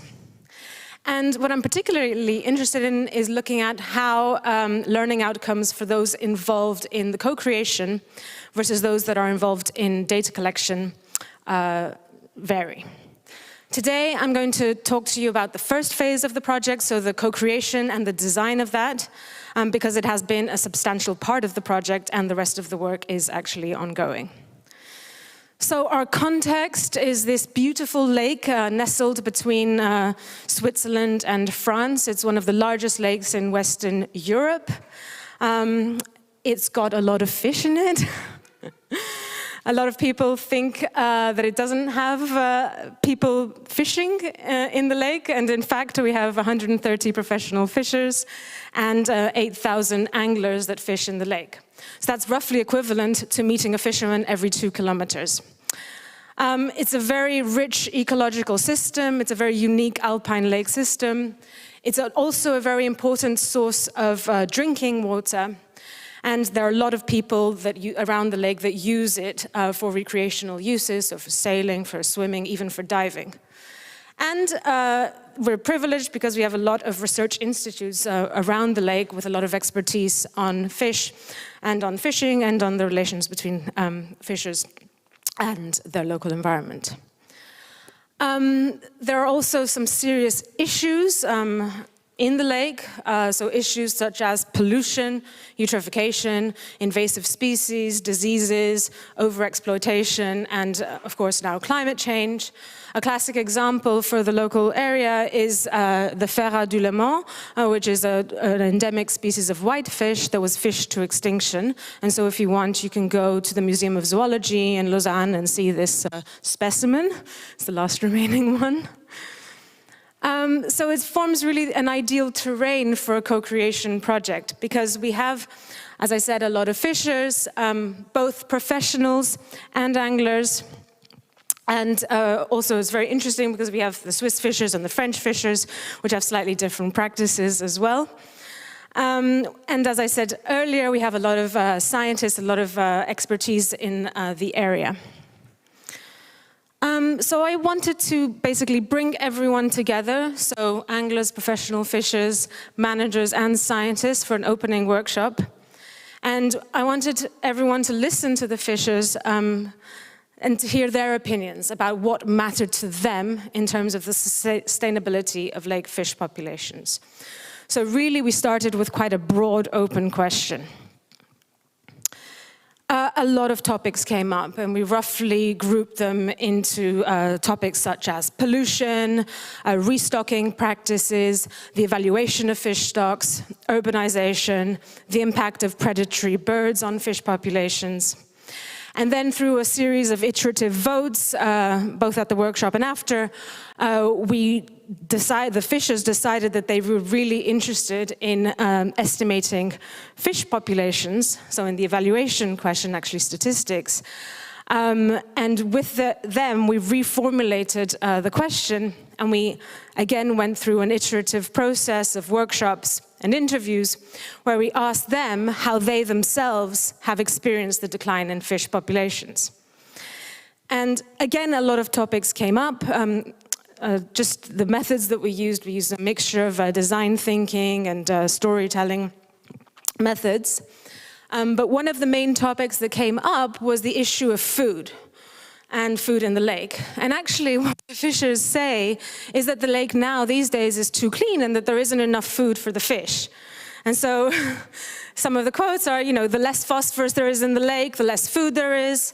They say that the lake is too clean, there isn't enough food, the fish are too thin. Some of them remember fishing fish that were heavier, and they said that they looked fatter. So yeah, I found this actually very interesting. And of course, it's linked to the story of eutrophication and eutrophication in the lake. And in the 1960s, the lake actually became heavily eutrophic. And some opportunistic species, such as the perch, did actually quite well. They were able to tolerate quite eutrophic conditions. Whereas other species, such as the reintroduced whitefish, from a different lake, fared worse and were actually quite susceptible to the effects of eutrophication. And so it was a policy change. The decision was to clean up the lake, to have stronger environmental policies, to ban the amount of phosphates going into the water, and to regulate that more closely. And as a result, here you see the gray line, the amount of phosphorus actually declined in the lake, and the lake got cleaned up. And so the phosphorus monitoring happens by one organization on the lake called the CIPEL, and they've been monitoring, it's an amazing data set, they've been monitoring the phosphorus level since the 1950s twice a week. And they used a standardization. So back in the 1950s, they said, okay, these 2 points are the ones we're going to use, and they based it on a standardization. And they found that they were representative of the lake as a whole. So we have 1 point in the CHL2 and GE3. And they said, okay, these are representative of the lake as a whole. I've got a nice red dot, anyway. Next slide. I don't think I can move now. Oh no, it's okay.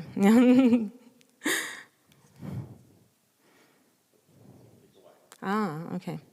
Okay, so one of the points of one of the fishermen in one of the workshops, he said, well, how you talk about climate change. How can you be sure that these 2 points, that the standardization was done back in the 1950s, how can you be sure that this is still representative today in 2022? And actually that was a very valid point, and Bas Ebeling, so one of my 2 bosses that was at the workshop, said, yeah, this is a very valid point. We have data from modeling, we have data from space that shows that this may be the case, but we haven't redone an empirical study on this. So, do you want to do this? And yeah, they were motivated to find out to what extent these standard 2 sampling locations were representative of the lake as a whole in terms of phosphorus levels. But also we added on carbon and phosphorus because it's an indicator of quality of food, and also cyanobacteria because it's becoming a more prominent issue on the lake. And so we went out, in fact, last week to the historical sampling points. This is the historical map. We sampled 35 stations on the same day. And it was quite a logistical challenge because we all had to be out on the lake at the same time.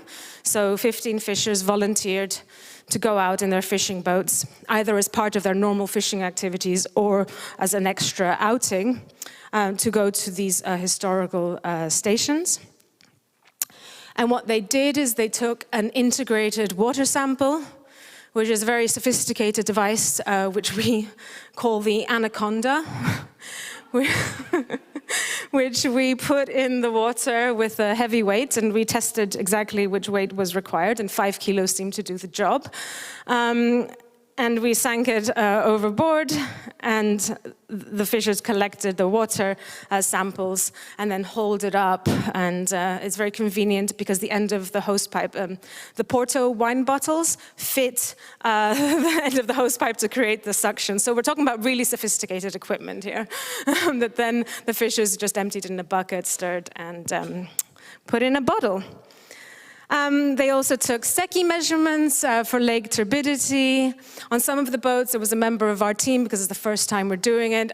So we were very keen to see how it goes and also see how they find our tools and our methods. Yeah, so also the opportunity to exchange with them about the science. And then we basically started the logistical feat of getting everything back to the lab in 24 hours. And here we have Alexandre with his samples, my colleague Elisa carrying, oh yeah, everything had to be on ice as well, just to add to the complexity. With the ice boxes, and then us here in the lab about to process the samples. So I wanted to just touch upon the challenges of doing a co-creation project. Unfortunately, I don't have any results to show you because I'm still waiting for the lab results. So maybe in 2 years' time, I'll be able to share the results and also the results of the learning outcomes. But I'll just say about the challenges and a few of the lessons learned of doing a co-creation project. I'm sure you all know that it's a lengthy process. This entire process of just coming up with a research question took 9 months. So it's basically a pregnancy. In the end, you have a question, and we were then able within the year to do the sampling as well. It's very difficult to decide sometimes on research lines, and it's very important to have a clear kind of governance structure on who's going to decide and when, and how the decisions are made. And as an outsider to the lake and to the fishing context, yeah, there are past relations and tensions, and you've really got to walk very carefully, and it's very useful to have a local person that perhaps knows and is aware about that and is respected by the community to avoid, stepping on some toes. In terms of involving academic scientists, I think that in my project, I was too enthusiastic and I involved them too early, before the topic was known. Because, yeah, unfortunately, some of them, even though there were lots of research lines that were possible, some of them were not willing to do a very basic literature review to show, basically what had been done in each sub-question. And then others actually wanted to contribute but couldn't because they were postdocs or PhD students and they didn't have the support of their supervisors. So it's non-trivial to actually match the interests of the fishers with the interests of the scientists and actually to find the right person at the right time. There were also some scientists that were interested in pushing their own agenda during the workshops and basically saw this as a nice pot of money to do their project and collect some data. Yeah, lessons learned from the side of the fishers, that there was mistrust of certain scientists, not of science as a whole. A lot of them had already contributed to science, but one of the biggest problems for them was the lack of feedback that they tend to get in citizen science projects, or in general scientific projects. Just in general, and one of my major challenges at the moment is just the high expectations that they have. They want immediate results to lead to political change and impact, but I'm sure you've all experienced that in some way or another. A particular challenge, again, was COVID and technology issues. In our case, not all of the fishers are comfortable using Zoom and working in an online setting, but I think a lot of us had to deal with that in the last years. There were some successes, so I thought that the biggest successes are actually seeing people disseminating about the project. We did have some fishers that were very keen to post Instagram stories during the sampling campaign.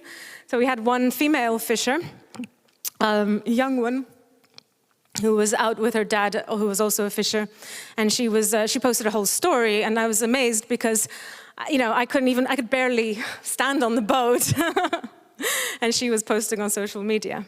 Another sign of success was, people recruiting others into the project.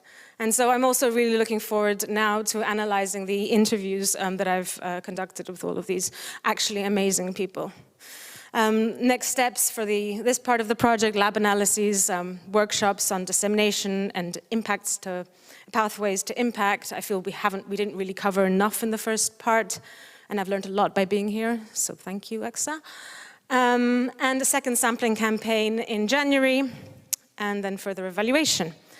So I'd like to thank all of my main collaborators, so Bruno, Bas, Elisa, Maria, my master's student, and Roxanne, our amazing technician, and also, of course, the amazing community of fishers and scientists that have contributed to the CoFish project so far. And the Swiss National Science Foundation and Stiftung Mercator as well for some funding, and all of our incredible project partners from actually quite a lot of different places. So I'm very thankful and very grateful. And now I will be happy to answer your questions, but I also know you want some coffee and cake, so I'm also happy to answer them during the coffee break. Okay, thank you, Tanya.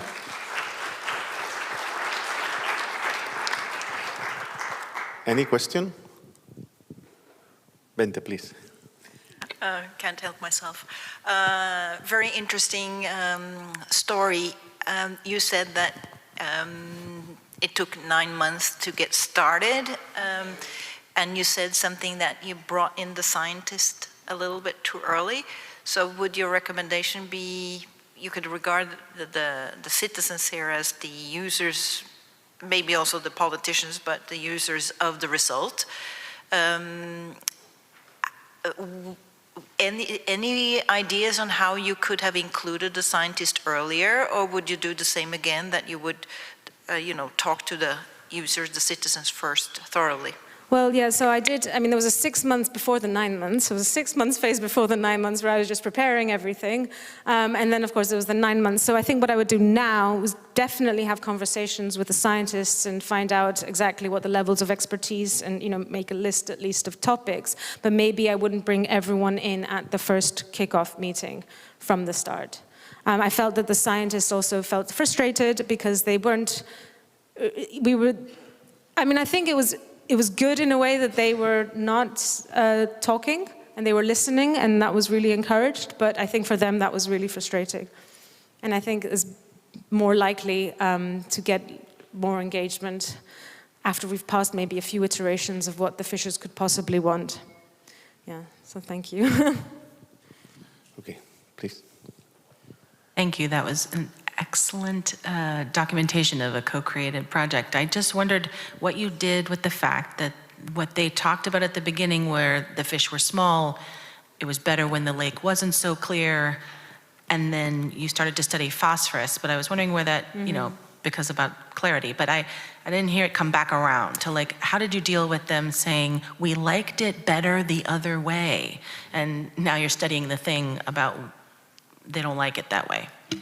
Well, they don't like it being clean, but they're the ones who challenge the standardization. So really, yes, we need, if I understood correctly, your question is that we're not bringing it back to the fish, or? I wondered how in the conversations about the study, do they think that what you're doing is going to prove them right? I find that that's often what happens, is that the science process is to show that I was right from the beginning. Yeah, I think that's what they expect. They expect to be proven right, but it's also a result if they're proven wrong. And I don't really know the answer to, no one knows yet the answer to the question. And so I think even if we fail to detect phosphorus, it's something about, in terms of, because it's actually very low amounts and it's very close to the detection limit of the machine.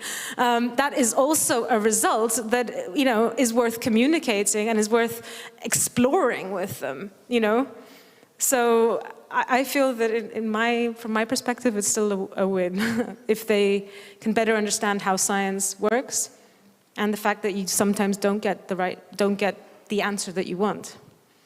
And then you just have to go back and reformulate and rethink. Thank you. Yeah. More questions? I have one. Oh, sorry. Maria. Thank you very much for your presentation. You said the difficulties about approaching to this sector, to the fishermen, mistrust and their expectation. I'm wondering if you have some recommendations of how to approach them in a way that they will consider positive, or how can we engage with them, or yeah, so I mean, I went through the associations, so the established fishing associations, and I was really lucky because, you know, one of the presidents of an association which is in charge of all of the associations is actually a former scientist and was very favorable to the project. So he was like an amateur fisherman. And so he was really a kind of voice, and so the project was already in their newsletters before it even started, and so they supported it. They were project partners. Although, hang on, the Swiss National Science Foundation didn't allow them to be project partners, but they sent in letters of intent saying that they supported the project. So really having people on board that can be, you know, act as the kind of voices within their communities helps. Yeah, to like build having trust. allies inside their And I think also, I must say, as a female foreigner on in a Swiss lake, it's a bit of a challenge, you know. Yeah, thank you. That's my point. I wanted to ask you because I suppose that the gender balance is completely unbalanced in that case. Have you found any kind of community of women fisher? Yeah.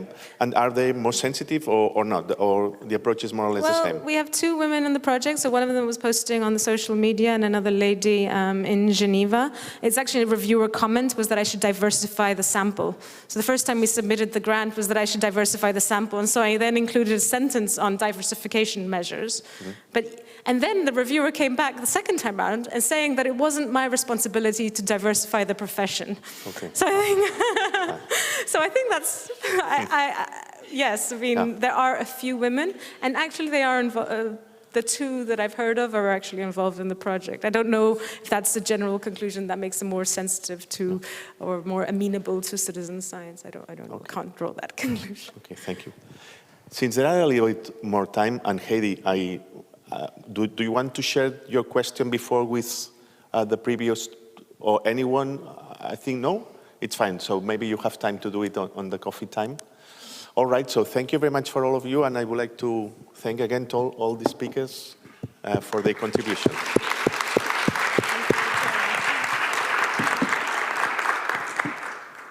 Okay, thank you.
Hello.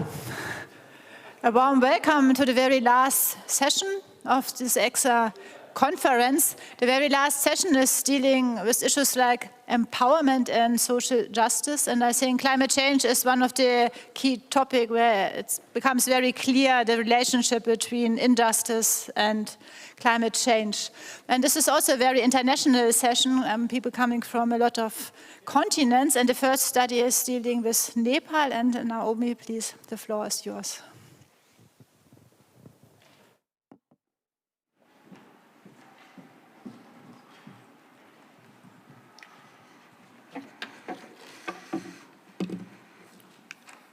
Sorry. So good afternoon, everybody, and thanks very much for coming to the last session of the day to listen to me. Really grateful. So my talk is about a piece of work I've been doing with some colleagues from Kathmandu Living Labs in Nepal, where we've been looking at how to use climate change to promote advocacy amongst teenagers. So the problem that we face in Nepal is that although Nepal only contributes 0.04% to global CO2 emissions, temperatures are set to rise above global averages by 2080, and severe impacts of climate change are already being felt. And children stand to suffer more as these impacts worsen over time, yet efforts to engage youth on climate change issues are lacking, and citizen science could be used to educate young people by enabling them to analyse how their environment is either reacting to or contributing to climate change. So the aim of our study then was to test a citizen science approach to increasing climate change and health awareness amongst Nepalese teenagers. And our research questions were: to what extent is it feasible for adolescents to do citizen science? What were the challenges of using mobile technologies in this context, comparing two different settings? And to what extent were Nepali children aware about climate change before and after the intervention? So the setting, we purposefully chose two very contrasting districts of the country. The district of Jumla is in the remote northwestern mountain area, which is 3 days by road on very rough terrain from Kathmandu. This has very poor internet access. And then we worked in Kavre in an area which is just close to Kathmandu, which has relatively good mobile phone connectivity. So what we did was we identified some existing apps which we could localize into Nepali language. We made some new bespoke citizen science apps for use on tablets. We trained the school children how to collect the data. They went out and collected data for some days. Then we processed the downloaded data, made data visualizations which we showcased to the children, and explaining where there were links with climate change where possible.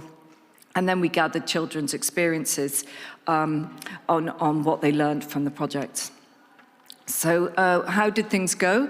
Well, the first app we used was a localized version of OpenStreetMapper, and the children there collected waypoints and made these maps of waste disposal, inappropriate waste disposal mostly, water sources and infrastructure, collecting about 640-something waypoints.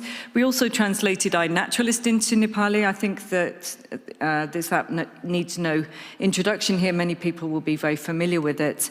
In Kavre, it worked really well because we were able to sync the phones, and so the children were able to see this data dashboard here, and of the 652 observations, 277 of them could be identified by the iNaturalist community of users, which was great. But in Jumla, although the kids were very enthusiastic and collected photos of 298 animals and nearly 500 plants, we couldn't sync the data there on site, so we couldn't get the identification to work. However, we were able to feed back the data by downloading the data directly from the devices. And so we were able to show the kids some of the photos that they'd been taking and discuss some of that with them.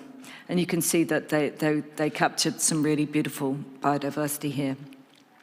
Then of the bespoke apps which we designed using Open Data Kit, we used one app for hazard mapping, where we got the children to look in their environment for the impacts of climate change, and they were able to discover different crop pests, landslides, failed crops that had been affected by drought, and previous flash flood locations. Then we also designed a nutrition app for the kids to explore the nutrition of themselves and their own school community. So they were able to measure heights and weights with the weighing equipment that we brought to the school. And they also then could interview one another or interview members of their community to discover their dietary diversity. So in this, we ask about 24-hour dietary recall and about numerous different types of foods that you see depicted on the slide. And then those are aggregated into 10 different healthy food groups, and they get a score out of 10 for their dietary diversity.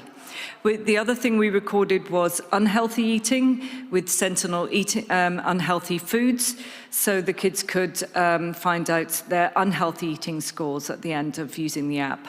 So after filling in the form, the form provided them with feedback. They'd find out what their dietary diversity score was, with sort of happy and unhappy emoji kind of images. They also could find out their unhealthy eating score and be advised on foods that they could avoid or eat more of.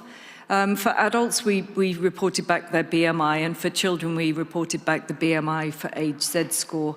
And so if a child was underweight or severely underweight, then warning signs would come up and they'd be advised to seek care from their local health facility.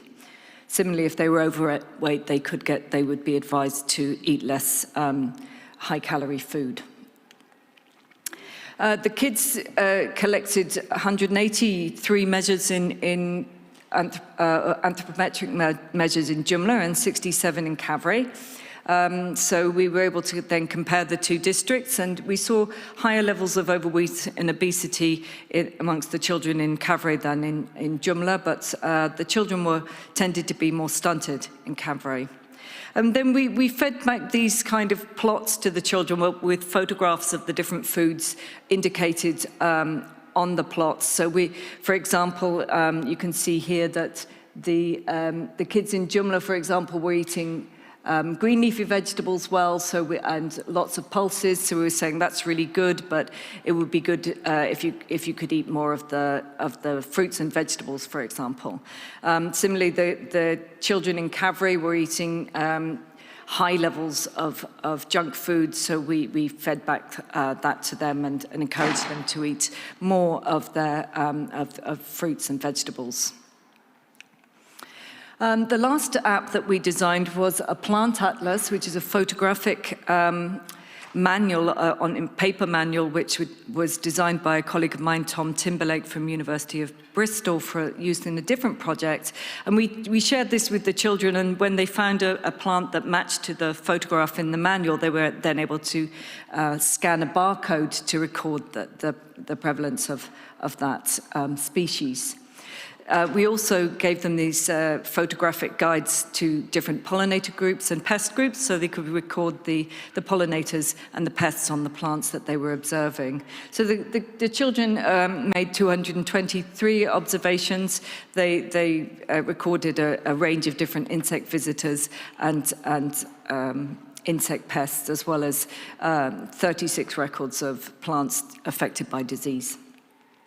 So in conclusion then, Nepali school children enjoyed using citizen science apps enormously, but the feasibility of ones which had online interactive functionality such as iNaturalist was limited depending on the internet connectivity. The children were able to monitor and map climate change impacts, including drought, failed crops, landslides, flash floods, and also some causal factors like poor waste management. And they were able to explore biodiversity in their areas. They identified under- and overnutrition, and they learnt how agricultural losses might drive increased consumption of things like junk food. But although their knowledge of climate change and nutrition increased, the linkages between climate change and the data were often quite unclear to the children. So that's something that would need to be touched upon in future projects. So our next steps are to reduce dependence upon scientists like myself for the feedback in person by building in some kind of data dashboard to these ODK apps. We need to design apps which can be used offline with intermittent access to the internet. What I'd like to do is now integrate the longer-term citizen science into youth community projects on climate-smart agriculture and diets, and combine these activities with youth leadership training so that the kids can be supported to do advocacy with their local leaders around climate change impacts and potential adaptation options available. So just before I close, I just wanted to end with one observation which came out of our qualitative data when we were talking to the kids. One of the young lads, when we asked them, you know, what do you think can be done about climate change, and what can you be doing? And remember that these children live 3 days drive from the capital city. There's one bus that goes to the area once a day. And this lad said, oh, we could use less motor transportation. And my heart nearly broke when he said that. You know, it's not his responsibility. We need to be looking at positive climate change adaptation, and mitigation efforts are certainly not their responsibility. But anyway, thank you very much for having me. I'd just like to acknowledge our donors and all my collaborators. Thank you very much.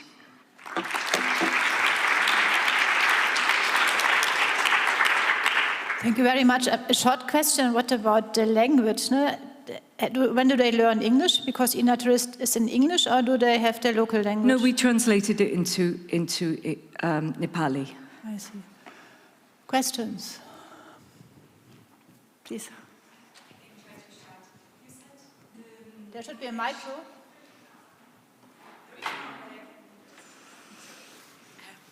Hello, thanks. You said that the connection between, let's say, the impacts that these children witnessed and climate change was not always easy to draw. It's because of the, let's say, data uncertainty, causal patterns, or rather that the children ideas of climate change was not necessarily our idea. How could you, let's say, from the beginning, communicate a shared idea of climate change? Because I think, let's say, from my most experience, I feel that one of the problems is really that we have an idea of climate change and causality, which oftentimes doesn't match. Maybe this is a buzzword for us, and for them doesn't mean much as such. Thanks. So the kids did have a concept of what climate change was, but they weren't very clear on causes and effects and how differentiating what was a cause and what was an effect of climate change when we first started talking to them. I think that became clearer as they worked with us, but you know, things like collecting data on biodiversity, I mean, there isn't a direct link. And so they were saying, well, I didn't really see what the point of relation to climate change was of me looking at taking photos of all these insects. In a way, there isn't, but on the other hand, as they begin to get aware of the biodiversity in their community, then they're paying attention to it, and then they're enabled later on to monitor the impacts of climate change in their communities. So that was one area where the linkage wasn't so clear. I think the other area was that, you know, we saw they could clearly see the link between climate change and the effects upon their crop production, but then how that might then have a knock-on effect upon their diets and upon their dietary diversity was something that we had to kind of draw out together with the children. I don't think it was very obvious for them. Thank you very much. So for our next example, we move to Latin America. Our next speaker gives an example from Argentina. So Letizia, please.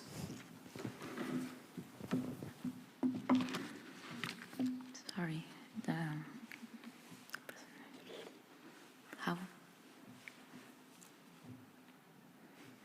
Sorry. Well, my name is Leticia Castro, And together with Valeria Arza and Guillermina Actis, we have made this presentation to share with you some insights on our research and innovation action in Buenos Aires, Argentina, that we have carried out with communities during the COVID pandemic in 2020 and 2021, and that is part of the COACT Global Project for Citizen Social Science for Collective Action. So the goal of our research and innovation action is to promote citizen social science tools for environmental justice, and that's why we have formed an alliance with a civil society organization called FARN, who is devoted to environmental advocacy. And the plan was to relaunch a digital platform called WhatsApp Riachuelo. There you have an image. And it was made through a co-design process with communities, researchers, and organizations that are concerned of environmental problems to support their collective action towards environmental justice.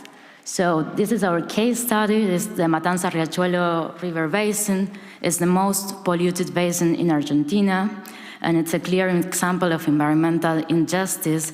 The environmental justice approach in the project is aligned with the citizen social science approach, as in both cases there is an emphasis in public participation in environmental policy. So in this case, the basin is a place where almost 12% of the total Argentina population lives, and 40% of them live in extreme vulnerable conditions. Since 2008, the Supreme Court condemned the government, the national government, the subnational governments, and 14 municipalities to implement a sanitation policy, and participation of the population is mediated through FARN and other civil society organizations. Well, this is a COACT's Global Project research cycle, and in this case, we are going to focus on the knowledge coalition building moment, the research co-design, and also the implementation of informed consent procedures. In COACT's proposal, informed consent goes beyond a formal agreement, and it also includes an ethical approach and a reflection on research practices. In our case, our main challenge was that there is a lack of tradition in social sciences in Argentina of informed consent procedures, and none of the institutions had ethics committees. So as the restrictions, the lockdown went along in 2020 and 2021, we could not be able to meet face-to-face with people and explain on what it consists. And there was a great variety of participants. Some of them lacked connectivity and didn't have digital skills. So the question was how to design an ethical approach that is respectful to COACT's requirements, but also suitable for all participants in a context where informed consent is not the rule.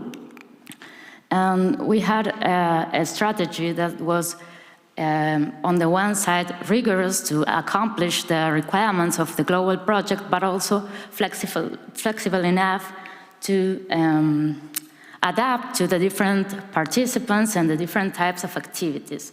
So in a general way, we have used plain language, we have think of other formats for giving consent, such as oral format, and also to provide information to the participants. For example, we have developed a short video with the most important information in the document. And for people who had bad connectivity or no digital training, we have used the communication channels that they usually use, that's WhatsApp, and we have tried with asynchronous methods so they can listen or read to the messages whenever they had connectivity.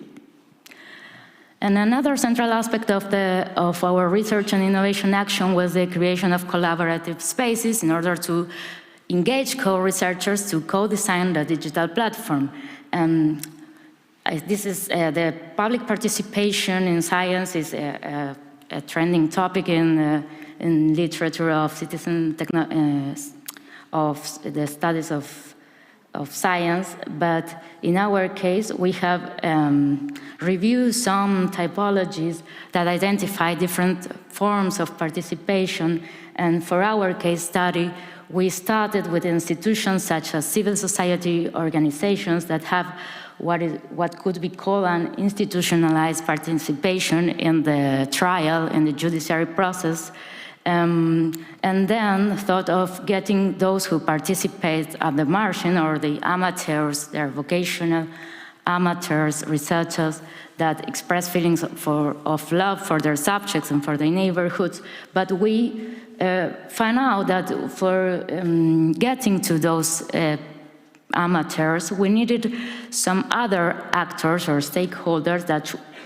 we are calling here a hybrid, because they are both institutions but also community actors who are linked to local networks at a neighborhood scale.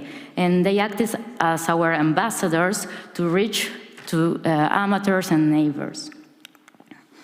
So the main challenges were, again, due to the restrictions during the pandemic that in Argentina lasted till end of 2021.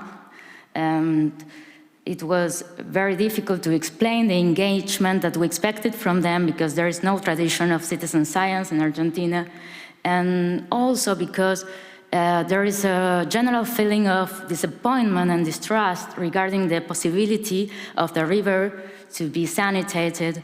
The river is seen as a sacrifice zone where no better future is possible. So the question was how to engage these distrustful actors so they can become co-researchers and co-design the platform. And we had mainly two strategies. The first one was to recognize and learn from other experiences of co-creation or co-production of knowledge in the basin.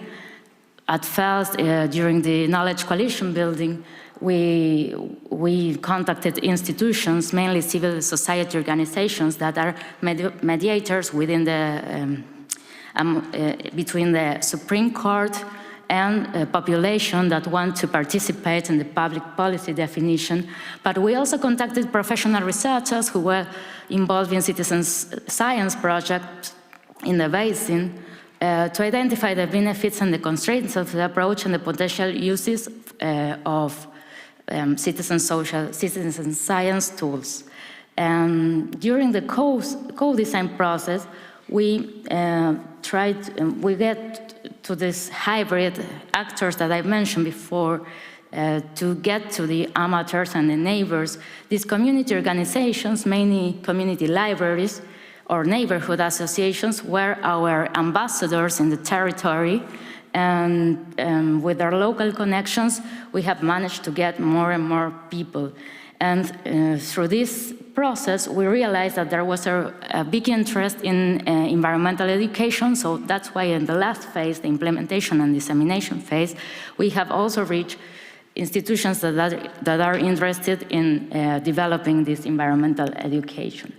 And another strategy to engage these disappointed and distrustful actors is to consider the emotional aspects involved in the subject and the proximity factor.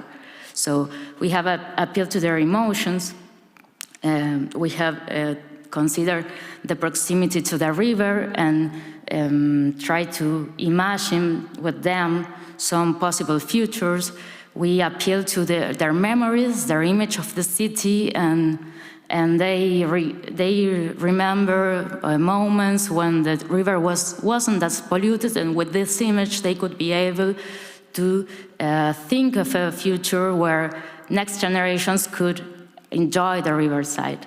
And also with vocational amateurs that were interested in protecting natural areas, we found that they express feelings of love for the biodiversity and the natural spaces, and they really appreciate patrimony. So we have included those aspects in the platform. So to sum up, We can say that in our research and innovation action, we needed to be flexible enough in our methods to adapt to the circumstances and recognize the need to relate to previous collective experience of community organization and knowledge production. So that's it. Thank you.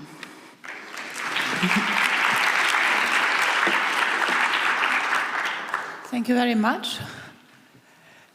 I think there are also other projects which felt that this hybrid or mediating organizations are extremely important. Can you give us an example which was perhaps one of the most helpful ones and what makes them so successful? Yes, but because what I haven't said is that we first thought that individuals might be interested in being citizen science easily, but then realized that there were some community libraries or other neighborhood associations who really knew their publics, their neighbors, and they gave us examples on how to communicate with them, which activities they might be interested in. We learned which agendas they had. We took part in their activities, so we got to know their publics, and we also presented the project in their activities, so people got engaged in that way. So they were really, really important for us.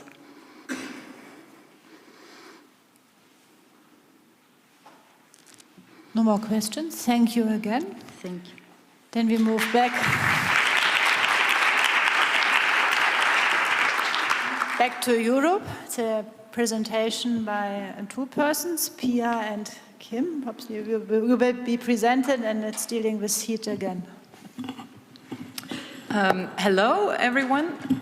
Happy to see still some faces here Friday evening. My name is Pia. I have a startup for citizen science and science communication in Switzerland called Kata. Hello, everyone. Also, I'm pretty happy to see you guys here.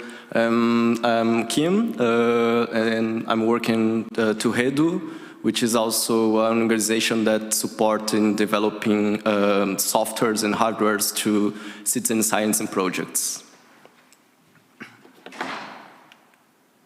And today we're going to talk about the project called 321 Heiß, or 321 Hot. It's a project about heat islands in settlement areas because they're becoming hotter and hotter and longer. And we wanted to do citizen science about that. And whenever we do citizen science, we try to find a name and a visual that is somehow appealing to everyone. So not only people already interested in science or interested in climate change take part, but also other people who may think seeing this and reading this, it might be fun being part of this project. And so how was it set up, this whole project? It was an idea that we had in our team, that we wanted to do a project like that. We had the name already, but of course we couldn't do it alone. There's only 6 of us, and we don't know people in different municipalities, so we needed a partner. So we proposed the project to the canton of Aargau. It's like the state where our company is located, and told them, look, we have an idea for a project. Wouldn't you want to do this? And fortunately, they were really happy that we contacted them, because they have, of course, they have a climate strategy, and they had the word participation in there, but they had no idea to do anything participatory. So we had our main partner for the project. But then, of course, we needed sensors that were easy to use for the citizen scientists. We found ReEdu. Kim is going to talk some more about the sensors later. And the most important partners were, of course, the local partners, where we actually measured in cities, and also one tiny little village in Switzerland. And there we had the canton of Aargau helping us finding the right municipalities to start with, because this was the first time we were doing this project. And we chose them because the canton knew there were people sitting in there who want to do something but they were alone by now, and they didn't have like the basics for starting change. So they contacted them, and they became our local partners in the project. And then, of course, we also had lots of communication partners that were really important for recruiting citizen scientists. We had the Cantonal Natural History Museum in the project. We had media, local and regional media. We had local associations, and really important for that kind of project, local parties, especially the Green Party, who recruited lots of people to take part in this project. And here you see the different municipalities that took part in the project. Our goals, there were different goals. One was to inform locally about heat in settlement areas and what to do against it. So people actually knew that this was going on, because many say just that it was hot, but that was all.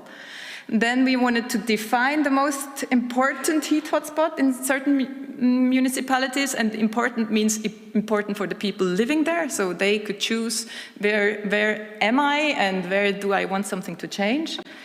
Then, of course, residents in school classes should measure their heat hotspots themselves. And we didn't only want data, but we also wanted change to happen. So we wanted municipalities and the residents working together to develop a basis for action to reduce heat in the most important places. And this is how we did it. And the first thing we did was sitting together with the responsible people from the municipalities and telling them what we want to do and what they had to do. So we prepared a very detailed checklist for them so they could prepare, because normally these municipalities don't have time and don't have money. And it worked in a way that the canton paid us. So it was kind of this project was kind of a gift to the municipalities, and the only thing they had to pay was their work. But we did a lot of work in coordinating everything. We then started the project with a climate walk in each municipality that we measured. That was organized by the Natural History Museum and also communicated through their channels. So people knew a bit more about why they should take part. And what is it about heat in settlement areas.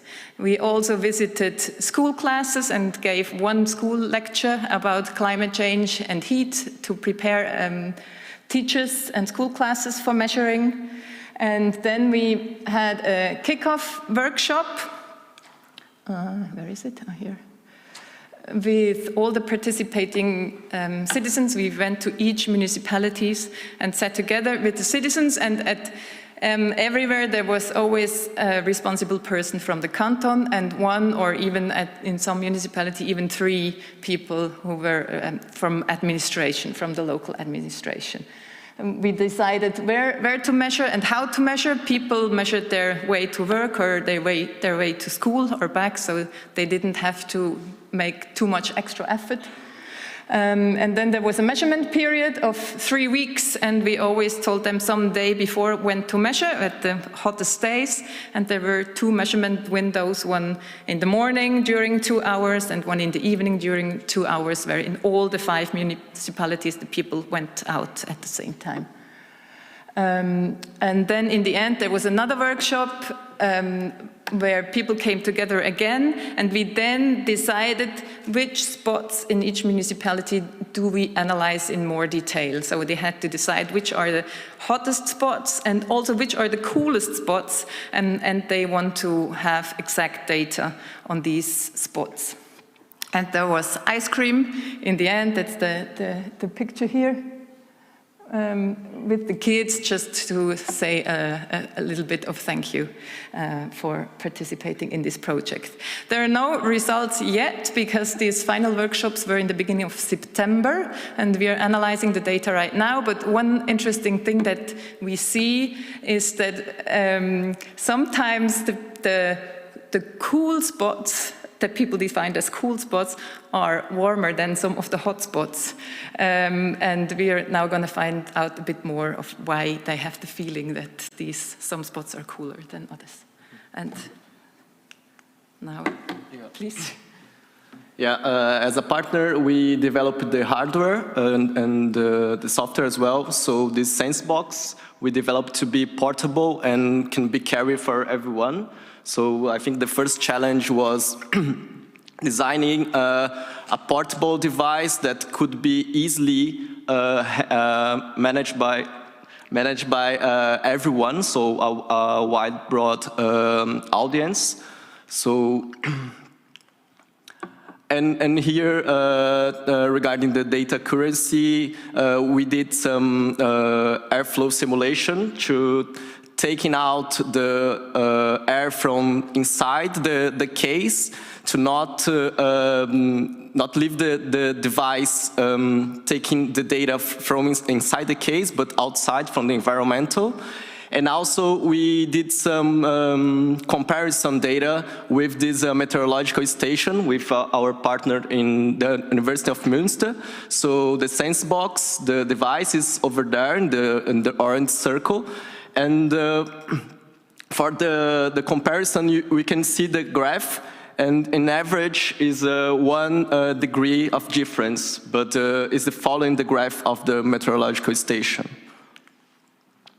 And all the data that was collected during these 3 weeks was uploaded in the OpenSense map, which is an open source platform, and where we already upload all the environmental data that our sensors collect in the world.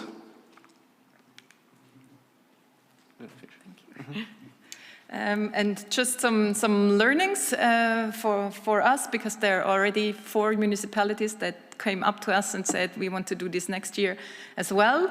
One learning, the main learning was to order the sensors early enough, because we had big problems because of deliveries were late of certain parts, and then they had to put together these sensors, I don't know, in 1 week, 24 hours, day and night, they put together all these sensors, and this had, of course, then came up lots of follow-up problems during the whole project. And we didn't have time to test the sensors and so on. We were surprised how interested and involved school classes were, and we're going to involve them more in the smallest city. The school classes even prepared posters of their experiences and results of the project. They didn't have to, they just wanted to do it. And municipalities, they wanted very detailed information on how much time they need and what exactly they have to do, and we're still going to work on that. And the ice cream in the end was very important, not just as a thank you, but also to come together again, not in a workshop setting, but in a like friendly setting, and eating ice cream and talking about the project again. And many things came up during the ice cream eating. And of course, it was not only us who was involved in the project, but many more people. I won't read all the names, they are here, and about 150 citizen scientists. Thanks to you, and yeah.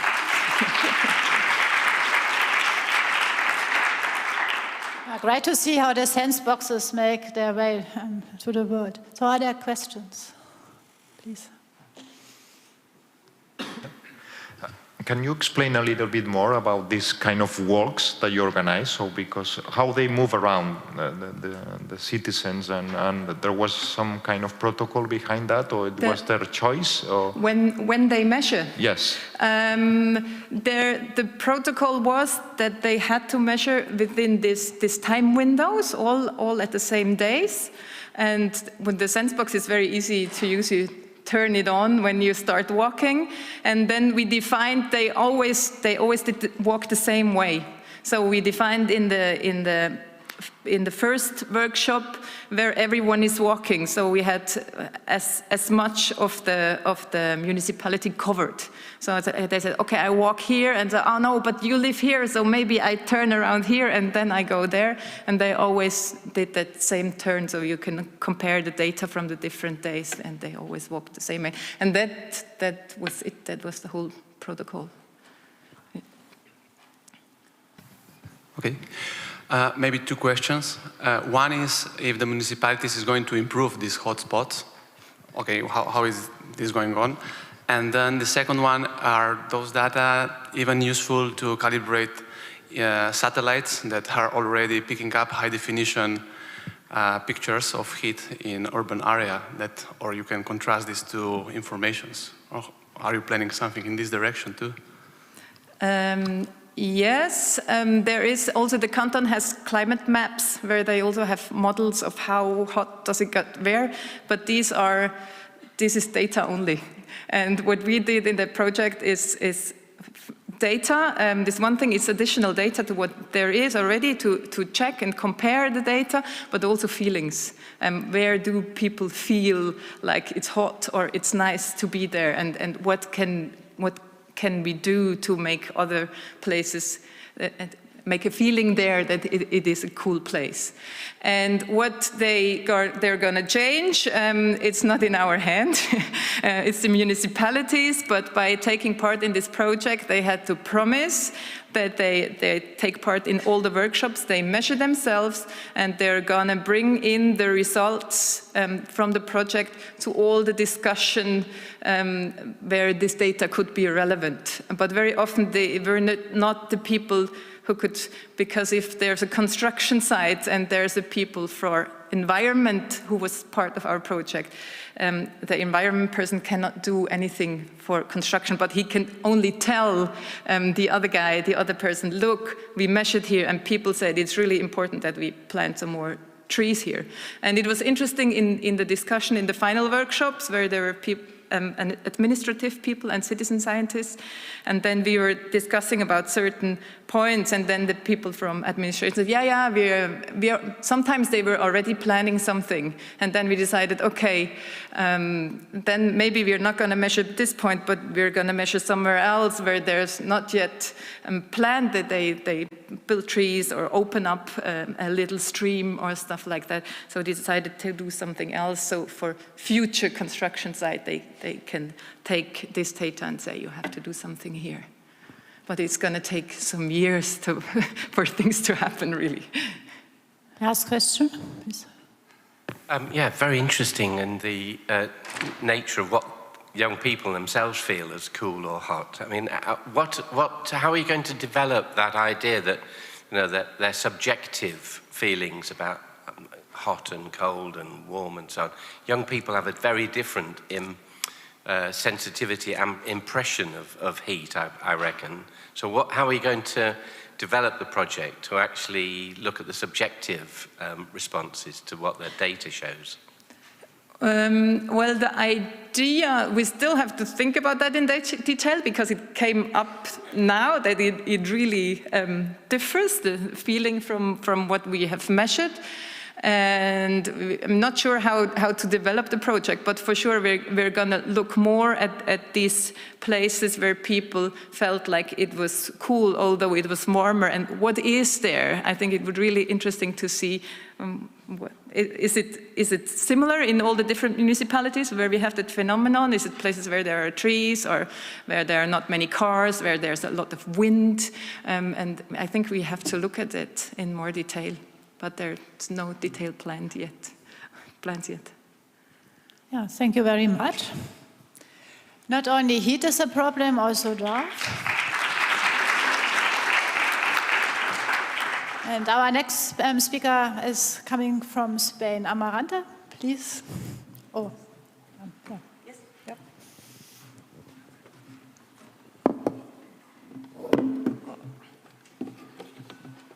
How do I change this? Yes, you can, exactly. This one? Yeah. Okay. Okay, hello everyone. Good afternoon. My name is Amaranta Heredia, and I'm here to present the Citizen Observatory of Drought. The project is based in the University Pablo de Olavide in Seville, and is led by Pilar Paneque, who unfortunately could not be here today. I think she's following us on YouTube, though. We are a bigger team, interdisciplinary. Jesus and Regina are part of it, but also other people like Annabelle, who's in the audience and here today. And yes, so the Citizen Observatory of Drought is a citizen science project whose main aim is basically to change the way we manage the risk of drought and to involve citizens in the decision-making process.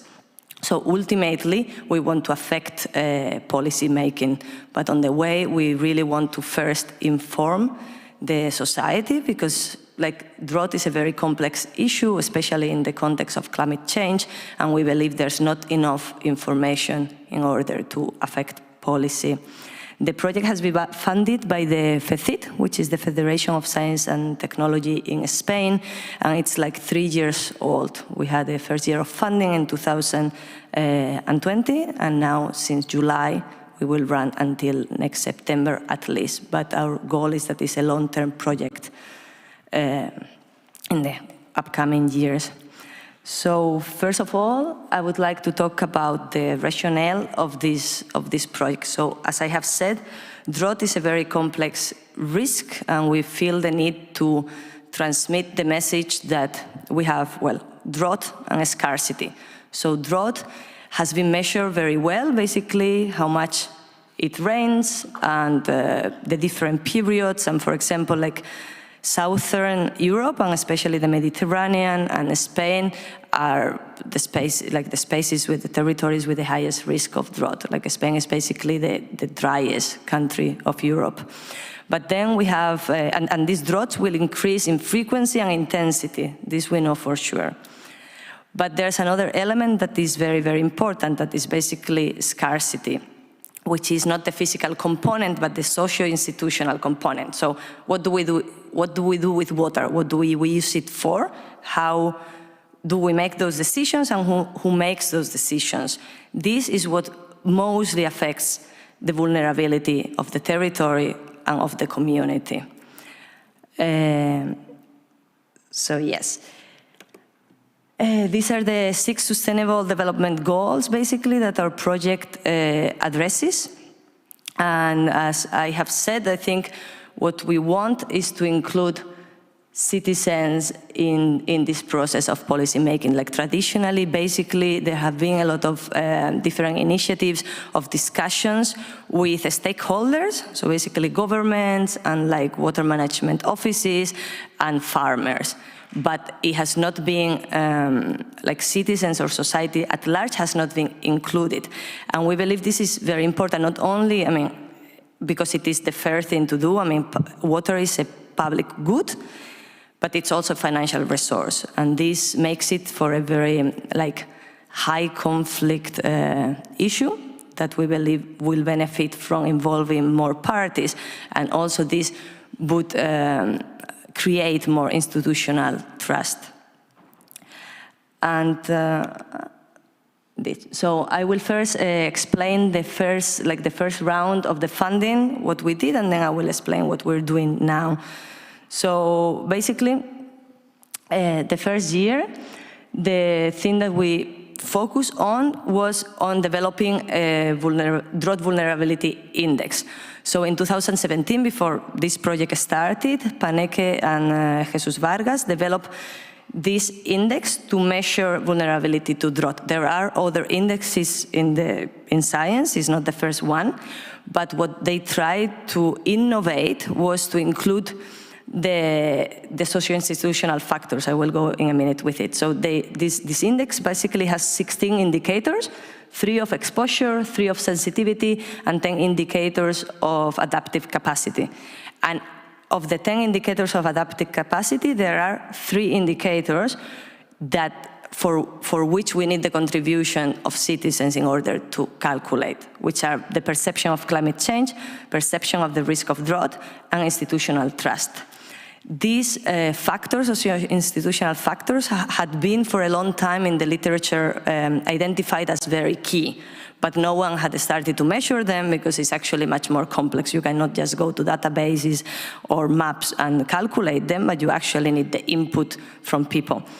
And this is what we did. Through a questionnaire that we had in our website, we asked people on these issues, and with their answers, we integrated this into the formula for the drought vulnerability index, and we applied it to the territory, basically, of just southern Spain, southern Spain, Andalusia, and we calculated the different vulnerability to drought of the different sectors of every river basin.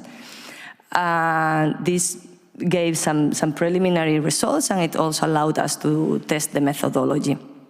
And we did, all these maps were available in our website, and we also had some extra information that hydrological information is usually available online, but it's very difficult to access because at least in Spain we have different, like a national government and regional government, and the information is all spread around, and one of our main goals was to concentrate it and make it more accessible in only one place. And yes, so in the second funding round, what we're doing now, we're now going from Andalusia, from the regional level to national level, and we have started to publish different GeoViewers. So far we have done only 2, one for the state of underground water, another one for the state of surface water. And again, we're talking about 25 river basins and 7 different public organisms. And the main difficulty as well is that some of the information that should be available by law and should be public is not even public, so we do all the work of contacting the organism, requesting the information, and then gathering it. And also, publishing these maps puts a bit of public pressure because sometimes we publish it without the data of some region if it's not available, and then, of course, the organism says, okay, this is missing, and then they feel the pressure to provide this information, hopefully. And then the other action that we will do in November is a national survey with 1,600 respondents. So what we want to have is a representative sample of the whole of Spain with different factors, just not gender and age, but for example, we will also include a factor of whether the territory was affected in the last drought, because this also affects drought perception. With this sample, we will again apply the formula of the drought vulnerability index for the whole of Spain and also for every different region. And the last, and in my opinion, the most exciting part of our project this year, well, it will happen next year. It's a civic lottery and a public assembly that we will do basically in one municipality, in Baeza, and we will take 25 residents of the town from different socio-demographic strata to selected randomly and bring them all together to discuss. And hopefully, this method already has some legitimacy because recently there was this climate assembly in Spain and also in other countries that has used a similar method. And just to say a bit more about this topic, Baeza is in the south of Spain, in Andalusia, and is in an agriculture region where there's a lot of olive production. Like olive groves have traditionally not been irrigated, they just use whatever rain, but in the last 4 decades, they have been started to be watered more and more. Something that we have found very important is even though 80% of the water in Spain is used for agriculture, most people still believe that it's for household consumption, and more campaigns to save water have focused on what a person can save at their home, when this actually has a very little impact proportionally to overall water consumption. So in this town, even though we will be selecting just residents, let's say common citizens, most of the people are involved directly or indirectly in agriculture, and the stakes are high because most of the income of the town comes from this. So what we want to do is to meet with them. As I said, normally you would only meet with the stakeholders, and now we meet with a representation of the general population to present them with different scenarios of climate change and drought and discuss different measures. What can be done and what would you want to see done in your town, taking into account all these factors. We will have experts, of course, present some of the information and help them moderate the discussion. And after this, we will produce a document of recommendations that we will help gather to bring to the public authorities to hopefully eventually enact some change, or at least give them the opportunity to have a more informed policy. Thanks a lot for your attention.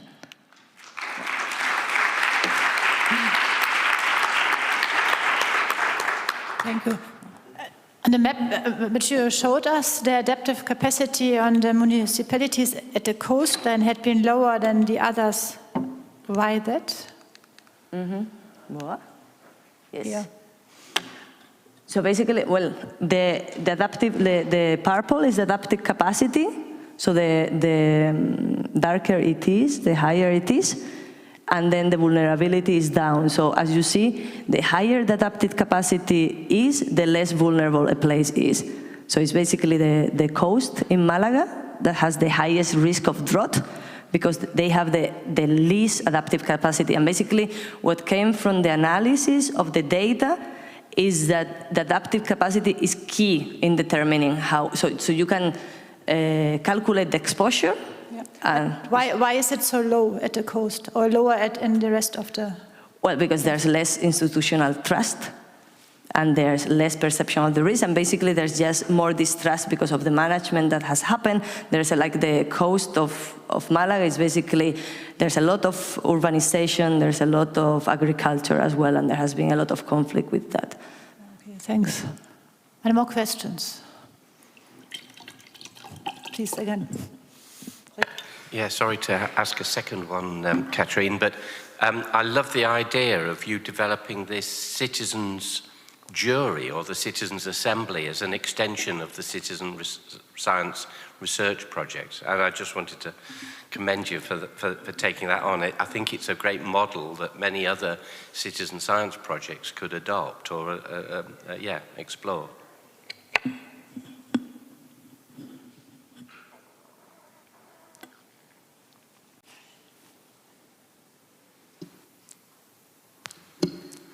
Sorry. You're censoring me. Thank you for your presentation. I have a question regarding the availability of the maps that you gathered to put online. Have you considered anything else in terms of accessibility of that information for the citizens, or is it just putting the data available?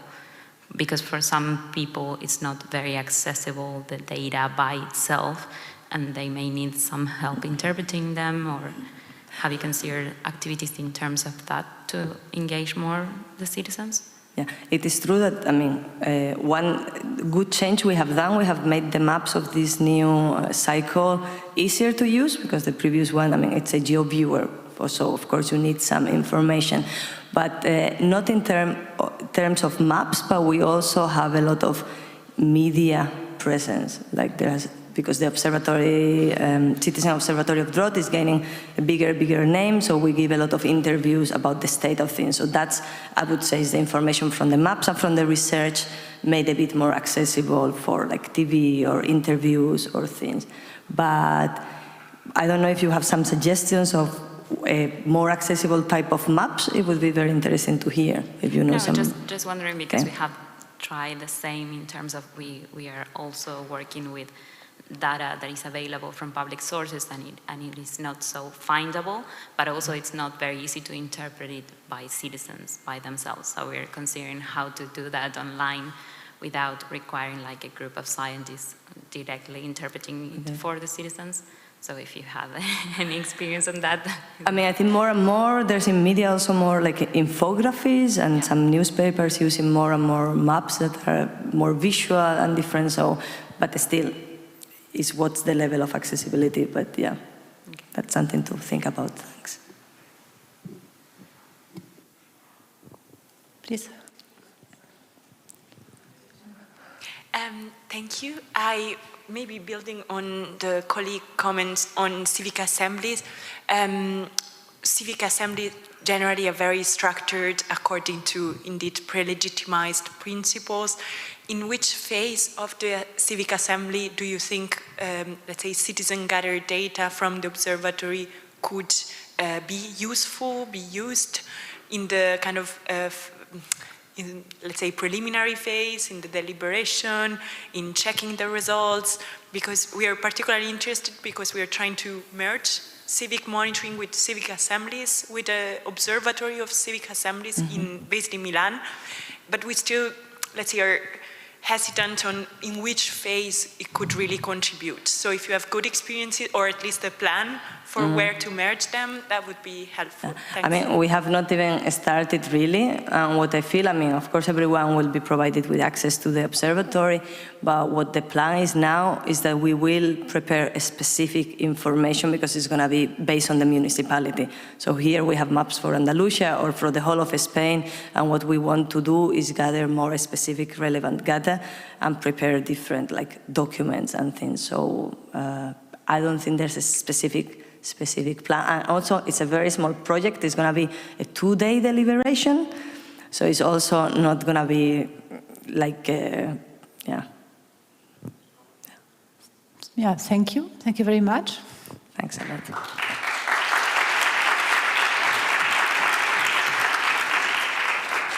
Our next speaker, unfortunately, did not show up, so we are now really coming to the very last talk. And when I look at the title, Citizen Science, so still science for action, I think it, on one hand, it summarizes what we already heard in this session, and on the other hand, it also shows that the relationship between the different disciplines, the natural scientists and the social scientists, became a bit tighter during the last year. So I'm very curious what you will present, Marian, please. Thank you very much. I hope you still all have the energy for this last talk, and I will try to keep it short and that we can discuss a bit after it. So actually we'll talk today about the project Terrifica, and some of you maybe heard of this project before because it's kind of coming to its end this year, and it is a Horizon 2020 project that stands for Territorial Responsible Research Innovation Fostering Climate Action.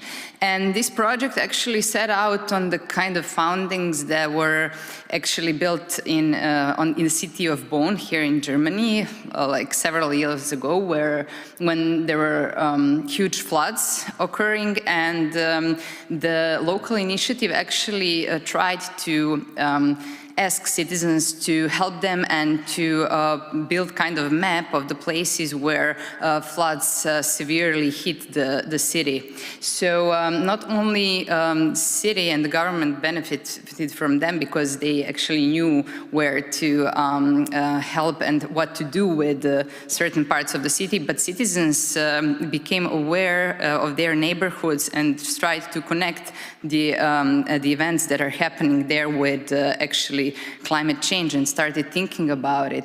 So on top of it, this European project was built, and in this project we have 6 pilot regions, and all these pilot regions were gathered for different issues that are facing related to climate change. So when we began and when we were writing this proposal, we all had some kind of different ideas what kind of issues we will be tackling in this project. So for Belgrade and for whole Southeastern Europe, we thought that we will deal with water issues as well as flooding, because in 2014 we had those huge floods in Southeast Europe that really affected a lot of lives. And in Barcelona they wanted also to tackle water issues. Then in Brittany and actually in France and in Oldenburg in Germany they wanted to tackle drought problems, while in Poznan and Minsk they wanted to deal more with the air quality.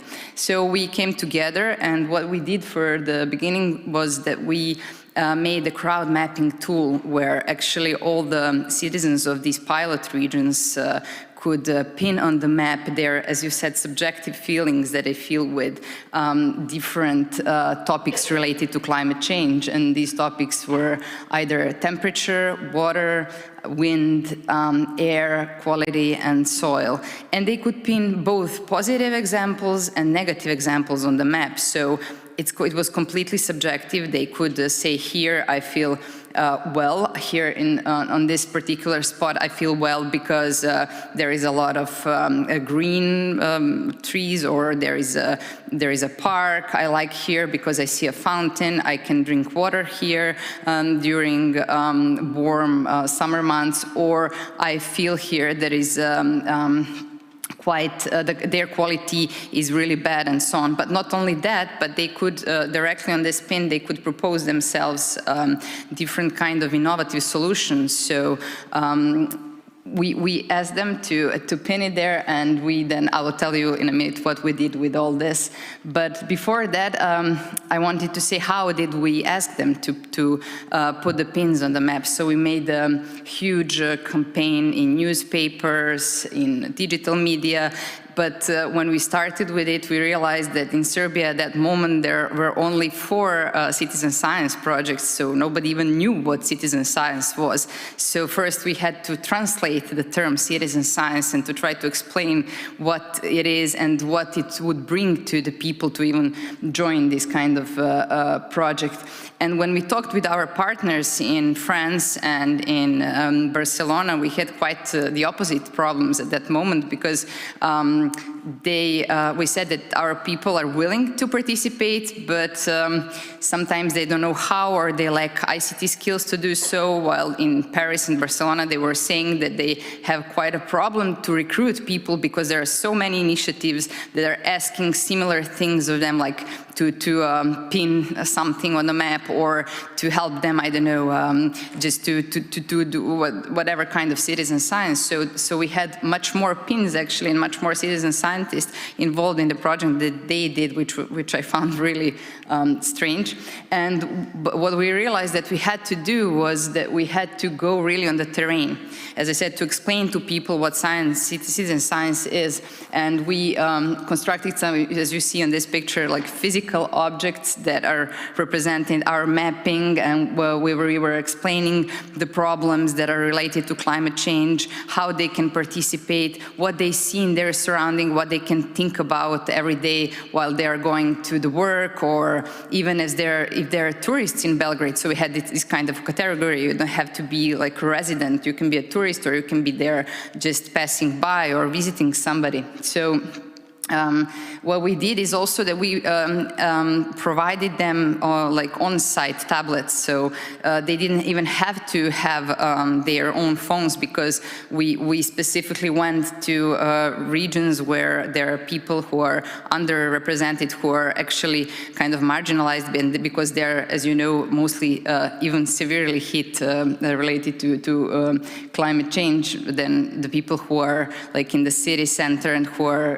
kind of more aware of all of these potential like use of ICT in citizen science. So this is what we did, and this is our kind of result. So these are all the pins that we got on the map. So they're in all these different categories. But what we actually wanted to do with these pins is that we bring together all stakeholders, so policymakers, researchers, then CSOs and business representatives, and that we all sit together and look through these maps and think about where and why are these pins here, and agree on what can we all do about it. So find a topic that would be of mutual interest.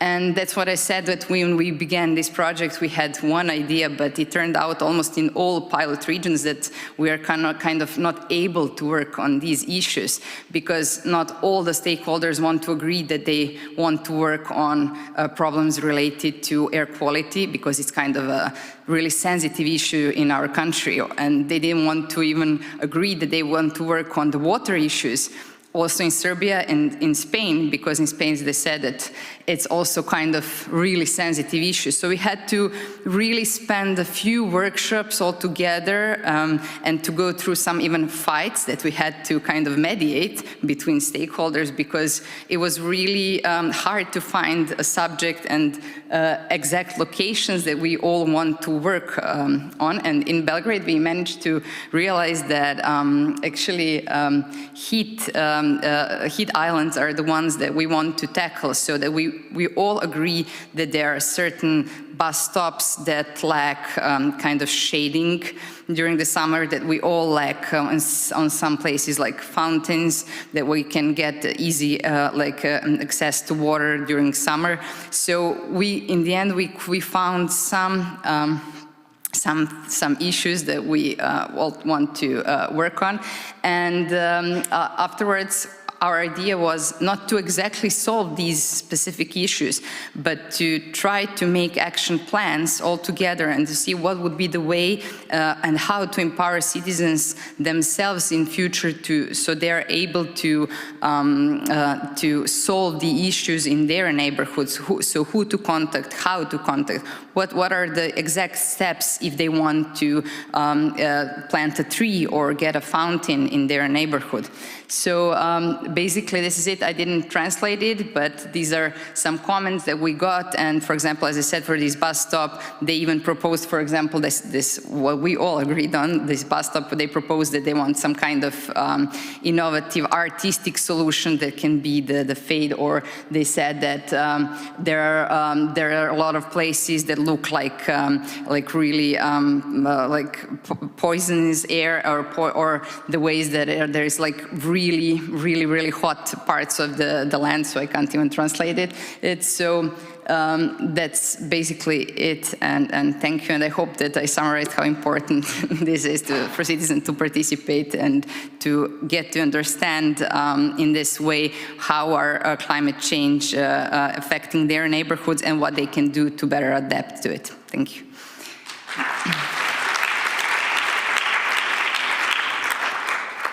Thank you very much. It's interesting to learn not only from your talk that a lot of people would like to come to action, but it's so difficult to have the same problem. Yeah. So please. Thanks a lot for the presentation. Who were the partners in Minsk, and did they face the similar challenges that you did in Belgrade with explaining what citizen science is, having to translate the term in Russian and Belarusian, and so on and so forth? Thanks.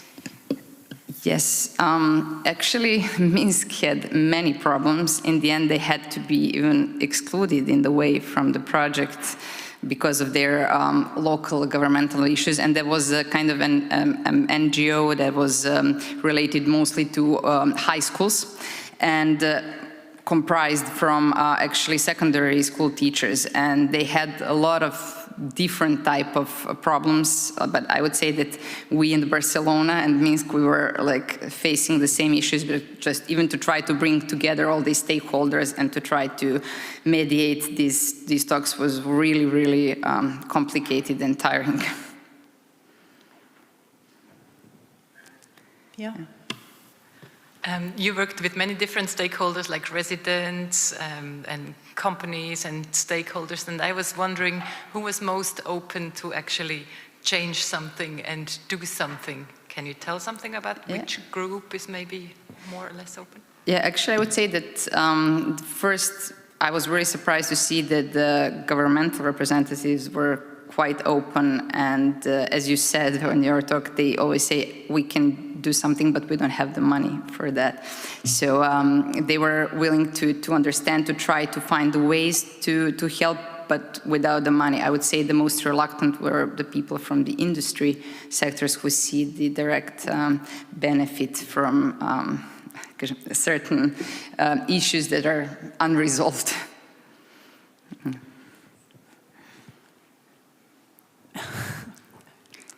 One more, sorry.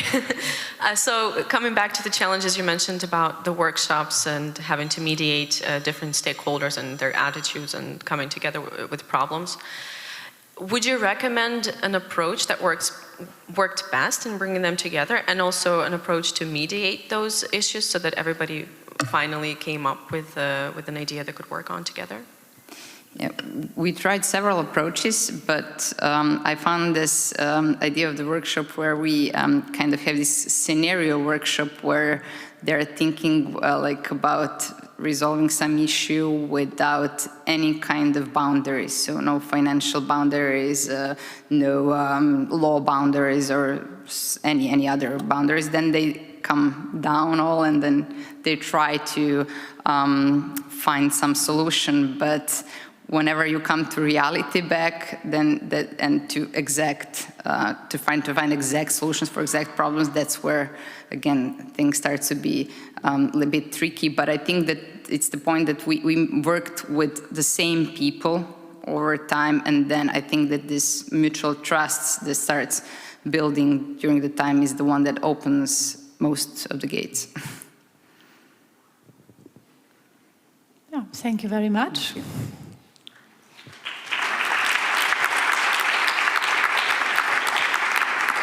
For the final words, I now hand over to Dorte. Very shortly. So this session ended a bit early. That means we have a little bit of time. I would like to say, get yourself a drink and make yourself comfortable, but this is not allowed, of course, in this room, so sorry for that. We will start with wrapping up and closing of the conference 5:50 or 10 to 6. And yeah, please stay or come back at this time. And it's worth staying because there will be a wrap-up from Johannes Vogel. And also we will release the long-kept secret and celebrate it as well. So stay tuned.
Okay.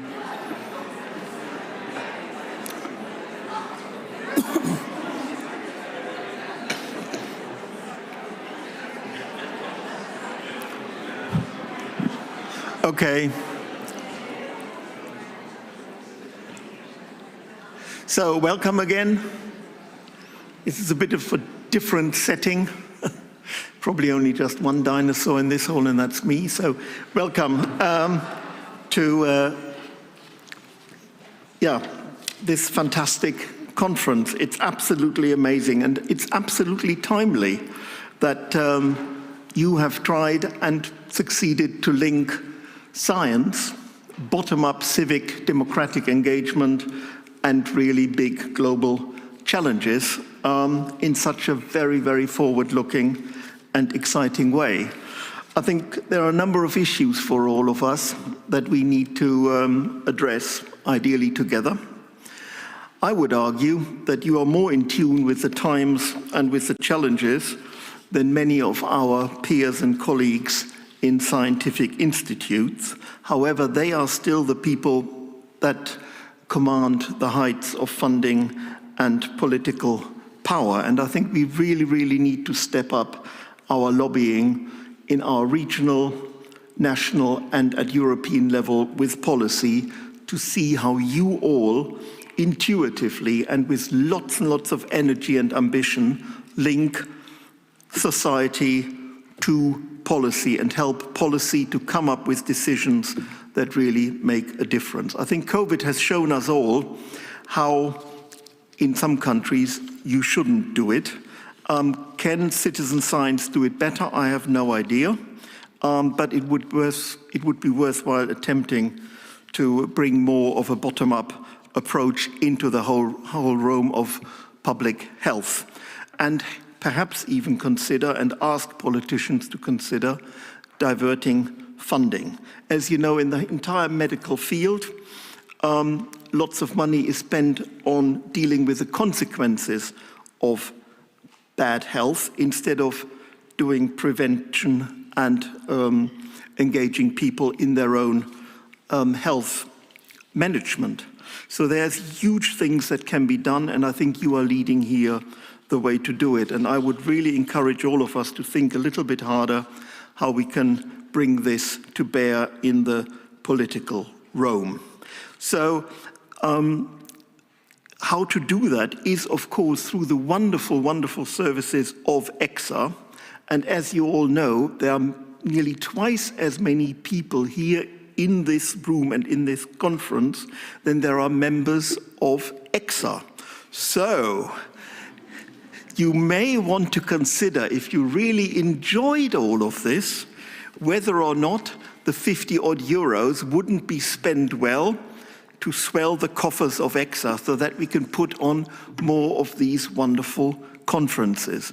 It is there for you and through you, and I think that through you, you certainly have delivered, and I hope that it was really, really fruitful for all of you to connect, to find so many like-minded people that have different ideas, but similar ambitions and a similar mindset. And I think there are many, many more of us out there, and we need to engage more and more on these topics. So congratulations to all of you for coming here to Berlin. We think at least more than 20 different countries are represented here, not just from Europe, but also from Africa, South America, and North America. So I think the community is growing.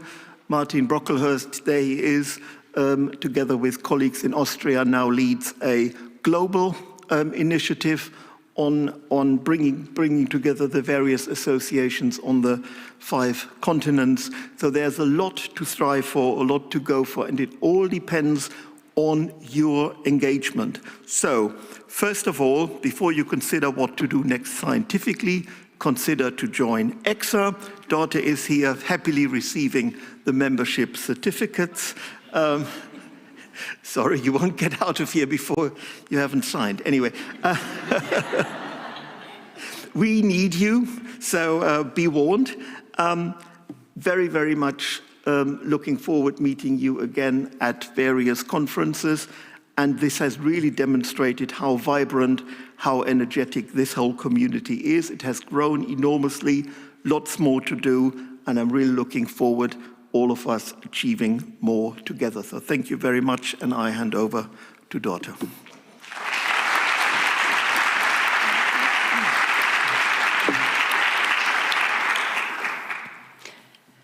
Yeah, thank you. Thank you, Johannes. And you have left the honorable task to me to say thank you.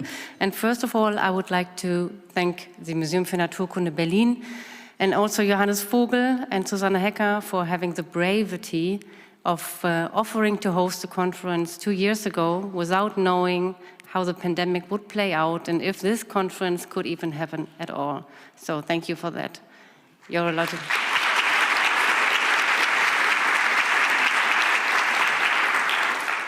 And a special thank you goes out to you, so to everyone who made this conference possible, our guests, our participants, the speakers, the presenters, the session chairs, and as well the walk and talkers, and of course also, as well the working groups that met yesterday and also will meet tomorrow. And yeah, you are the reason that we had all a very inspiring conference.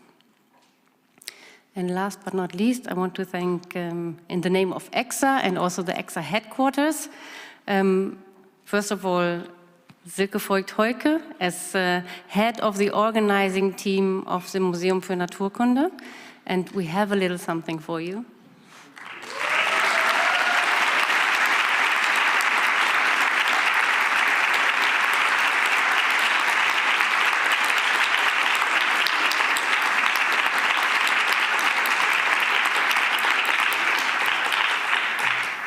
And of course, this job can't be done alone. So there is also Emma, Sibylla, Julia Rostin, Laura Friedrich, and the organizer of the welcome reception, Moritz Müller, and also many other people. And I would like you to come on stage. In our conference organizing WhatsApp group are 31 people.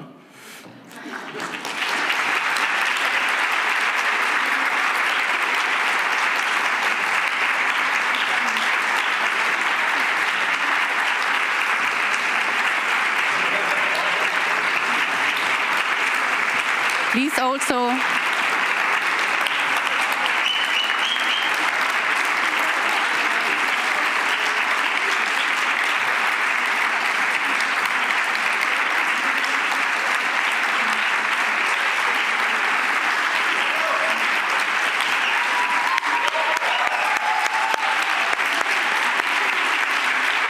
and please the ECSA team come on stage.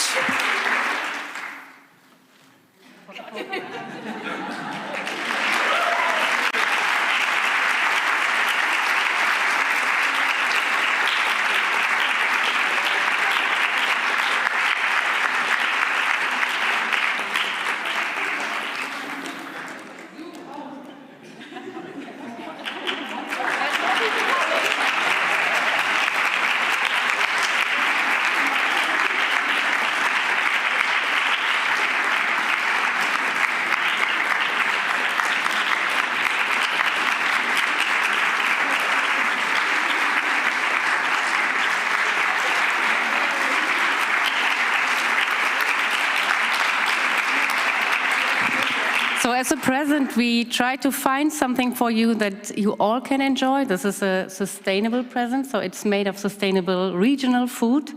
And the basket, I need to have it back. It's very sustainably borrowed from a neighbor. Thank you very much. It was an amazing, amazing conference, amazing organization.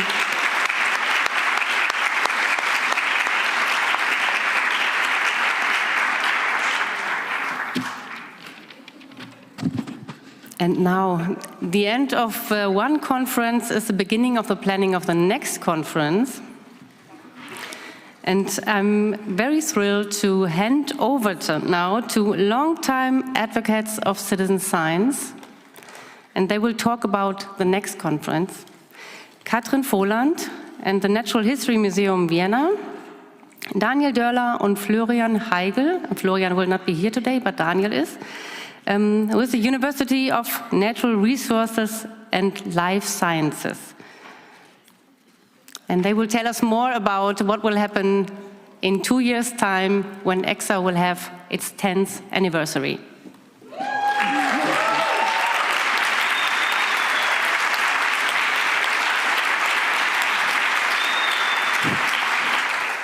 So, Daniel, I heard we have now the work for 2024. So what's the headline?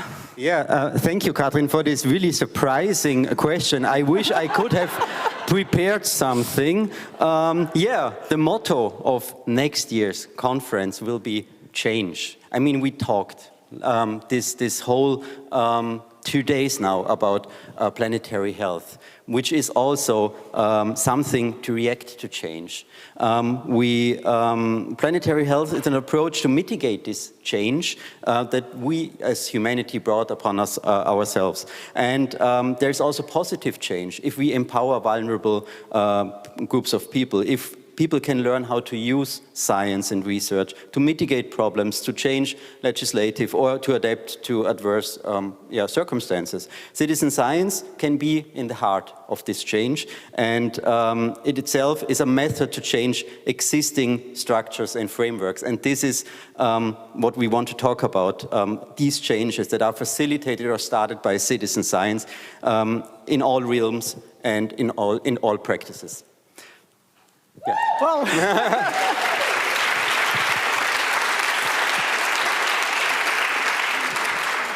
So we are doing it in Vienna, which is quite an old city, quite traditional. So why then Vienna when we talk about change? Yeah, Vienna went through a lot of changes in the recent years and recent decades. It is a city in the heart of Europe. And also traditionally, it's a portal to Eastern Europe, to Southeastern Europe. At least we Viennese see ourselves or our city as a portal to these areas of Europe. It's also a home to a plethora of cultures and also research institutions. It is also, of course, the home of the Citizen Science Network Austria, which has been very active, which has a very active community and has also been very active on a European level. And also, of course, of the members of the Citizen Science Network Austria. We have NGOs, we have museums, we have universities, associations, public authorities in our network. And also, Vienna hosts the United Nations, and since Monday, it hosts the Citizen Science Global Partnership. Another information that might be interesting for you, it has been voted the most livable city in the world for several times, and therefore we are very excited to invite you all to Vienna 2024.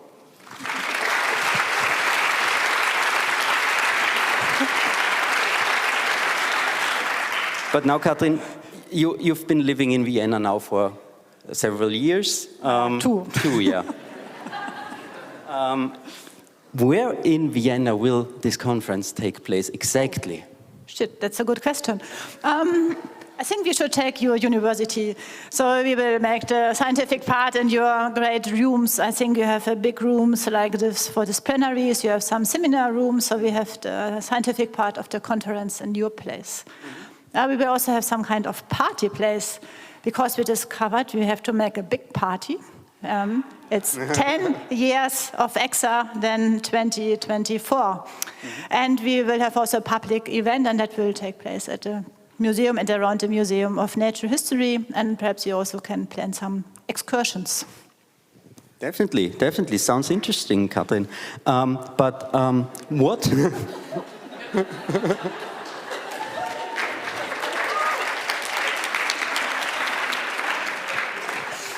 But are there already first plans? What can people expect?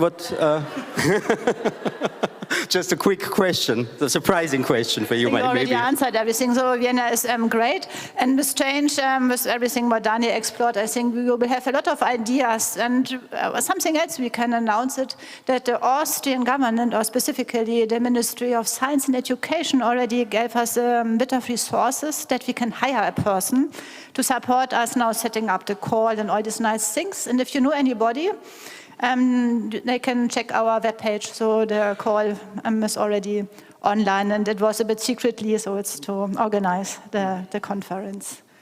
Yeah, I think we don't have anything more to say So other we than say, a warm welcome to Vienna.